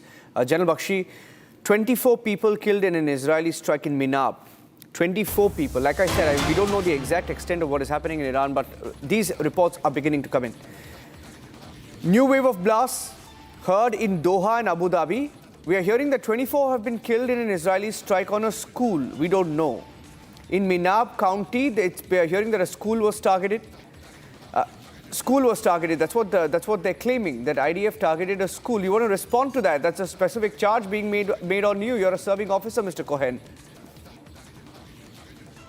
Thank you for the opportunity. As an IDF Special Forces who have been fighting in schools and hospitals and you name it, in Gaza, in the West Bank, Judea and Samaria, I can assure you, terrorists, when I go into battlefield, I put on my uniform and you know that I'm a legitimate target to be shot at, right? I'm a soldier. Would you agree with me on that? But when I'm fighting my enemies, they're dressed up with civilian clothes, meaning sweatsuits, trainings, just T-shirts. You can never tell which one is a terrorist and which one is an innocent civilian. So when you're seeing that title, it could mislead many people because what essentially what is happening is the terror regime of Iran using their proxies from within schools, assisted living facilities, hospitals, and they're using them as There is a video. There's a video, Mr. Cohen. Mr. Cohen, yes, there's a video. I have a video here. And I don't know this. It could be information warfare. It could be facts on the ground. I can't confirm because we're sitting here in Delhi. But I'm going by the reports that are coming in. And that's a video that came in from Minab and Iran in what they claim that this is a school. I don't know, but you would perhaps be in a better position to respond to this. They claim it's a school. Absolutely. Fair enough. This is what they want. They want you to a respectful news channel, which I respect very much. They want you as a reporter to say, listen, IDF just struck a school in Iran. But this is exactly their game. Those schools, those hospitals, that specific school, it's not confirmed for me yet. My source never told me that. So I don't have enough details to tell you about this specific event. But I can assure you that whenever you're seeing the IDF striking school, hospital, whatever it will be, it only because Hamas, Jihad, Fatah, terror regime of Iran, etc., the evil forces used that school or hospital as human shield to work to terrorize the entire region. But the IDF, the only reason that you need guys like me, special forces, going inside buildings with pairs or maybe only 3 people sometimes at a time and not bombing the entire place is because we're being careful. You never need special forces like me if you would just bomb schools out of the blue for no reason. If we're bombing school or hospital, it's only a precise strategic strike that could absolutely hold the international law and justified by its demands. I can assure you that. I will learn more about that case, but this I assure you, we have never, not a foot soldier, not an aircraft, not a sea force, nothing. We would never harm civilians intentionally. It's just impossible. And I've seen, I don't want to say everything, but plenty in my 12 years in the battlefield. Yeah, I want to get in general. Just the opposite, by the way, sir. Just the opposite. Where sometimes we would risk our lives in order to save the civilian lives, if it makes sense for you. Yes, you could be in a shooting battle. You'll see a 10-year-old kid on a bicycle, and you'll stop your fire. You'll cease your fire because you don't want to harm that 10-year-old Palestinian kid. No, I'll tell you also what happens is, Mr. Cohen, we've seen this even during the recent Operation Sindoor when we had this war with Pakistan and we pummeled them. All their guns and their artillery was placed close to civilian areas. Burzine is putting his hand up. Okay, Burzine, quickly, I need to go close to General Bakshi. Quick intervention, please. Yeah, Minab is on the southern coast of Iran near Hormuz and Karg Island. It is part of which is the Sunni belt of Iran where Sunni Iranians live. And you can be sure that if this has been targeted, it's not a school, but a strategic location of the IRGC for some reason who have some, it is a strategic asset. So Minab is not in Israel. It is in, it's exactly opposite the Musandam Peninsula of Oman. And it's on the southern coast of Iran. Okay, point taken. General Bakshi, you want to comment on that? There's also a satellite image, so I'll open that satellite image. I want you to speak over it. It's doing the rounds across the world right now of Ayatollah Khamenei's official residence reportedly completely destroyed. We have now a satellite image. We'll put that out. General Bakshi, I want you to speak to what our other commentators have been saying. And you saw those pictures if you want to respond to that, sir. I would actually like to focus more from the military point of view. Yes. On, when you put in a carrier battle group into a restricted waterway, then, it has no maneuver space. So we found that the Abraham Lincoln carrier battle group had entered the Straits of Hormuz. It was there for a number of days. And then the Iranians, along with the Russians and Chinese, started holding their exercises. They closed the Straits of Hormuz during that exercise. We found the Abraham Lincoln was very wisely taken out of the restricted waters of the Gulf of Hormuz. It is now off the coast of Oman, almost 800-900 kilometers away. But there are still 3 destroyers of the Arleigh class, which we find are still in the Straits of Hormuz. It would be interesting to see because the Iranians had put in a number of their anti-ship missile batteries onto the coast, the cliffs on the coast, the caves on the coast, and from where they were planning to engage American battleships. So far, we haven't seen any American battleship being attacked. But I thought this would be a thing to watch because, one, Iran has the anti-ship missiles. 2, it has the hypersonic missiles. 3, there were some reports that the Russians had given Kinzhals, which are hypersonic. and the Chinese C-302 anti-ship supersonic missiles. It would be interesting to see how the Iranians use them, purely from a military analyst point of view, how the Iranians do use them, what is their impact on restricted waterways, and they would like to inflict casualties on, inflict body bags on the Americans so that this war becomes unpopular back home. I mean, that was the tactic that we had seen in Vietnam. That is the standard tactic. But it would be interesting to see what use the Chinese missiles, the Russian missiles, and the Iranian missiles are put to in restricted waterways. Don't forget, last year, the Houthis had played merry hell into the shipping traffic in the Gulf of Hormuz. So they are threatening to close not the Gulf of Hormuz, the Red Sea. They are threatening to close the Red Sea again. And we'll have to see how that goes and what impact does it have on the transshipment of oil, movement of oil, and global oil prices. This has very wisely been done on a weekend so that the stock markets, do not go into a nosedive. But even yesterday, the price of oil had gone up to $76 a barrel. That will have to be watched because that could generate a global recession, a global crisis, economic crisis. And the last card that the Iranians have is a threat for the closure of the Straits of Hormuz. They could mine it, they could sink a few ships there, they could attack with their missile boats, etc. And they have mines which are so-called intelligent mines, which could distinguish between warships and commercial vessels. So that is an aspect that we will have to wait and watch for. Yes. That could have a global impact on the global economy, American economy, European, Chinese, Indian, all economies would be affected if the Straits of Hormuz is closed. And if in those restricted waterways of the Red Sea, yes, Straits of Hormuz, we see missile attacks on shipping. Sir, I'm getting a satellite image. I'd like to play that and get maybe Cohen's response to that. If I can see that picture there, Cohen, that's reportedly the satellite image of the Iranian Supreme Leader Ayatollah Khamenei's residence this morning after the strike by Israel, right? So is there confirmation, yes, sir, of where he was, whether he was there or not? What do we know? What are you hearing? I mean, because you claim the commander was killed, but there are reports that he wasn't. There are different, a lot of information warfare also ongoing. So what are the facts? What are you saying on record now? Unfortunately, sir, I'm not authorized to give any information that I know of, and the IDF has not approved just yet of who has been eliminated and who has not. I wish I could because I want to share that information, but unfortunately, I'm not authorized. But I will say this, sir. The strategic, precise strikes of the Supreme Leader of Iran, who hijacked 90 million Iranian good people, most of them, are the living proof of what Israel is truly after. And this is to free the Iranian people from the terror regime.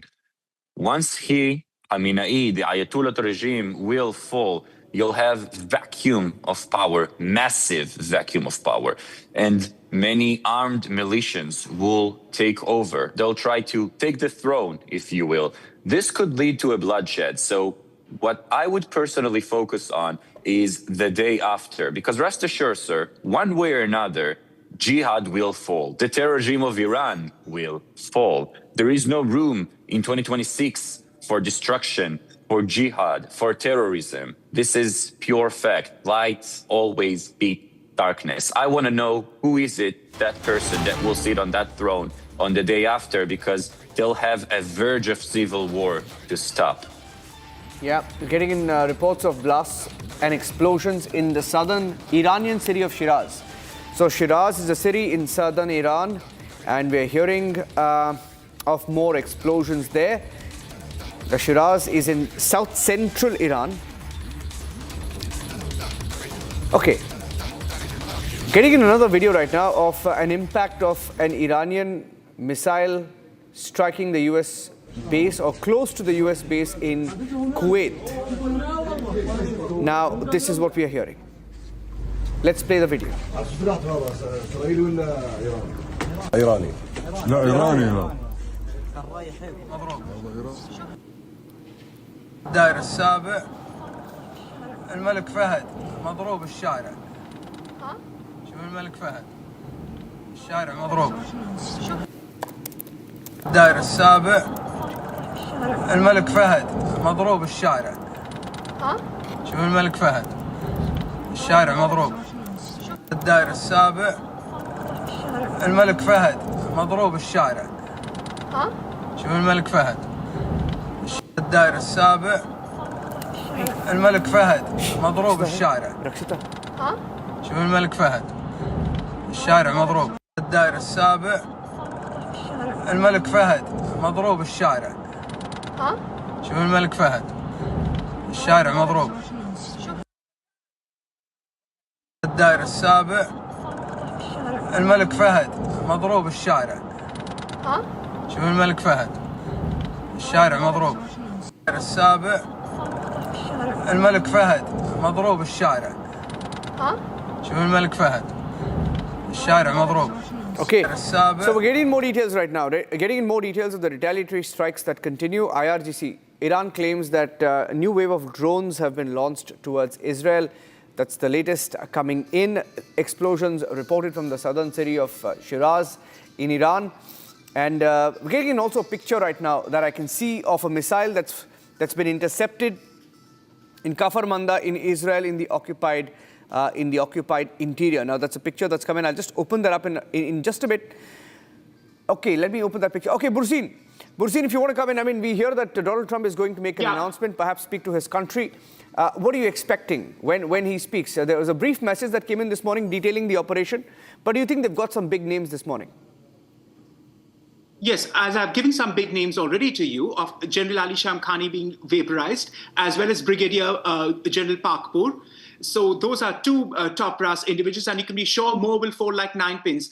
Mr. Cohen may not be in a position to comment as a serving officer, but I quote, coming from Iranian studies, Khamenei was not at his residence in North Tehran, which is known as the Bayt-e Rahbari, but he was outside Tehran and obviously bunkered. So that answers your direct question of where Khamenei was. He's not in Tehran as we speak.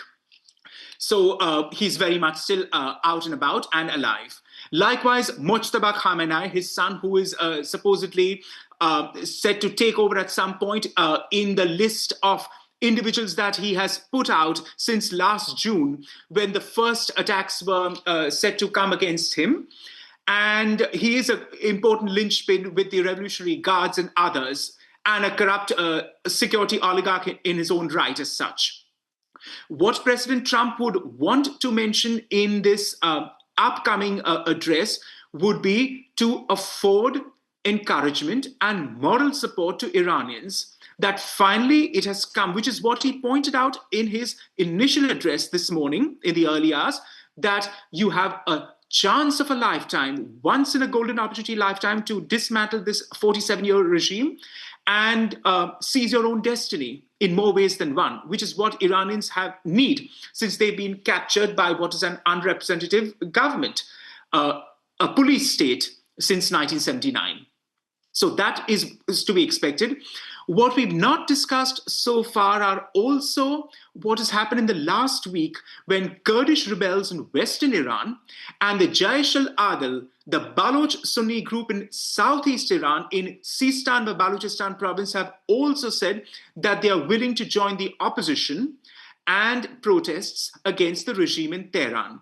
That will be an important development, because both groups, apart from the sectarian aspect of being Sunni and Shia and the stark divide between both have felt the heavy hand of a Shia government, which has treated Sunni minorities abysmally since 1979, over the last 47 years, despite being an ostensible Islamic republic. Can I also point out here that Tehran is the capital of an Islamic republic, yes, right. Mr. Cohen, but there are no mosques in Tehran for Sunnis, Okay, even after okay. 47 years. So that tells you what Iran is as a Burzine, I have to interrupt you there. We have some breaking news coming in. It's a visual, latest visual that is we are now receiving. It's going to play out on the screens. This is a missile that fell due to interception missiles. Okay, before that, we are going to update you that Pakistan bats for Iran openly now, and it is questioning United States strike. Pakistan calling American attack on Iran unwarranted. That's the breaking news we have right now.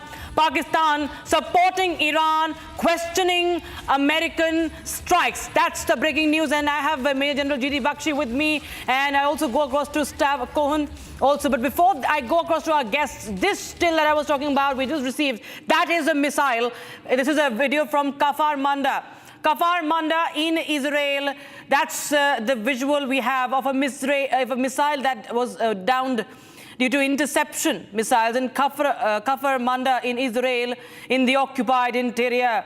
Breaking news coming in right now. Stav Cohen continues to be with us, representing the Israeli Defense Forces. Sir, how do you react to what Pakistan is saying now? Pakistan is openly backing Tehran.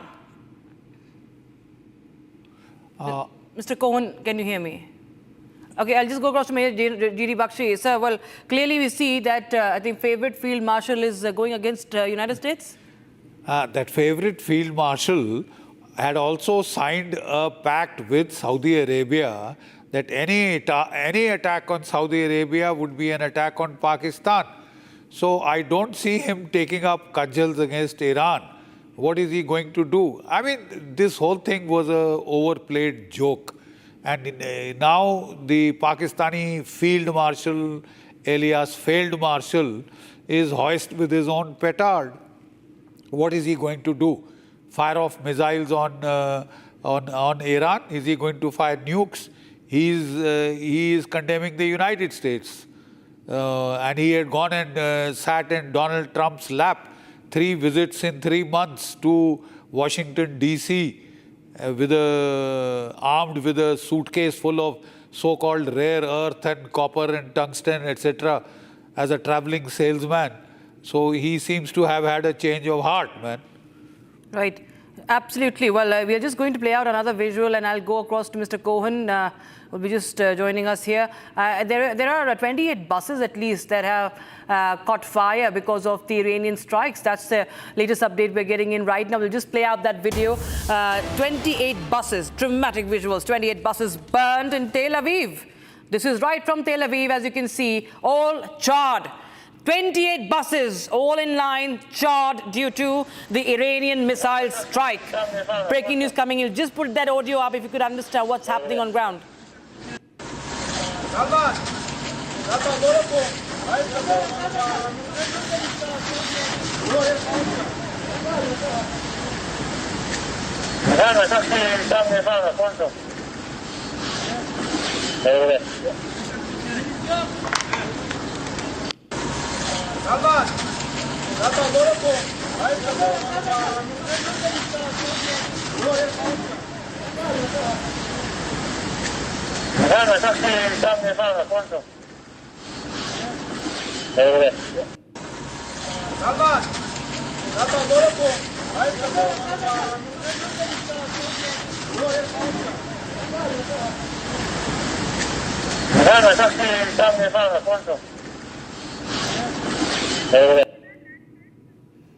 Right, so that was, those were the visuals coming in. And, General Bakshi, we can clearly see, right, the state of affairs in Iran right now. The Iranian strikes have caused much damage within Israel, and in a city like Tel Aviv also. And what we are learning from cities like, like Haifa as well, there's been immense damage. I only hope and pray these buses were not occupied, because we wouldn't want to lose Israeli friends. But the simple fact is that even last year, the Iranians had fired about 550 missiles onto Israel. And media reports indicated about $50 billion worth of damage. So towards the end, they seem to have gotten their act together in terms of penetration ability. Israeli success rates in interception were as high as 97 to 98%. And that is one of the reasons why we have we are seeking agreements with Israel to share that Iron Dome technology. We already have the Barak 8 missiles in our layered air defenses, which have proved to be very effective, along with a combination of S-400s and Baraks and Akashes. But missiles had gone through last year, especially the hypersonic. Unfortunately, to the hypersonic, there is no known interceptor. I mean, the Patriot, nor the THAAD has been known to be able to intercept Russian hypersonic missiles in Ukraine. Right. So these could be a problem area. This could definitely be a problem area. This is a big problem. This could be a big problem because I think Iran is now warning. Iran has issued a warning that there is no red line now. That there is no red line now. I think we are just getting in more breaking news as we speak. Even we are getting visuals from the U.S. Naval Support Activity Bahrain base that is witnessing a blaze. Okay, this is the video that I'm talking about. The U.S. Naval Support Activity Bahrain. That's the Bahrain base.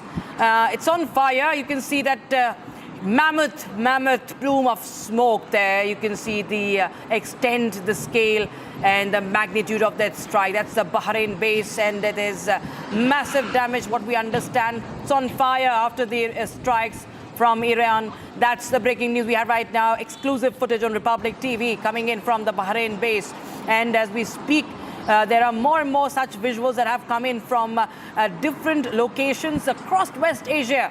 The damage that has been inflicted by the Iranian missiles. So that's clearly we can see. We are also getting in more guests. Okay, we have guests from Istanbul. Helin Sari. Helin Sari is joining us. He's an associate professor, international relations, Istanbul Medinet University. All right, Helen, how do you see this? What's really happening right now, ma'am? This is a situation that is going to get even more grave now. Iran now is saying that there are no red lines anymore and they will do everything possible. Well, it's a complete chaos. What I see is a big danger, a big risk for the region, unfortunately. It's not only about any kind of clash or, let's say, conflict between Israel, US, and Iran. This is something which can cover the whole region, including the countries like Turkey, my hometown.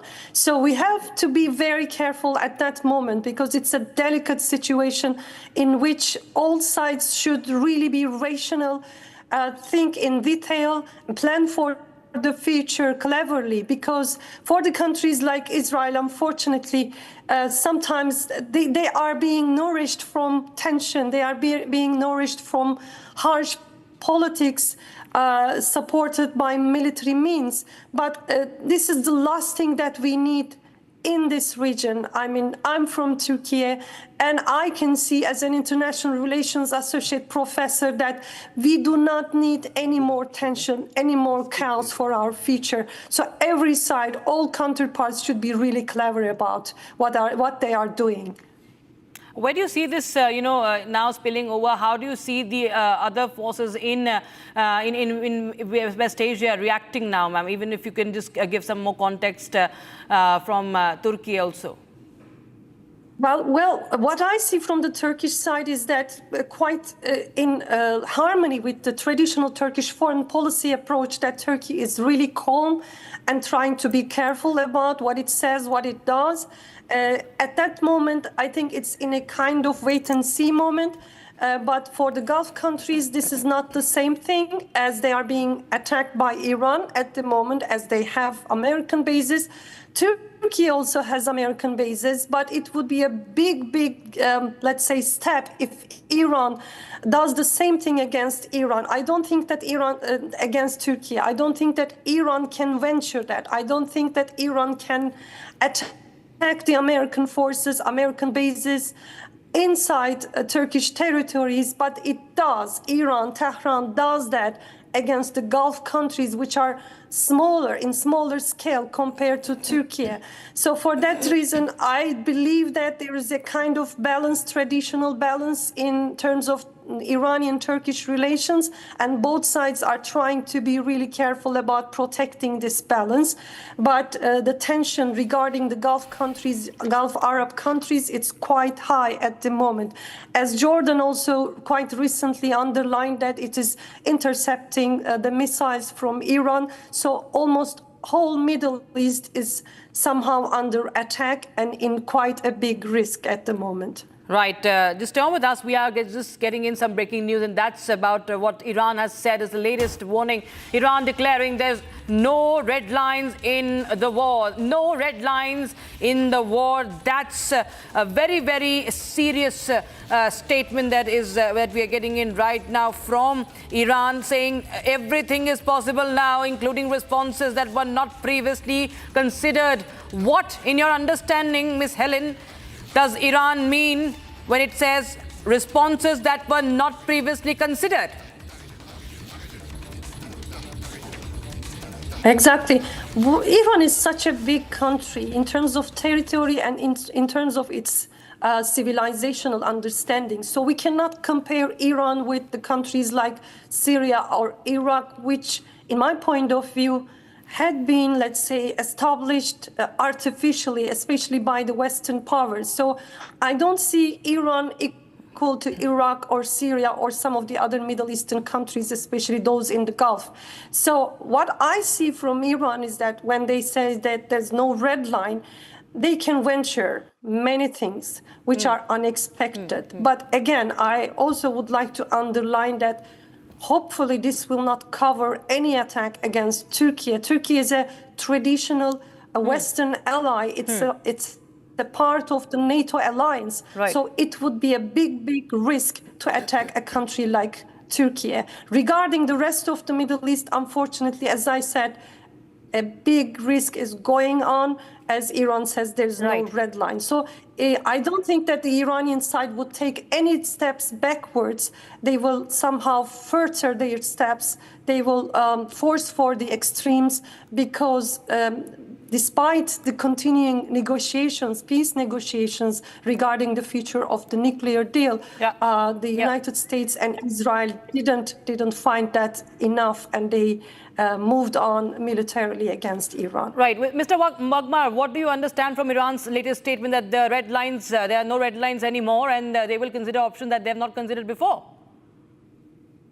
It is all of a piece with what they have been saying and which we have been seeing from Iranian studies. And your guest from Istanbul is absolutely right. I concur with everything she said. Iran has to go all out because it's a desperate, embattled, beleaguered regime, practically on its last legs, existentially speaking. So that is what you saw in these nuclear negotiations, where capitulation or compromise with the US was a sign of weakness that would discredit it in its eyes of its own population. Not that it needed any more discrediting, since it was tantamount to questioning its core ideology and sovereignty on questions of the nuclear issue or the ballistic missiles, which is why we've seen the talks drag on. And therefore, taking this approach of bringing in or sensationalizing and expanding the arena of operations by targeting GCC countries who are necessarily smaller, weaker, more vulnerable on this side of the Persian Gulf, and have always traditionally felt the heavy hand of Iranian destabilizing influences in their history since the 1979 revolution, is what we see happening. Iran would think twice before taking on a nation state like Turkey, like itself, but it can do with these, well, shall we say, artificial Arab states like Bahrain, Qatar, Oman, UAE, because they are just not smaller, but also weaker. And like I said, Iran has interfered in their affairs in more ways than one, like creating insurrectionists across Bahrain and in Saudi Arabia with Hajj riots and the rest of it. So it can play havoc with them, which is why Iran has been a millstone around their necks for the last 47 years. And although these regimes may not publicly states so, they would be more than happy to see the back of this dispensation in Tehran. Remember, Israel is the least of it. We tend to constantly focus on Israel and this Iran-Israel existential war, as it were, and the nuclear issues and so on and so forth. But we always tend to forget that the GCC states would heave a sigh of relief across the Arab world if this dispensation in Tehran were to collapse. That should never be forgotten. Right. General Bakshi, before I just discuss with you this, what Iran has said, the other update we are getting is that Saudi Arabia has also issued a statement condemning this attack, condemning what Iran has done, and has also warned of grave consequences. What it calls is the continued violation of state sovereignty and the principle of international law. So Iran now says that it's not going to step back, that it's going to get worse from here. How do you read into the situation now? Look, Iran had made that declaratory statement from the very, early days of this conflict that should any attacks come to it from American bases in any of these Arab countries, then they had the right to retaliate in self-defense, and that is precisely what they have done. And one does notice that these strikes have been pretty precise, in the sense that they have attacked only the American bases per se. This picture that you are showing, this looks like that they have hit some oil installation. Dense black, oily black smoke, and continually, ever since that base has been hit, looks like some oil installation has been hit there. I'm not passing any value judgments or this thing. I'm just looking at it from the point of view as a military analyst, trying to assess what course this conflict would take, what could be the option matrix of both the sides, what would be the damage templates, because there are lessons to learn. Indian armed forces have to learn their lessons clinically from any conflict. So I'm eschewing any value judgments, and I am focusing solely on the military content. Right. This looks like some oil installation has been hit. Yeah, right. We are also getting in more and more visuals that we are breaking right now. There's another visual that is getting in on your screens right now. It's what we are going to play from Doha now. This is, in fact, this was an Iranian missile approaching Doha. And this is a dramatic scene. People running as it falls over, producing a loud explosion. We can have the net up, we can have the audio up. Thick smoke, flames, that loud boom you can hear. People in a obviously panic mode.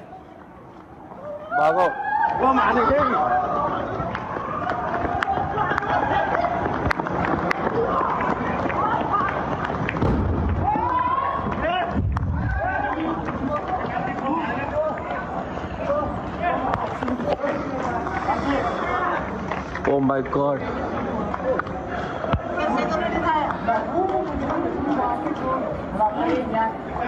Guys, look at other. Look at other. Look at other. Anything here? Oh my God. बिल्कुल मेरे room के सामने.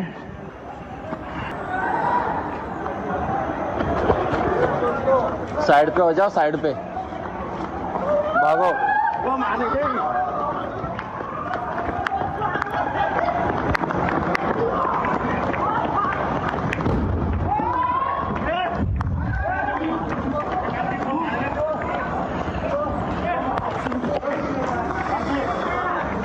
Oh my God.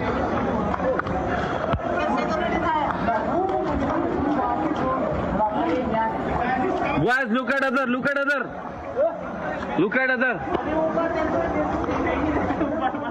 Absolute state of terror. It's a very terrifying video there, General Bakshi. We just saw that it's in a civilian area, we understand, where this missile has been, I think it was approaching Doha, and that's a visual that has been made by someone, an individual on ground, and it's a dramatic video, sir. How do you analyze that video, sir? Once again, I noticed the very dense, oily black smoke. Yes. Either the target was an oil installation or possibly some oil tank.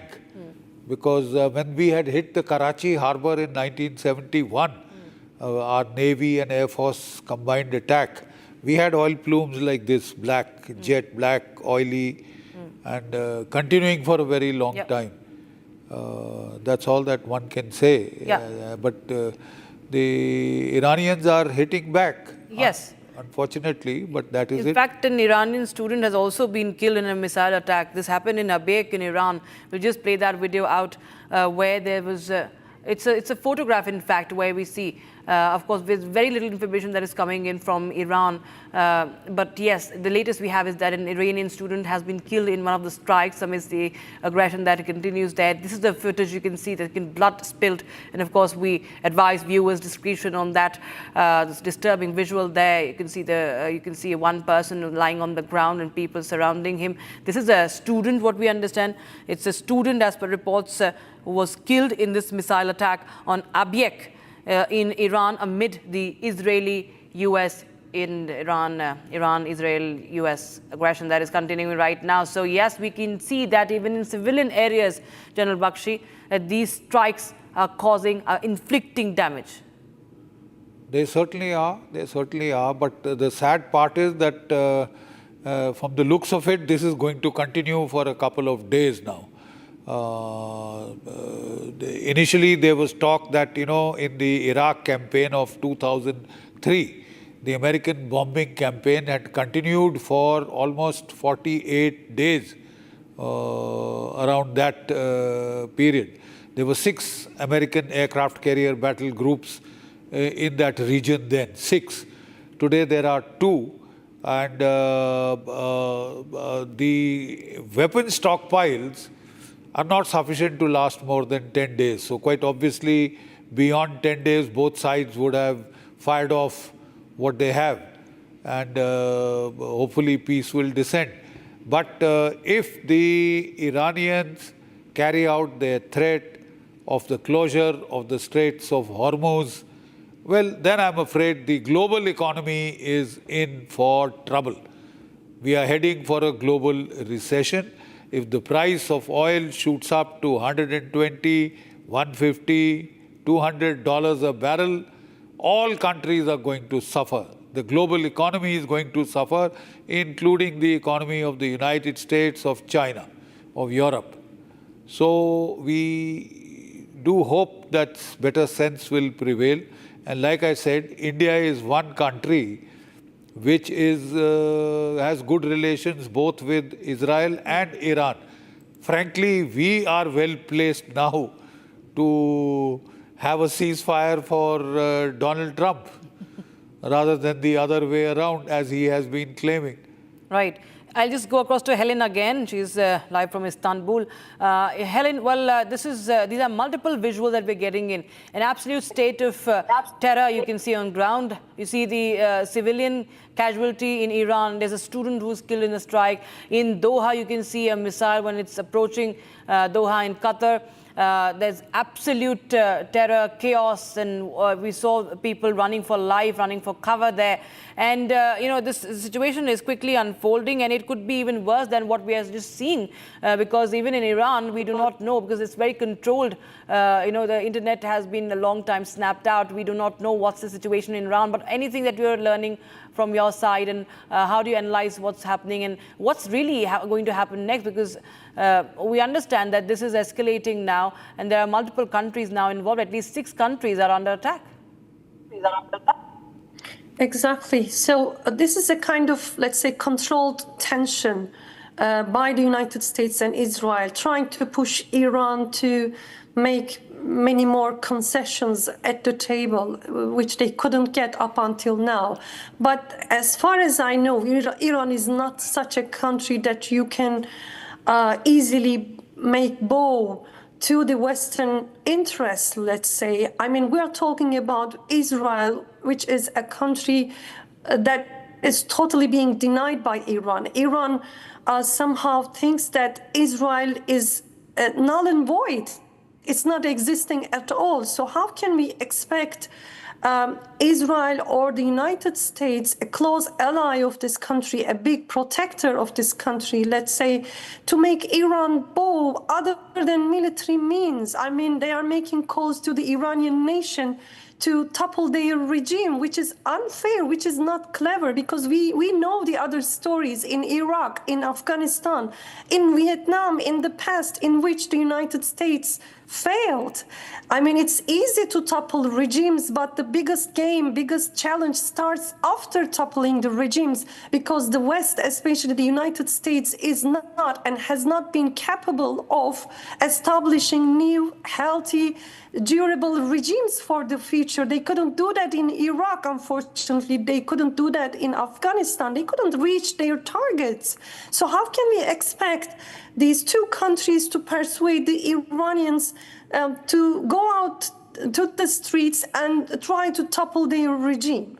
I mean, with such military escalations, unfair attacks against the regimes, such as in Iran, I mean, the people will be consolidated around their regime. They are the Iranian civilization. They are coming from the Persian civilization, and they are totally aware of that strength. This is something that the United States and Israel cannot understand. The only thing they can use is the weapons, the military option. Other than that, unfortunately, they are far from reaching their targets in the region. General Bakshi, you feel that Iran will be coming to the table now? I don't think so, not after all this. And the simple fact is, I agree with this lady. When has the Americans been able to bring in a democratic dispensation? In Iraq, in Afghanistan, in Libya? We've only seen chaos, dismemberment of functional nation states. That's all that we have seen. So all this regime change business, I don't think America has the divine right to impose regimes on the rest of the world. Leave it to the people of that country to decide what kind of regime they want. It's their choice. It's not America's choice. And has it worked? More importantly, has it worked? The American, spent a lot of blood and treasure in Iraq. And at the end of it, they had to leave after 8 years, having wasted a lot of precious lives, lost a lot of precious lives, and lost trillions of dollars. Same with Iran. Same with Afghanistan. 20 years, and then, I mean, that route, the way they fled was pathetic. Libya, what has happened to Libya? It was a very, very vibrant, it may not have been a democracy in the real sense of the word, but at least they were a prosperous nation. What are they now? What have they gained from that American intervention? Just destruction of a nation state. Yeah. So I don't quite buy that nation state deconstruction argument. It's specious at best, and the results on the ground have been horrible for the people concerned. Right, sir. Absolutely. In fact, we will just get more information to our viewers. There are students, a rise in the student casualties, at least what Tehran claims, but they are not telling about what Israeli media is saying about the elimination of the army commanders and the one behind the nuclear program. We'll get more information on that after this very, very short break. I thank Major General G.D. Bakshi and Ms. Helen for joining us here on Republic TV. But Republic TV's continuous coverage on this escalating situation continues. We'll be right back in a short time.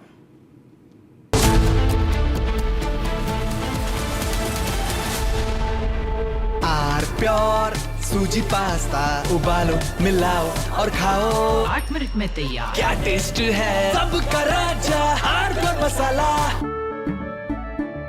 केसरिया से मन जोगी हुआ रे दिल झूमे देखो मतवारा हुआ रे केसरिया से मन जोगी हर पल मनाओ केसरी त्योहार विमल बोलो जुबान केसरी आधे बाउल दही में 4 चम्मच MDH चटनी पुदीना मसाला डाला स्टर करो पुदीना चटनी तैयार MDH चटनी पुदीना मसाला MDH Now here's the reality, it's fact not fiction. You are sitting on a plane You're boarding the plane in the national capital of India for Leh at 6:08 in the morning.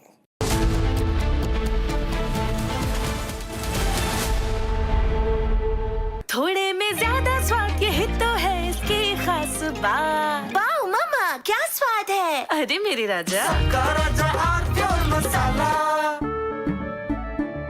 केसरिया से मन जोगी हुआ रे, दिल झूमे देखो मतवारा हुआ रे।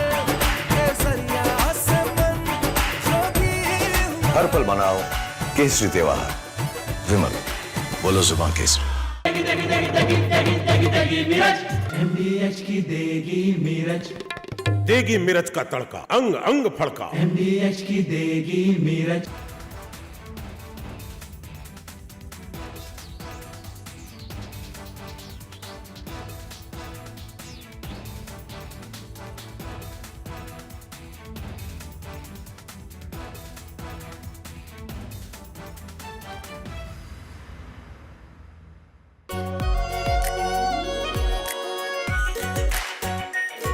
Pure shahi paneer masala, delicious, healthy everyday.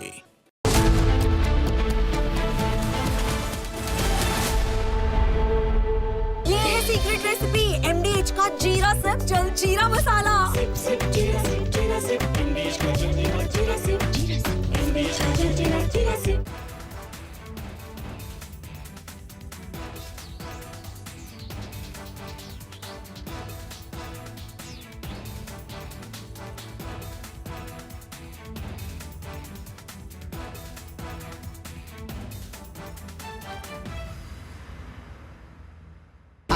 Pure सूजी पास्ता उबालो मिलाओ और खाओ 8 मिनट में तैयार। क्या टेस्ट है सबका राजा hardware masala. Now here's the reality. It's fact, not fiction. You are sitting on a plane. You're boarding the plane in the national capital of India for Leh at 6:08 in the morning.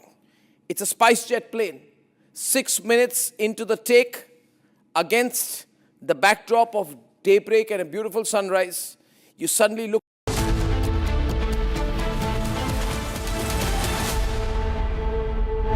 थोड़े में ज्यादा स्वाद ये तो है इसकी खास बात। वाओ मम्मा, क्या स्वाद है? अरे मेरी राजा, सबका राजा और pure masala.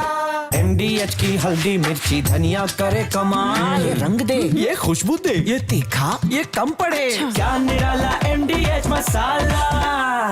Now here's the reality. It's fact, not fiction. You are sitting on a plane. You're boarding the plane in the national capital of India for Leh at 6:08 in the morning. It's a SpiceJet plane.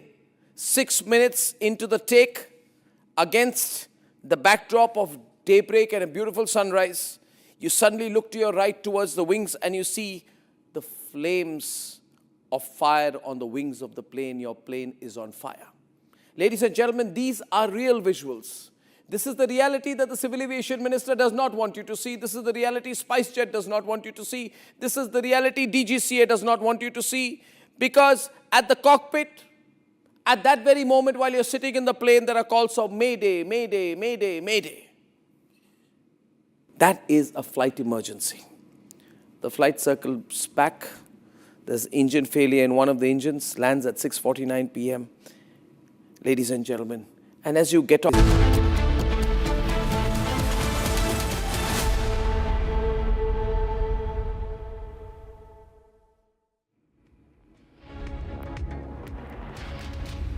All right, we have more breaking news coming in right now. This is as the situation escalates. We have more visuals, and this is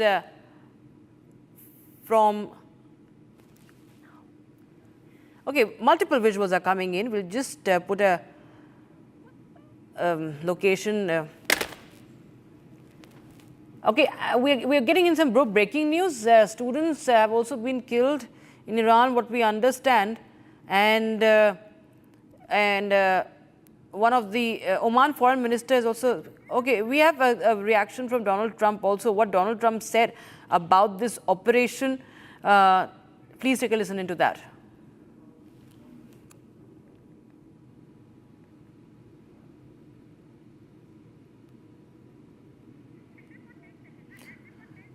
Okay, so in fact, these are visuals from the locations where Iran has conducted strikes. Tehran, Isfahan, Ayatollah Khamenei's home that has also been hit. We see all these visuals from across Iran where the US and Israeli forces have conducted strikes and there has been heavy damage inflicted. In fact, Israel also claims that the IRGC commander has been eliminated, that even the one behind the, who was the center of the decision-making process of the military apparatus and also the, most importantly, the nuclear program, the man behind that, has also been eliminated. That's what the Israeli media is saying. Nothing on that from Iran. But Iran says that students have been killed. All right, we are just going to now play out what the United States President has to say.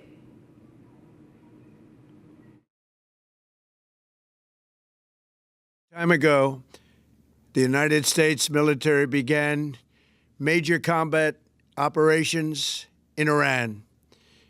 Our objective is to defend the American people by eliminating imminent threats from the Iranian regime, a vicious group of very hard, terrible people. Its menacing activities directly endanger the United States, our troops, our bases overseas, and our allies throughout the world. For 47 years, the Iranian regime has chanted death to America and waged an unending campaign of bloodshed and mass murder, targeting the United States, our troops, and the innocent people in many, many countries. Among the regime's very first acts was to back a violent takeover of the U.S. Embassy in Tehran, holding dozens of American hostages for 444 days. In 1983, Iran's proxies carried out the Marine barracks bombing in Beirut that killed 241 American military personnel. In 2000, they knew and were probably involved with the attack on the USS Cole. Many died. Iranian forces killed and maimed hundreds of American service members in Iraq. The regime's proxies have continued to launch countless attacks against American forces stationed in the Middle East in recent years, as well as U.S. naval and commercial vessels in international shipping lanes. It's been mass terror, and we're not going to put up with it any longer. From Lebanon to Yemen and Syria to Iraq, the regime has armed, trained, and funded terrorist militias that have soaked the earth with blood and guts.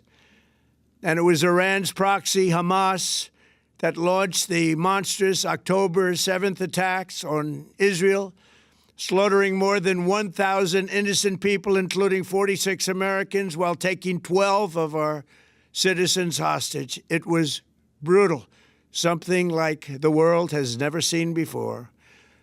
Iran is the world's #1 state sponsor of terror and just recently killed tens of thousands of its own citizens on the street as they protested. It has always been the policy of the United States, in particular my administration, that this terrorist regime can never have a nuclear weapon.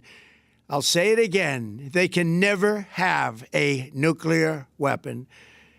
That is why in Operation Midnight Hammer last June, we obliterated the regime's nuclear program at Fordow, Natanz, and Isfahan. After that attack, we warned them never to resume their malicious pursuit of nuclear weapons, and we sought repeatedly to make a deal. We tried. They wanted to do it. They didn't want to do it. Again, they wanted to do it. They didn't want to do it. They didn't know what was happening. They just wanted to practice evil. But Iran refused, just as it has for decades and decades.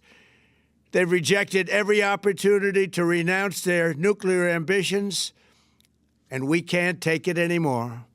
Instead, they attempted to rebuild their nuclear program and to continue developing long-range missiles that can now threaten our very good friends and allies in Europe, our troops stationed overseas, and could soon reach the American homeland. Just imagine how emboldened this regime would be if they ever had and actually were armed with nuclear weapons as a means to deliver their message. For these reasons, the United States military is undertaking a massive and ongoing operation to prevent this very wicked, radical dictatorship from threatening America and our core national security interests. We are going to destroy their missiles and raise their missile industry to the ground. It will be totally, again, obliterated. We're going to annihilate their Navy. We're going to ensure that the region's terrorist proxies can no longer destabilize the region or the world and attack our forces and no longer use their IEDs or roadside bombs, as they are sometimes called, to so gravely wound and kill thousands and thousands of people, including many Americans. And we will ensure that Iran does not obtain a nuclear weapon. It's a very simple message. They will never have a nuclear weapon. This regime will soon learn that no one should challenge the strength and might of the United States Armed Forces. I built and rebuilt our military in my first administration, and there is no military on earth even close to its power, strength, or sophistication. My administration has taken every possible step to minimize the risk to U.S. personnel in the region. Even so, and I do not make this statement lightly, the Iranian regime seeks to kill. The lives of courageous American heroes may be lost, and we may have casualties. That often happens in war. But we're doing this not for now. We're doing this for the future, and it is a noble mission. We pray for every service member as they selflessly risk their lives to ensure that Americans and our children will never be threatened by a nuclear-armed Iran. We ask God to protect all of our heroes in harm's way, and we trust that, with his help, the men and women of the armed forces will prevail. We have the greatest in the world, and they will prevail. To the members of the Islamic Revolutionary Guard, the armed forces, and all of the police, I say tonight that you must lay down your weapons and have complete immunity, or, in the alternative, face certain death. So, lay down your arms. You will be treated fairly with total immunity, or you will face certain death. Finally, to the great, proud people of Iran, I say tonight that the hour of your freedom is at hand. Stay sheltered. Don't leave your home. It's very dangerous outside. Bombs will be dropping everywhere. When we are finished, take over your government. It will be yours to take. This will be probably your only chance for generations. For many years, you have asked for America's help, but you never got it. No president was willing to do what I am willing to do tonight.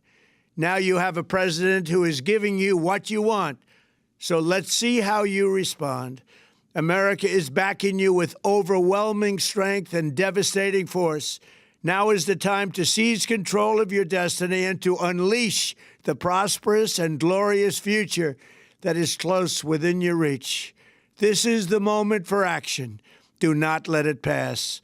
May God bless the brave men and women of America's armed forces. May God bless the United States of America. May God bless you all. All right, we have our guest joining us right now. Nikita Menkovich is joining us from Moscow. She's head of Eurasian Analytical Club. We also been joined by Netta Bar, is a journalist from Israel, live from Tel Aviv. And before I go across to both of them, we'll just actually get a sense of what's happening on ground zero. Sabreen from Sitra in Bahrain will be getting us more details. Meanwhile, Saudi Arabia has also warned Iran of grave consequences, condemning Iranian strikes on the several allies in West Asia, and saying that it's a continuous violation of the sovereignty of these states, and it's saying that this is something that will have grave consequences. And now I quickly go to my colleague Sabreen, joining us from Sitra in Bahrain. Bahrain has in fact witnessed this missile strike, as you can see on your screens, huge plumes of smoke. Sabreen, can you hear me? Sabreen, please tell us, show us around. जी मुझे आवाज आ रही है। जी, अगर आप बता सकते हैं कि अभी ताज़ा हालात क्या है और अगर आप दिखा सके पीछे क्या कुछ दिखाई दे रहा है अभी आपको? अभी आप देख सकते हैं यहाँ पे जो भी फॉग यहाँ पे जमा हुआ है ये बॉम्ब ब्लास्ट का हुआ है। ये जो बहरीन में जुफेर एरिया जो है वो वहाँ पे ब्लास्ट हुआ था मॉर्निंग, तो वो अभी फॉग पूरा चला गया है, वहाँ पे थोड़ा थोड़ा आपको दिख रहा है। तो ये क्लियर पिक्चर है यहाँ पे। मॉर्निंग से हमें थोड़ा डर का वातावरण यहाँ पे लाइक है। जब हम मॉर्निंग उठे तो हमें बहुत से सेफ्टी अलार्म्स आ रहे थे, सेफ्टी अलर्ट्स आ रहे थे, यहाँ पे अलार्म्स वगैरह सब कुछ बजाया जा रहा था। हमें थोड़ा डर हो रहा था कि ये क्या होने वाला है, हमें कुछ आइडिया भी नहीं था। तो बाद में पता चला कि आधा घंटे बाद कंटिन्यूसली जो हमें अलार्म और अलर्ट आ रहा था, तो उसके बाद आधे घंटे के बाद यहाँ से हम क्लियरली देख सकते थे अपने आंखों से मिसाइल यहाँ से वहाँ, वहाँ से यहाँ, पूरे आसमान के ऊपर ऐसे जा रहे हैं। मैं पहली बार अपने आंखों से देखा है वॉर, लाइव देखा है मैंने। तो यहाँ पे जाके वो ब्लास्ट होना वो वगैरह ये सब कुछ देख के हमें बहुत डर लग रहा है यहाँ पे। मैं यूजुअली इंडिया कर्नाटका से हूँ, शिवमोगा डिस्ट्रिक्ट से, तो मैं यहाँ पे वर्क के लिए आई थी। जस्ट 8 मंथ्स हुआ है यहाँ पे, तो ये मुझे पहली बार एक्सपीरियंस हुआ है वॉर का। तो आप ये देखिए यहाँ पे ये क्लियर पिक्चर, ये जो आपको दिख रहा है यहाँ पे फॉग वगैरह जो जमा हुई है ये जुफेर एरिया की है। यहाँ पे जो यूएस का जो बेस था तो उसके ऊपर ईरान ने अटैक किया हुआ है ये। ओके, अभी स्थिति कैसी है? क्योंकि हमने देखा किस तरह से आप भी समझ रहे हैं कि काफ़ी दहशत है लोगों में और काफ़ी ऐसे विजुअल्स भी आए हैं। आपको ये कब शुरू हुआ और कितने देर तक ये आपको देखने को मिला है? एक दफा जी बोलिए। जी, जब लाइक अराउंड 7 या 7:30 8 o'clock से ये स्टार्ट हुआ है। अभी भी आधा घंटा पहले 2 बार यहाँ से यहाँ से लॉन्च किया हुआ है। पता नहीं वो मिसाइल था या लाइक यहाँ पे टेस्ट कर रहे हैं, पता नहीं। बट एक मिनट में 3-4 बार यहाँ पे हमें साउंड आ रहा है, बम बम बोल के बॉम्ब ब्लास्ट का साउंड आ रहा है। तो हम बाहर भी नहीं आ रहे थे, बहुत डरे हुए थे, तो हम अपने घर में ही थे। तो थोड़ा सा लाइक शांत होने के बाद मैं यहाँ पे आके ये देख रही हूँ, हर जगह स्मोक लग रहा है। कुछ एडवाइजरी आपको मिली है कॉन्सुलेट से? क्या बोला जा रहा है आपको? नहीं, अभी तक इंडियन एम्बेसी से हमें कुछ कांटेक्ट वगैरह नहीं किया गया, बट हमें सेफ्टी अलर्ट्स आ रहे हैं लाइक मोबाइल्स में, सेफ्टी जगहों पर आप जाके थोड़ा सेफ हो जाएं बोल के। जी, यहाँ पे सायरन वगैरह बजाया जा रहा है अलर्ट करने के लिए लोगों को। जी बिल्कुल। और we also have Peter Kuznick, Director of Nuclear Studies at American University, live from Washington, D.C. But I'll first go to Neta Bar, who's from Israel in Tel Aviv. What is the situation right now, Neta? What we understand, we're getting in live reports from different countries that have been attacked by Iran. But tell us what's happening in Tel Aviv. We had learned a while back that there was a red alert that was also sounded in there, in Tel Aviv. There has been a few waves of red alert sirens and a few what you might call shrapnels or missile parts that fell near Tel Aviv in the Holon area. But other than that, there have not been direct hits or extreme damage. So the entire country is being put in an emergency situation, and we are waiting to see how things will develop. Nikita is there from Moscow as well. We'll go across to him, but I will just once again go to Sabreen if she is there. I think if she can show us around. Okay, Sabreen is not there. Okay, I'll just go to Peter Kuznick of American University, Director of Nuclear Studies from Washington, D.C. Mr. Kuznick, thanks again for joining us on Republic TV. So how do you read into the situation that's unfolding? We see that Iranian strikes have inflicted damage across the region. And Saudi Arabia says that it warns of grave consequences. We expect Donald Trump to address its country very, very soon. But what's your reading of this situation right now in West Asia? My reading is that Trump has been warned by many states in the region, as well as many experts in the United States, that this is not going to be another Venezuela, that it's not going to be like when the U.S. bombed Iran in June. This is a much more dangerous situation. that can unravel throughout the region, and that is based on lies. If Trump is calling for a regime change, well, there were millions and millions of people out in the streets in the United States calling for regime change in this country because they dislike what Donald Trump represents. Trump's approval ratings were so low that unprecedented. 36%, barely a third of the country supports him, and 2/3 oppose him.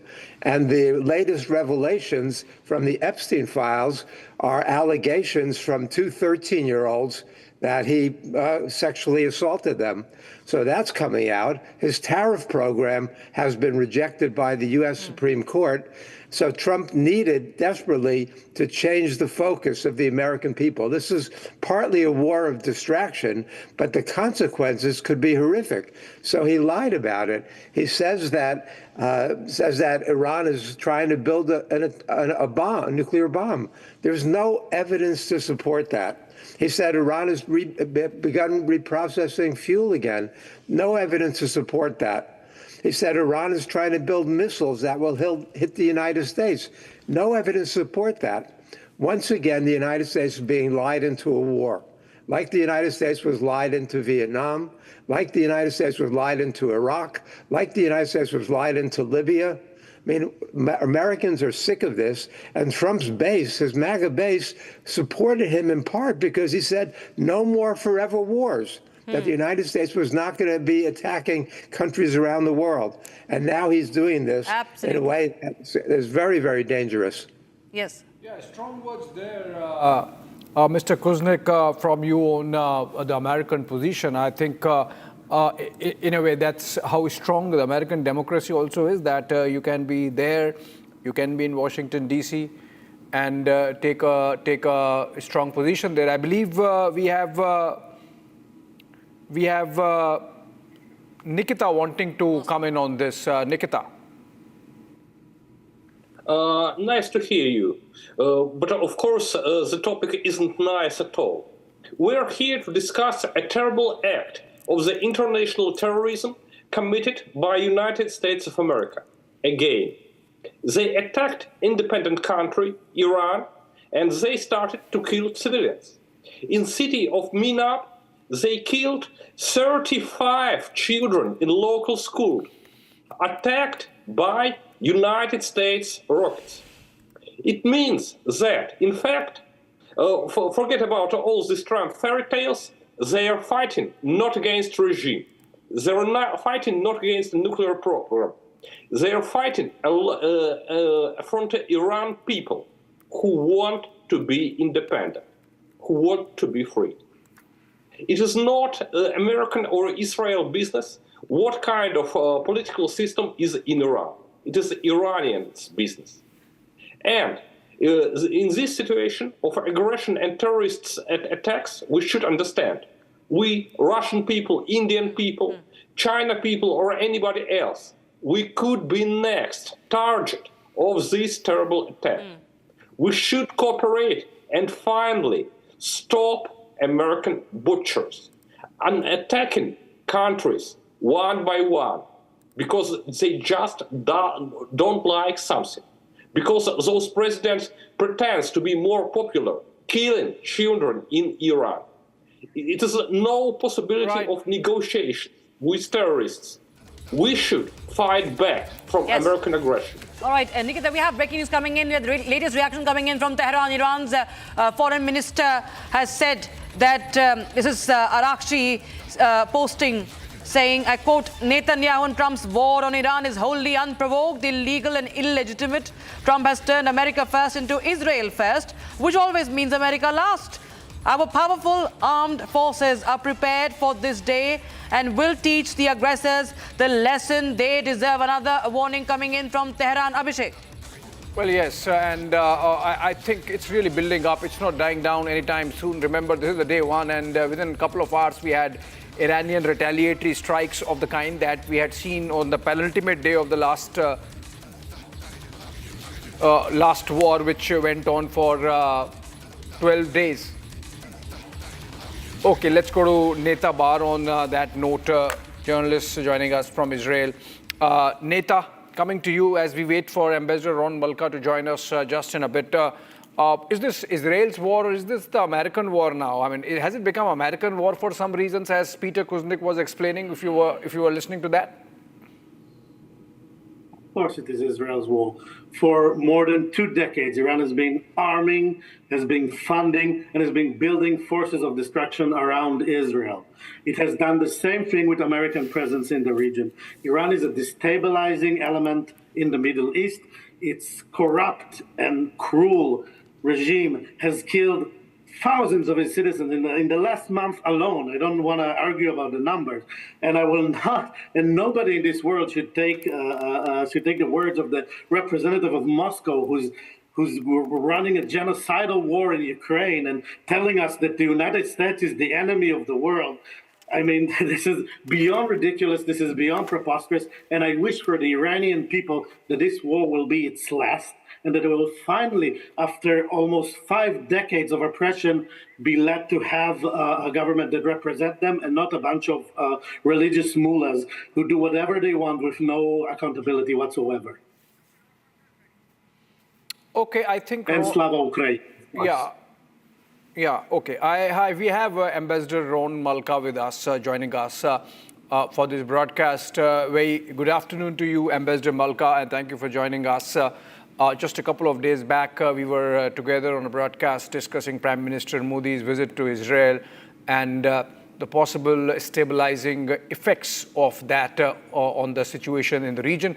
But now we are in the midst of a war, a full-fledged war and a multi-nation war. It's not just about Israel and Iran anymore. Your first thoughts on whether you were expecting that so soon it would spiral into becoming a multi-nation war? Yes, first, let me share with you and the audience that I'm taking this interview from the shelter. So I'm in the shelter now, and we hear the sounds of, our rockets that are intercepting Iranian rockets that just arrived here, and also drones, hundreds of drones that are just now arriving after some hours of traveling to Israel from Iran.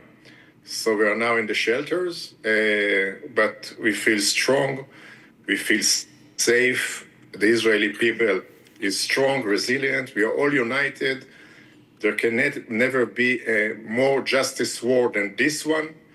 We now understand that in order to defend ourselves, to be sure that Israel is an eternity, Israel is here to stay forever. We cannot stay anymore and look at this threat, this radical regime that for decades is calling death to Israel, death to America, and now became so close to a nuclear bomb. We cannot allow that. So we don't have any other choice but striking. And this time, I hope that we will achieve the goals of this attack, which are to create the right condition to the Iranian people to take its destiny in its own hands. Right. Ambassador Malka, a couple of thoughts as I was listening to you. One, in the Iranian capacity, the fact that you are in a shelter and that already a couple of rounds of retaliatory strikes have come from Iran shows that Iran still has capacity to hit not just Israel this time. In fact, what they did on the penultimate day in the 12-day war, hitting the Al-Adi, the air base in Qatar, they have this time already hit about 5 or 6 American bases in the wider Middle East. So Iranian capacity is number one, that they still have capacity to hit back at multiple multi-nation targets. Number two, you're saying that Iran still has the possibility of turning nuclear. The fact that last time when the US with that Operation Midnight Hammer decimated and targeted the Iranian nuclear sites at Fordo and Natanz, we thought that maybe Iran's capacity to build a bomb is decisively decimated, but it seems from this round of war that maybe there is still a lot left. Are we looking at a long-drawn war this time with Iran, Israel and the United States collaborating to make sure that the nuclear capacity of Iran is finally and forever decimated and finished? Abhishek, let me answer one by one. First, yes, Iran has capabilities. We never underestimate our enemy. We know what it's capable of, and we're ready for that. When you're going into a war, it's not just only one side gets hits. this is not the case, and we understand and realize that, and we're ready for that. Secondly, yes, Iran is attacking other bases in the region. They will cause some damage, but in the end of the day, we are going to achieve our goals, and hopefully this regime will change. And this is not only for the sake of Israel, United States, and the region, for the sake of humanity. And I'm not too much dramatic, the sake of humanity. What happened is that after this 12 days war, yes, we destroyed most of the nuclear power of Iran. But then what our intelligence shows, it since then, instead of stopping this process, they accelerated it undercover. And although we warned them and asked them to stop doing that, they say, no, this is our right, and it's not for weapons, but we knew, we have good intelligence, as you will understand in Iran, and we knew, and we know that this regime didn't stop his plan to achieve nuclear weapons. And this is what is going on now. So we have to be sure that this regime that is striving again and again, even after what happened, yes, a mass destruction weapon will not get it. I have multiple thoughts and hence multiple questions, Ambassador Malka. I hope you will give us time. But before that, Rakshita has a question for you. Then I come to ask you questions. Ambassador Malka, thank you for joining in. Iran just issued a statement a while back that there are no red lines anymore and that they will consider every responses that have not been considered before, sir. How do you read into this? And is Israel prepared? Yes, so we knew and we estimated that this will be the case. So they have no limits and we have no limits. So it both ways, and of course we are ready to that. We are ready to that. We know how to deal it. I'm not saying that there will not be damage on our side. Of course, in every war there is, but we will prevail and we will achieve our goals.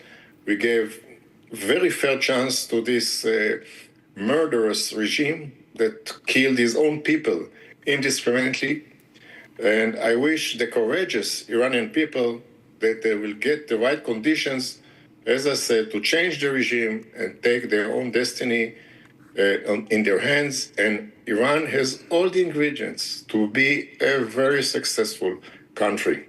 Good people, very wise, hard workers, and they have all the needs in order to become a very, very successful mission. Right. Ambassador Malka, my thoughts and my questions, I come to them one by one. First, with the kind of targeting of American bases the Iranians have achieved in the first few hours, they might have earned more enemies than they already had. And in that sense, perhaps Israel has earned some friends or might have earned some friends or might be in a position to earn some friendships in the region with the kind of reactions we have had from Qatar, from Bahrain, from even Saudi Arabia and Oman. You think that there is a scope to broaden Abraham Accords as a direct consequence of this war? Yes, I think that you described it very well. I totally agree with you. The enemy of our name is my friend, and yes, and now we understand, and I think the countries in the region now understand that Israel was right, because we told everyone. Now they're saying this to Israel, but their ambitions are much wider than that. They only start with Israel, and now we see it all comes out. And I think Saudi Arabia, UAE, and all their countries in the region understand that Iran is a big threat, a totalitarian, aggressive country that wants to control all the region. And they have Israel alongside them. And when they look left and right and they understand that the best power to help them and to be their ally in order to prevent the threat from Iran is Israel. All right. And yes, I can see an expansion of the Abraham Accord just after this war. I totally see that. Yeah, that would be a game changer, in fact, Ambassador Malka. And another question that comes to my mind as I speak to you and as we have this conversation is, all right, another breaking news. Ambassador Malka, just hold on to your thoughts. We have a breaking news conversation, breaking news in the midst.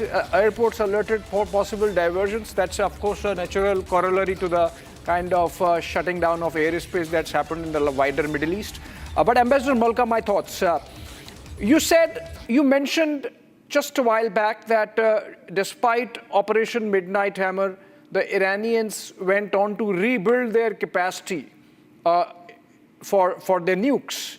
Now, please tell us, help us understand, and the world wants to know, not just India wants to know, the world wants to know, how come the Iranians, despite all the sanctions, been up to rebuilding their arsenal? It needs tremendous amount of capacity, tremendous amount of material support. Who's really helping Iran? Is it China? Is it Russia? How is Iran able to rebuild despite the kind of destruction that was wreaked due to Midnight Hammer and the earlier 12-day war? This is exactly what we are saying for a long time. This is a radical ideological regime. It's a radical ideology. And when there is a radical ideology, you might have also asked me, how come that 3,000 terrorists penetrated Israel when they knew that their chances to get out alive were very few, very low? Actually, they committed suicide. 3,000 terrorists almost committed suicide coming to Israel to kill and to massacre our citizens. When we are talking about a radical ideology, there are no limits. The people of Iran are starving. They are taking the food, the oil of the people of Iran, the heat of the people of Iran, and investing in developing their nuclear weapons. So radical they are. They don't care about their own people. They can shoot them with machine guns in the streets. Yeah. Kids, women, just like that, just to fulfill their radical ideology. And this is exactly the threat that we are talking about. And with this is why Israel also said that there will not be a diplomatic solution. Because when you are dealing with someone that is irrational, there cannot be a diplomatic solution. They understand only the power. But, like a good diplomat, Ambassador Malka, if I could say, you really sidestep the question, who's really helping Iran? Let me rephrase it for you. If the situation goes to the United Nations, the Security Council specifically, because that demand has already come from the Iranians, that they want a special session of the UNSC to deliberate on what's happening. Who's going to be standing with Iran? Who's going to be standing with Israel if the UNSC deliberates, and what could be the outcome? I think these are a very, I'd say, high-level geopolitical issues, and that it's not my, my profession or my core business to deal with and to discuss, because this we should ask, people that are more in the details of that. But they can, generally speaking, yes, there might be some other countries that are helping Iran, and this is something that needs to be investigated. I don't want to blame anyone without having any proof. But yes, I would have put suspicious on those countries that you mentioned. Okay, Ambassador Malka, last question before we let you go. The Iranian statement, the detailed one which has come, it says that this morning on the eve of Nowruz, on the 10th day of the holy month of Ramadan, the United States and the Zionist regime, in a gross violation of Iran's territorial integrity and national sovereignty, attacked a series of targets. So basically pivoting to Ramadan, pivoting to Nowruz. Monday is Purim. I'm just sort of thinking loudly about the timing, because the Geneva talks were yet to happen. So something about the timing. Was it done to put more pressure on Iran to make sure that somehow something comes out of Geneva, or both the Israelis and the Americans anticipated that nothing is going to come out of Geneva talks to sort of preempt them? No, I think it was a very fair process, and I think that we hoped, nobody wants a war. Nobody, because, you start a war and you don't know how it ends and how it evolves, and nobody really wants a war. We really hoped that they will come to themselves and come with some reasonable solution, understanding what is the threat that we are asking to prevent. I think that President Trump was very, very clear. He put his limits, his demands. If they would have stand his demands, there was no war. So it's not that we knew from the beginning that there's going to be a war. No. Until the last minute, we gave a fair chance. when we realized that they are trying just to drag some more time and, stretch it, and at the same time expanding and building their capabilities, especially nuclear capabilities, but not only. So we have decided this is it. We cannot wait anymore because they are gaining more and more power and more destructive power, and we had to strike. Right. Dr. Malka, many thanks. Ambassador Malka, many thanks for joining us here on Public TV. And with that, we will be now showing you these footages that have been now released by Israel. And this is from the strikes that have been conducted by Israel. It has released footage of strike on Iran during the missile launch. Now, Israel releases this footage. It's a strike footage while the IRGC was just loading its missiles. Israel claims strike was to prevent Iranian missile launch, as it initially called it, a preventative operation, a preventive measure, preventive strikes, preemptive strikes, as they called it. And now we have one of the visuals now as they right there struck the launcher, the missile launcher. As you can see, it's the footage that has been released by Israel itself. And there are two footages that we are playing out. And the one you can see right now is on identification and strike on Iranian regime, it says. Iranian regime operatives that loaded a missile launcher in western Iran. So this is from western Iran. And this is a footage of the identification of the operatives that have been struck. So this is dramatic footage. And in the second footage that we have played out and we are playing out, the other one is just 5-second footage that we are playing out. It's from the strike on a missile launcher. This is a strike on a missile launcher that's in western Iran. And this is to prevent the Iranian missile from being launched. That's the breaking news we have right now. This is exclusively available on, exclusively run by Republic TV. And right now, this is the footage we're showing you from the identification of the operatives to the missile launcher. That's the missile launcher in western Iran that is struck by Israel. And this is the breaking news we have right now. Abhishek, of course, Israel, this is, in a situation of a conflict, warlike situation, when we see information warfare is also as important, and what we see from Israel is part of that. Yeah, in fact, Iranians are claiming that they have destroyed an American radar, or the key radar, stationed in Qatar outside the Al Udeid air base. And we are going to see these claims and counterclaims. Remember, the Iranians are claiming, and the Iranian agencies have, according to them, found out that in a school in southern Iran, in Minab, an American or Israeli strike has killed 24 children. And I think, okay, Nikita wants to come into this. Nikita, yes, while you're saying that territorial integrity of independent nations should not be compromised, for 3 years back, we had Russia also getting into Ukraine, and Ukraine till then was a sovereign nation. So, I mean, somebody has to decide to pull back collectively, right? I think that collective decision is a decision of Iranian people.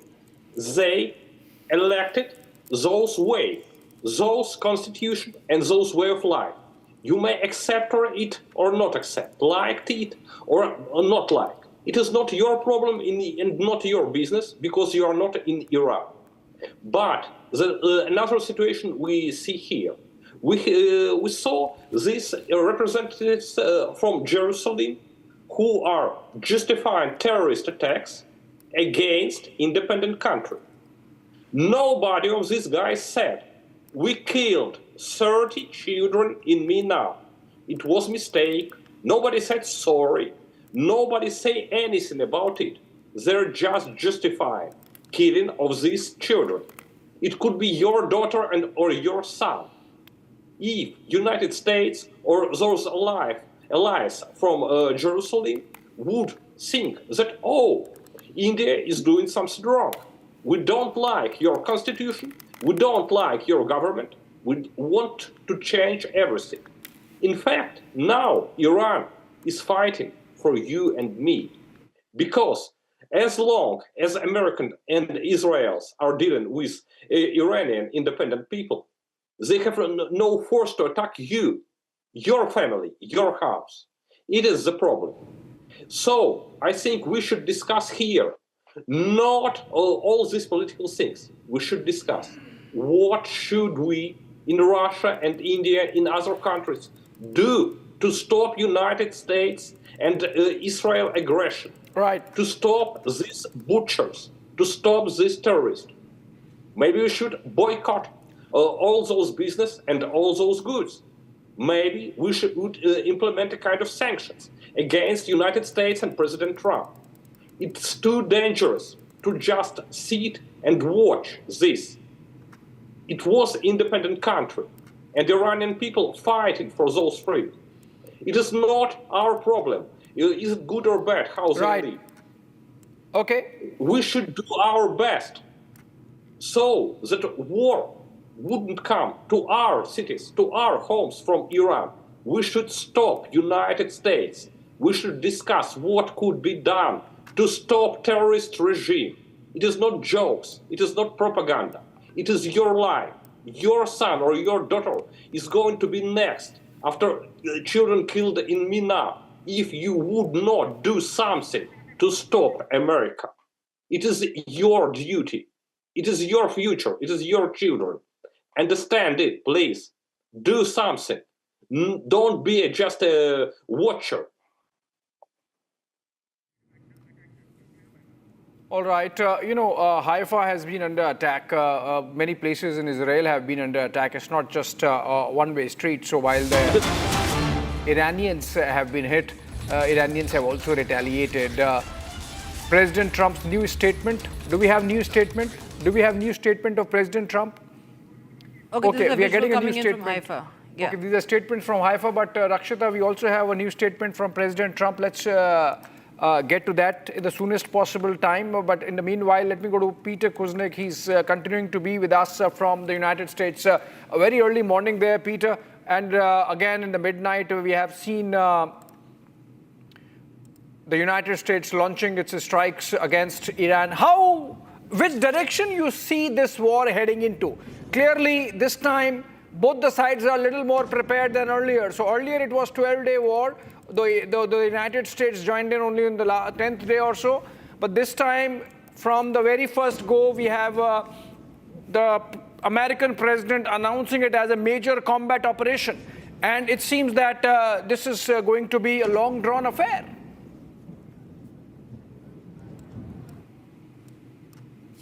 Comment on that? Yes, Peter. Oh, okay. This could be a very drawn-out war. This is not going to be a quick one-off like the last time. The past war in June lasted 12 days. The U.S. bombed 3 nuclear sites. This is a very, very different kind of operation. Trump announces it as a regime change operation. We listened to the Israeli ambassador, former ambassador to India, and he's talked about the Iranian government as a murderous regime. He referred to it as a radical ideological regime. Well, certainly most people would use those terms to describe the Israeli government. I mean, Israel is the main pariah nation in the world. Israel committed genocide in Gaza. Israel broke all international laws in its attempt to sanitize and remove the Palestinian population in Gaza. It's committing crimes in the West Bank. What we've got now are the principal governments now involved in this operation are all pariah states. You've got the Trump regime in the United States. You've got the Islamic Republic, and you've got the Israeli regime with Netanyahu, who is considered globally more of a war criminal than Netanyahu. I think that if you put this before the people of the world, they certainly would condemn Israel more than they would condemn Iran. I'm not a fan of the Iranian government, but you see, the United States started to get involved when the Iranian government was repressing the demonstrations inside Iran. And Trump said, this is terrible. If they kill more people, the U.S. is going to get militarily involved. Well, you have to remember that when the Americans were protesting back in 2019 and early 2020, Trump wanted the army to use their rifles to shoot American protesters in the legs. It was General Milley, the head of the Joint Chiefs of Staff, who said that, no, that's not you can't shoot American protesters. That's Trump's answer. We see these masked thugs in the streets of Chicago, Los Angeles, Minneapolis, who are being deployed there by the Trump government, the Trump regime. So he doesn't care about protesters. This is about, and then the Israeli ambassador said that they were so close to a nuclear bomb. You know, the Israelis have been saying this for decades. There's no truth to that. The CIA said that the Iranians gave up their nuclear weapons program in 2003. And now, then Trump bragged that we obliterated their nuclear facilities in the bombing in June. They were not close to a bomb. They were not anywhere near a bomb. But they use this as an excuse in order to justify an invasion. But the world is not going to buy it. The American people are not going to buy it. The American people, between 70 and 80% of Americans were opposed to the U.S. attacking Iran. But Trump doesn't care. Trump is going to be out of office, and he needs a distraction. He needs to change the subject from the Epstein files, from his own involvement. He's named in the Epstein files more than anybody else other than Epstein and Maxwell. Some, at least 38,000 times, but some people have alleged 1 million times Trump's in there. Epstein has said Trump was his closest friend. Yeah. And his base is furious with him. So this distraction will work for a while. You know, maybe it'll be successful for a limited amount of time. Right. But the reality is that the economic situation in the U.S. is not good, that people here are not happy, and that they really, 2/3 of the American people think that Trump is doing the exact opposite of what they want. Okay, I think we have more videos, Rakshita. Yeah. I have some questions, follow-up questions for you, but before that, the video. That's a video, very dramatic scene that unfolded in Qatar, a video that shows the Iranian missile being intercepted. It was approaching Doha, and video shows the Iranian intercepted missile falling right near the civilians, and there was absolute state of terror on ground. Listen in.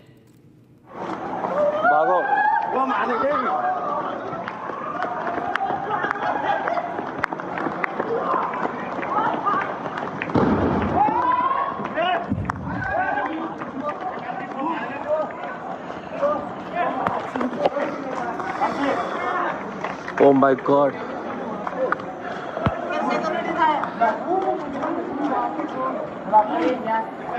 Guys, look at other, look at other. Look at other. Look at other, anything here.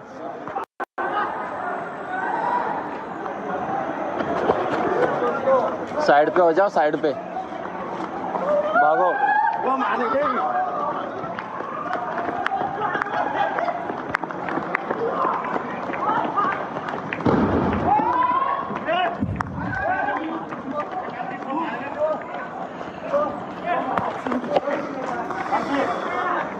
Oh my God.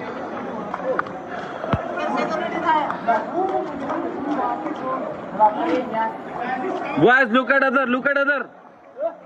Look at other. Look at other, anything here.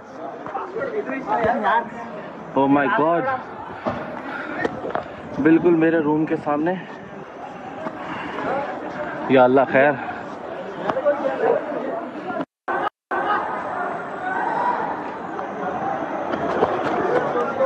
Side पे हो जाओ, side पे भागो.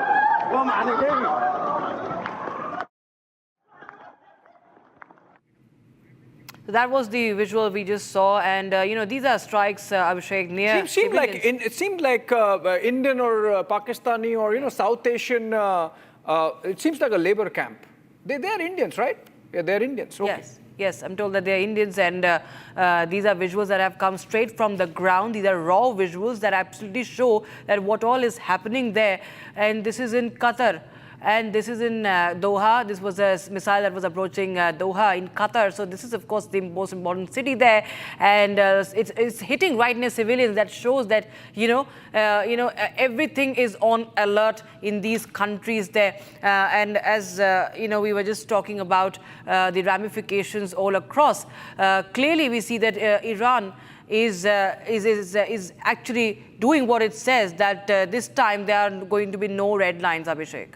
Well, absolutely. And I believe we continue to have our guests with us. Peter, I have a couple of follow-up questions, as I said before we got the video and we went to it.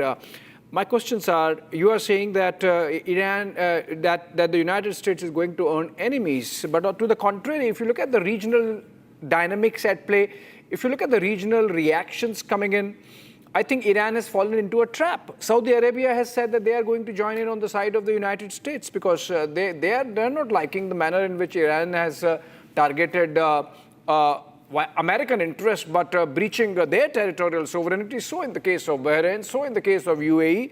So it seems that the fault lines have really got strengthened in favor of the United States or Israel, for that matter, with this latest action. Also, you're saying it's a distraction, or that this might go against Trump's mega base, but perhaps, as it happens with every war, the American president might end up consolidating his support just ahead of the midterms.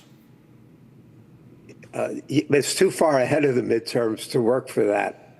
We saw what happened with George H.W. Bush, his attack in Iraq back in 1990.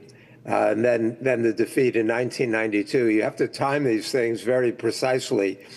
We talk about the Maggie Thatcher effect with the war in the Falklands, but usually you get a bump. But this is so much a war of choice, and it's going to be exposed as a war based on lies. I even go back to what the Ambassador Malka was saying. He says there cannot be a diplomatic solution. Those were his words. There cannot be a diplomatic solution. Well, I want to explain to him that there was a diplomatic solution in 2015. The U.S., Russia, Britain, France, Germany, China, and Iran concluded the JCPOA, the Iran nuclear deal, which meant that Iran was not going to be anywhere close to a nuclear weapon. Iran mothballed its centrifuges, shipped its highly enriched uranium out of the country, and enriched only to 3.67%. And then Trump comes in there, and partly because it was Obama's biggest foreign policy victory, Trump blows it up and ends the U.S. involvement in 2018. Then the Iranians respond by enriching up to 60%. So but there was a diplomatic solution, and it was working. It was working perfectly. The IAEA was sending in hundreds of investigators. We had so much information about all of Iran's nuclear sites and nuclear programs, and with surprise spot investigations. They could go in there to any facility at any time without warning. We knew exactly what was happening, and Iran was nowhere, at least a year away from a bomb.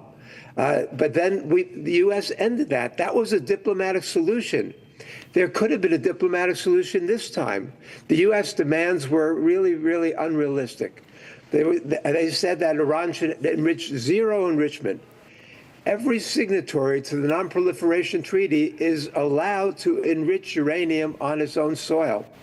And Iran was negotiating to diffuse the 60% enriched uranium, the highly enriched uranium, to bring it down to much, much lower levels. So Iran was not going to develop a bomb. But these people keep saying that but we know that game plan. You remember what the Americans, Condoleezza Rice and Dick Cheney and George W. Bush said before the U.S. invaded Iraq in 2003? They said we don't want that Iraq is about to develop a bomb, and there's going to be the mushroom cloud is going to be the proof of it. There's always this threat that a country is building a bomb that justifies a U.S. invasion. But the American people have lived through this before. Yeah. They've seen this movie. They know the way this turns out, and they know how mendacious the Trump regime is. Trump, even in his State of the Union address the other night, one lie after another. Yeah. And this is just more of the same right now. And in the nuclear age, war is never the answer. War is never justifiable. The repercussions, this could spin out of control in ways that we can't anticipate. Right, Mr. Koznick and Nikita, thank you so much for joining us. We will be slipping into a very, very short break, viewers. The Indian airports have been placed on high alert, and the Civil Aviation Ministry is currently reviewing the situation as is only escalating in West Asia. The war between Israel and Iran being closely tracked on Republic TV. We'll be right back in just a few moments from now.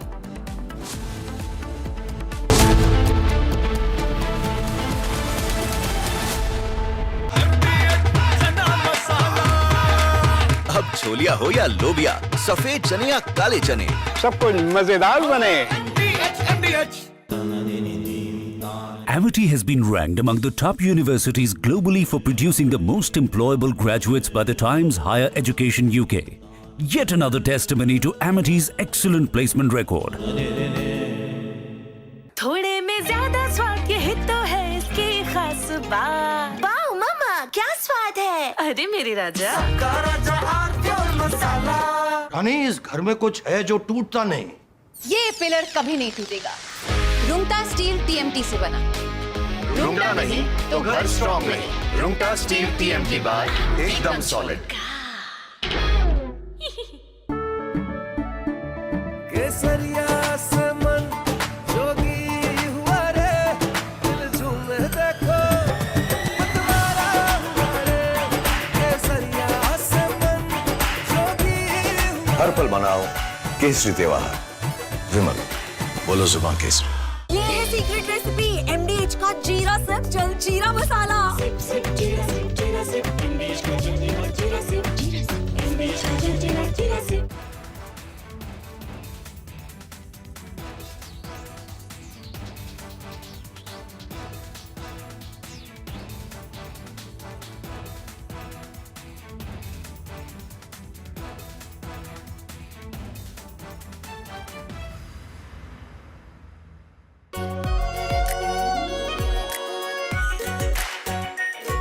Pure Shahi Paneer Masala. Delicious, healthy, every day. Now here's the reality. It's fact, not fiction. You are sitting on a plane. You're boarding the plane in the national capital of India for Leh at 6:08 in the morning. It's a SpiceJet plane. 6 minutes into the take, against the backdrop of daybreak and a beautiful sunrise, you suddenly look to your right towards the wings and you see the flames of fire on the wings of the plane. Your plane is on fire. Ladies and gentlemen, these are real visuals. This is the reality that the Civil Aviation Minister does not want you to see. This is the reality SpiceJet does not want you to see. This is the reality DGCA does not want you to see. Because at the cockpit, at that very moment while you're sitting in the plane, there are calls of Mayday, Mayday, Mayday, Mayday. That is a flight emergency. The flight circles back. There's engine failure in one of the engines.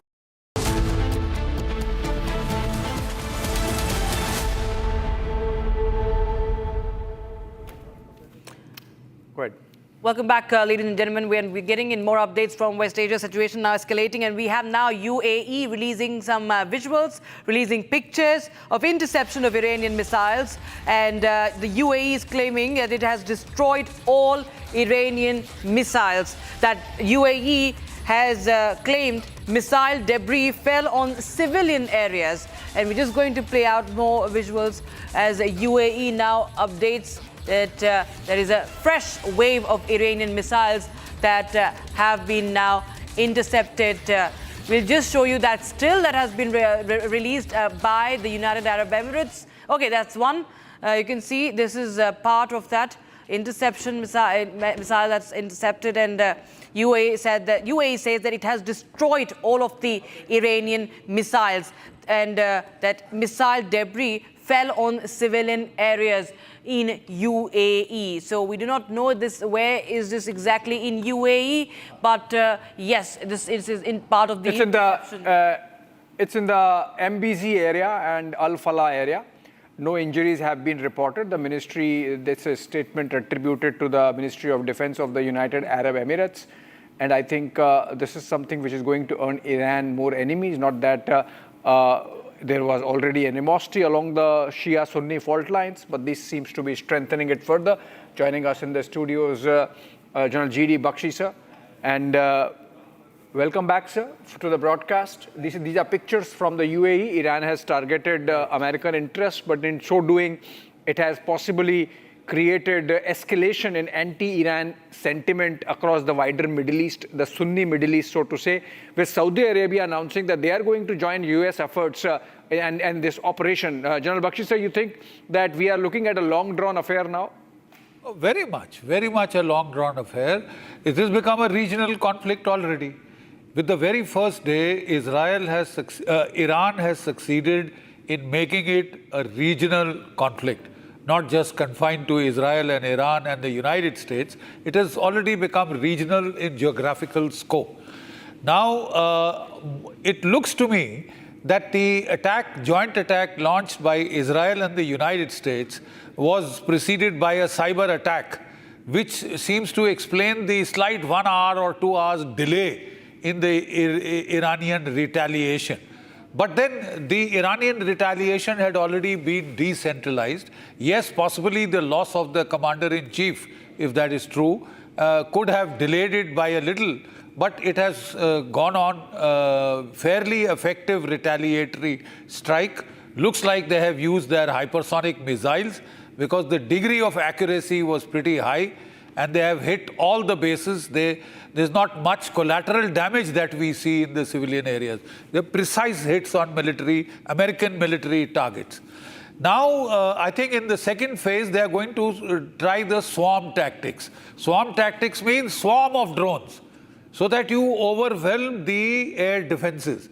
And then that is followed by missile attacks, maybe liquid missile, fuel missiles, which are less effective, but then followed, so by the time you have fired off all your interceptor missiles, then the main missiles come to do the damage. So we can see that thing over the next 2-3 days. Of course, the American and the Israeli air attacks will continue, and the missile salvos will continue from here, drone salvos will continue from here.